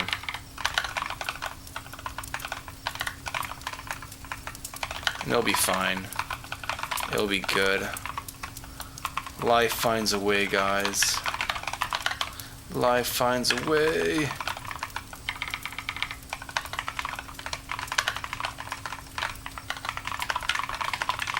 Okay. Yeah, I'm pretty sure that was the issue. Real, yeah. Each stone chiseled and cut with diligent and meticulous skilled masons. And the hidden Indiana Jones rolling boulder. Oh, wait, I'm thinking of Aztec temples. Yeah, you think of Temple Run. Banger game. Temple Run was like you guys remember when apps came onto the scene? You guys remember touchscreens when they first came out? And you saw your friend playing Temple Run after the school quiz bee, and he came out of that high school where the competition was happening, and you're like, whoa, what's doing that? What's that, dude? And it's like, whoa, that's a game you're playing on your phone? And then you look at your BlackBerry and you're like, oh my goodness, I don't want to. Do I really want to use a BlackBerry when I can't play Temple Run? Gross. I remember that.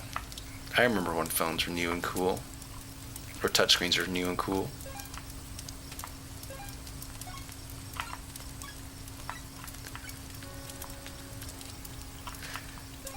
See, that's how like technological advancements get you. Actually, no, they don't.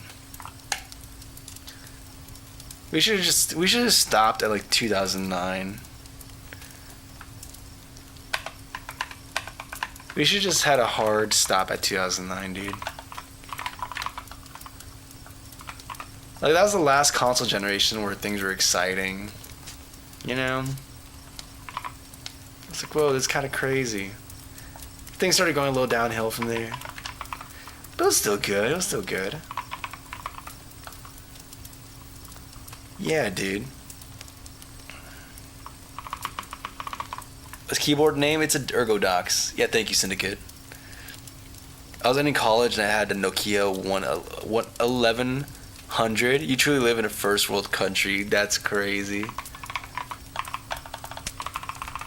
That's crazy. It's kind of true though, man. It'd be that way. And we're trying to go back. I found a phone that has like is basically a BlackBerry with a touchscreen. Let's just go back to that. Maybe that's where I should be. Okay, I'm doing something. Like we're in a good spot, but not quite where I want to be. So engine Excel, we get a normalized value, and then what? Times 50? Maybe. Simpler times, dude. Simpler times. Jelly car, I miss you. Was it in college on Nokia though? Yep, 2009. I think I still had my PC with a clear blue acrylic case. Yeah, that's what I'm talking about, man. It's good times. So waiting for something to replace the AI hype. No, because everything that replaces it gets worse. Like honestly, I would go totally roll back to the days of like NFTs and crypto mining and all that. I mean, it was bad, but it wasn't like bad at like a existential level, you know.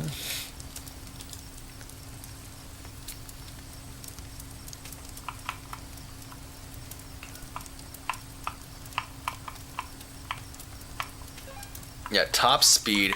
Top speed is the issue here. I cached some values, but I haven't. In fact, I should be caching. Oh, 1 second. Where do we cache speed? Where's speed? Speed is right here. And where are you set? No. What? Wait, where am I defining this stuff? We have speed, we have acceleration, we have health. That should all be retrieved from ship config. Yeah.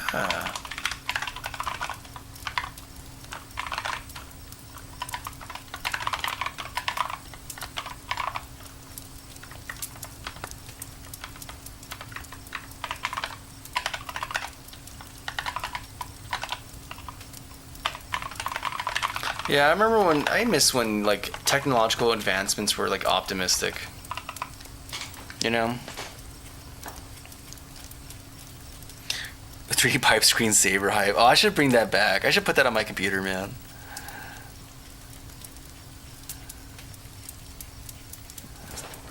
Yeah, we're just gonna go back in time, dude. We have to go back to the small net. I think I'm still debating if we're gonna actually.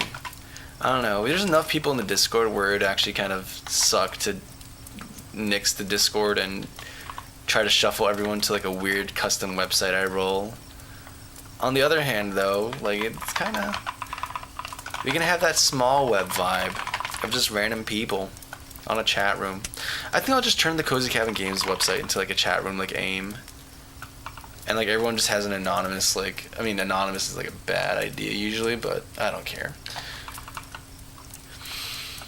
You just hop into as anonymous people into like a chat room. That seems fine. We have speed. What else do we have going on here? Acceleration, health, speed. This seems to be backed by something though. Oh, we set it here. We assigned these, dude. We've already assigned you. Why am I doing the same thing up here? We've already done the thing down there. I'm a fool. A blatant fool. So I just need to replace some of these values with the already calculated values.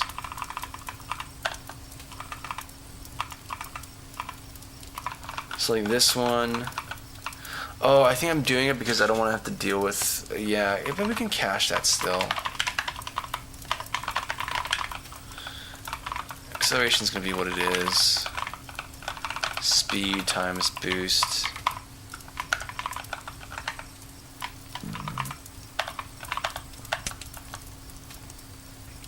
Whole health. Let me go set the whole health. Wherever that is. I still don't understand how this fixed things. That's really weird. I don't know. We're gonna have to go to the stack trace to figure out where exactly why that's happening the way it is. Yeah, we're not doing this. You're gonna be health now. What's that? Any of you guys taking discrete math? If so, do you remember that like axiom, or I forgot what it was, but that like you know the modus ponens things where it's like if A equals B and B equals C, therefore A equals C. I forgot what the term for that was. What engine or framework you use? I'm using Unity. Tragically, may I add.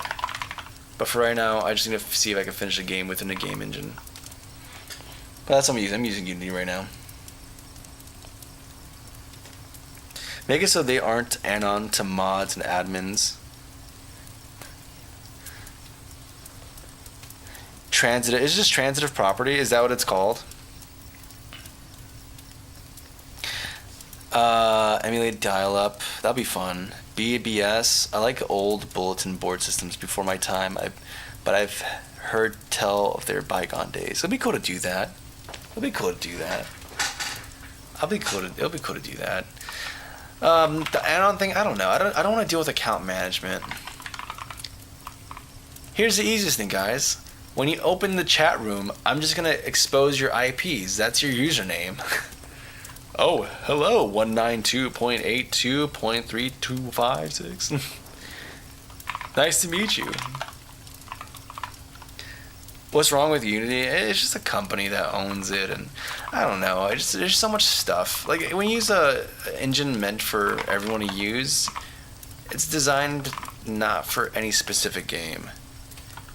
You're forcing the engine to align your game, and I think there's something really cool about writing an engine that's like very minimal and like just does the things that are required for your game and is architected specifically for your game, as opposed to like, you know, and only, yeah, like, that's what I want. A lot of what I'm doing is forcing the engine to do things that it wasn't designed to do, oftentimes. Or permissively allows it, but it's not like, you know.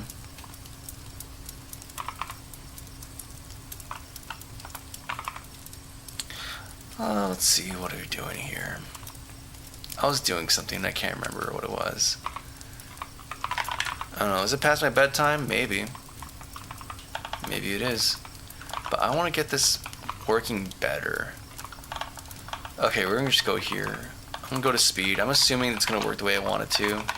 If not, so be it. I'm going to multiply it by like 30. That sounds good enough to me. Nope. I can't multiply by 30. You're integer? You are integer. Interesting. I don't like that. You're afloat now. Congratulations. Congratulations. You've been promoted. Big promotion. And now I can do 0. Nope. Nope. Nope. There we go. Axiom was the right term for that, what you called the transitive property, by the way. Oh, thank you. I'm glad I was good there. Yeah, I want to get back into logic. I think there's something really cool about like structuring your thinking around logical axioms.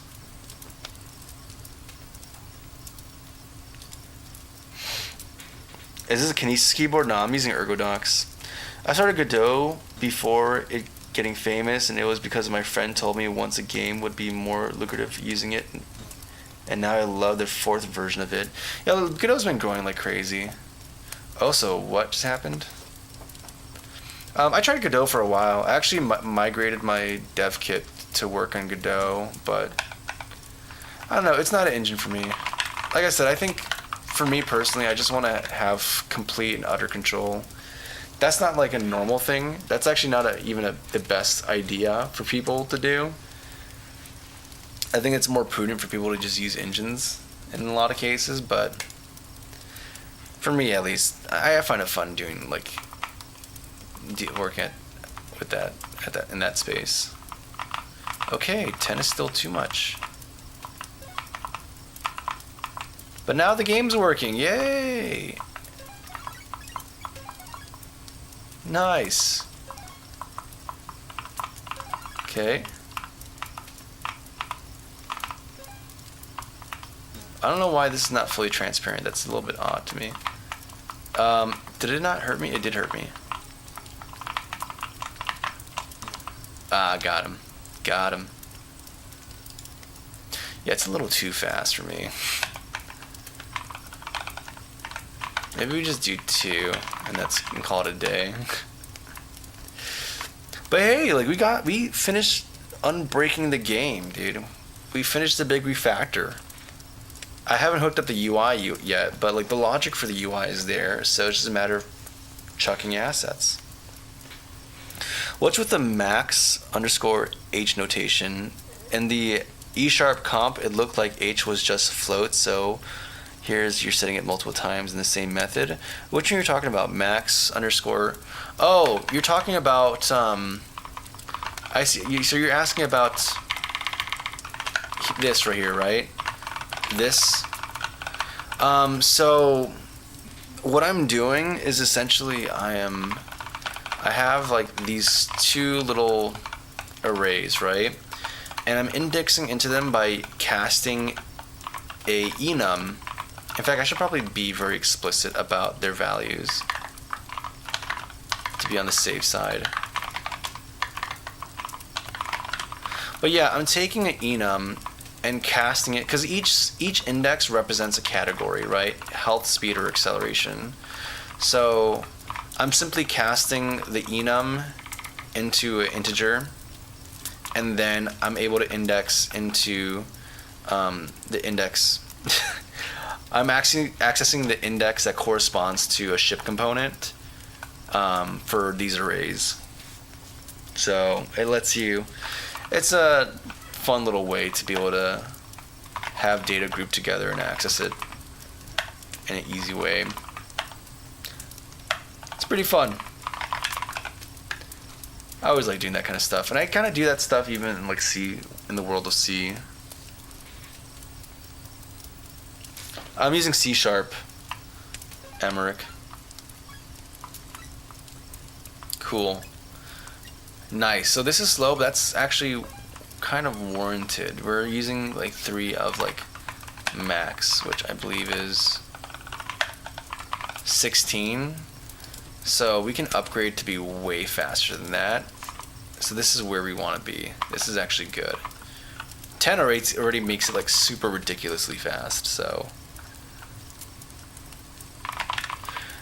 yeah, Unity only uses C#. Yeah. Yeah, I'm using Writer Oliver. Yeah, hopefully I answered your questions, Max Warren. The Bidoofus is right. Unity and Linux? Yeah, using Unity and Linux. IBIT. Or IBIT. Okay, cool. So we have eShipComp, eShipConfig, and nice. Okay, dude, I think we're like super freaking great on this so far. I'm gonna commit what we have, guys. So, guys, ready for some basic Git? Git status, look at that. Beautiful. Beautiful, look at that. You're gonna do git add -- all, git commit -m, unbroke the code. The code. Git push berg, return to 2D. That was way more coding than I was expecting to do today. I thought I was going to be stuck doing some assets and stuff, but we actually turned it out to be implementing things. That's pretty gnarly. Yeah, we're going to close this. I don't want to have this in my...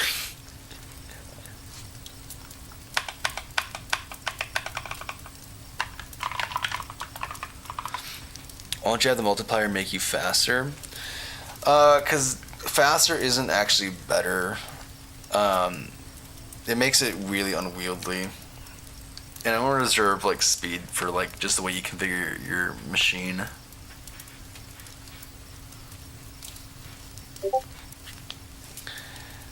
You did a thing. You did a thing. Yeah, we did a thing. I'm kind of surprised.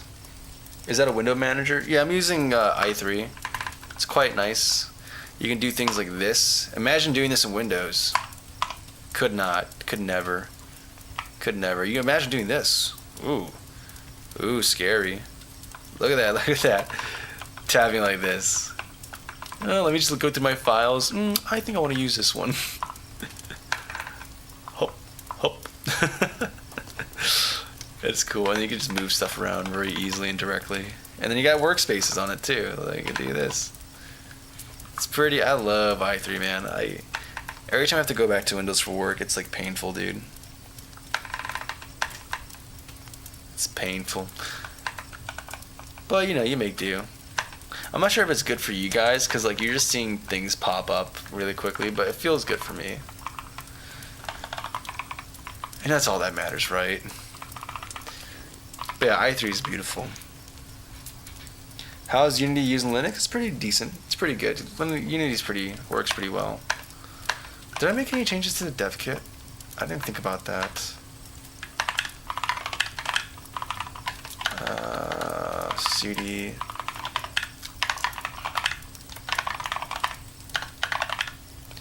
I did do some significant stuff. What did I do?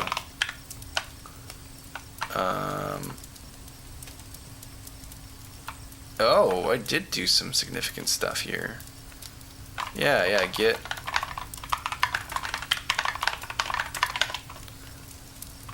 I think I'm missing an M here. Refactors.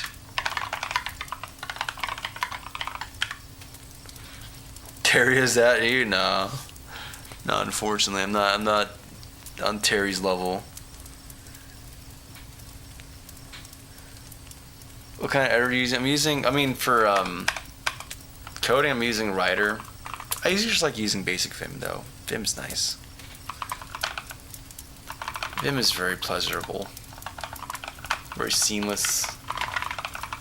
It's pretty good. Very basic. Writer, though, is like the super premium experience if you want to have like big refactoring and all that kind of stuff. It makes it very easy to do. Do you do docs? I do some documentation. I'm probably gonna have to do more docs eventually when I get into when I decide if I'm gonna release this or not. But usually I try to keep the code very just self-documenting. But there's things I like actually having something properly written because it's actually not clear what the intention may be, and I might require that context. But there's some dumb stuff like this where it's like, yeah, it's true if it can cool down, false otherwise. But if I was doing something gnarly like packing a vector into a 4-byte integer value, then yeah, I'd probably want to document that. Hey, I'm doing that for a reason.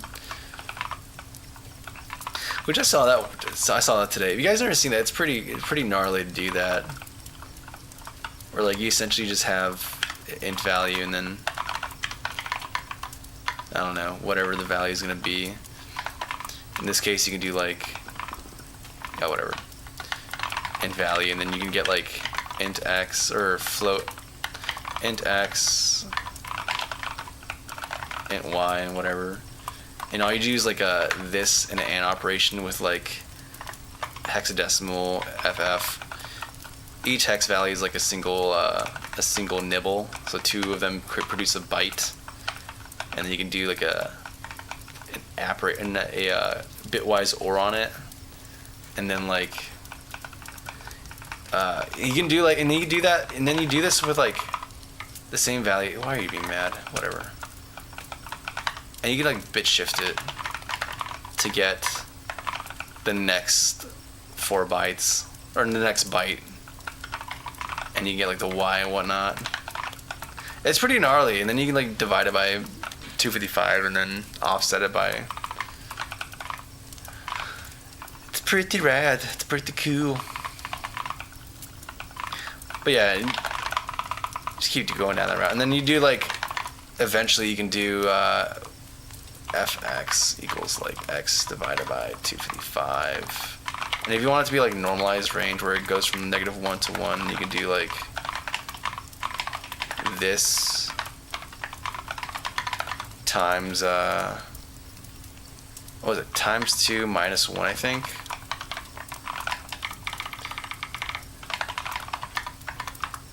And voila, now you have a vector component, essentially 2 floats of low precision derived from a single integer. I mean, you can do more. It's 4 bytes in a single integer, 32 bits, right? So you keep going down this train.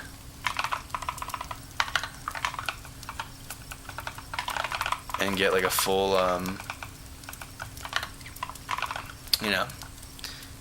it's pretty rad, and you just do the same thing and eventually you get a full vector component. But yeah, something like this I probably want to document a little bit, but you can kind of also derive it implicitly as well.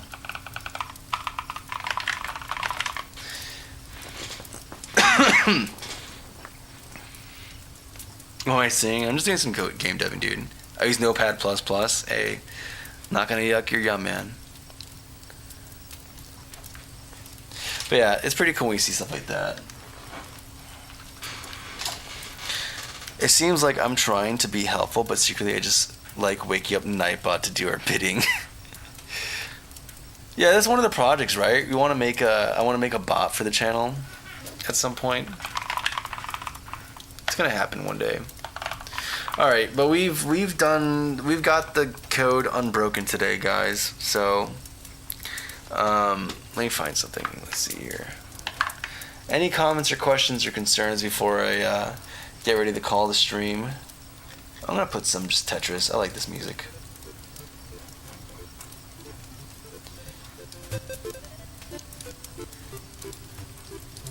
Let's see here.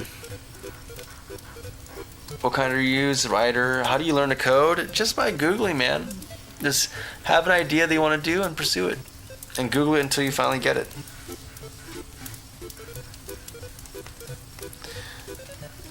I'm so excited to catch you live. Well, Christ is king, brother. I'm sorry to say it, but you're catching me right when I'm signing off for the night. Oh, brother. I streamed a little bit earlier today, but I just wanted to get some stuff and get done. We did like 5 hours of coding though. Jeez, 4 hours and 42 minutes? That's gnarly, man. Big productive hours today, dude. Big productive hours. Also, Travis is Savage, welcome to the Discord. Clayeel, welcome to the Discord as well. In fact, I'm going to put this in here. We're going to be welcoming people here. Actually, no, let me move this over here, and I'm going to open, because we have, yeah, here we go. But yeah, glad to have you guys in the server.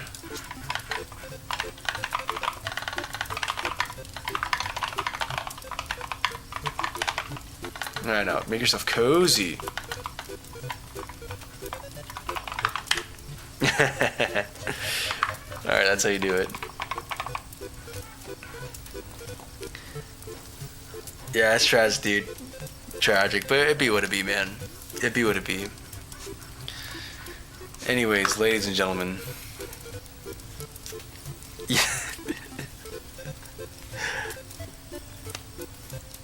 Yeah, I'm not seeing any questions. If you guys have any more questions, though, feel free to ask me in the Discord. We have an Ask Cozy section here, too, so... When we go live again, probably Wednesday. Yeah, Monday, Wednesday is usually very consistent. Thursday and Fridays, I probably will stream. Saturdays, I do stream too, but Monday and Wednesdays are the for sure ones. So, yeah. But yeah, feel free to ask me questions here. And ladies and gentlemen, thank you for watching.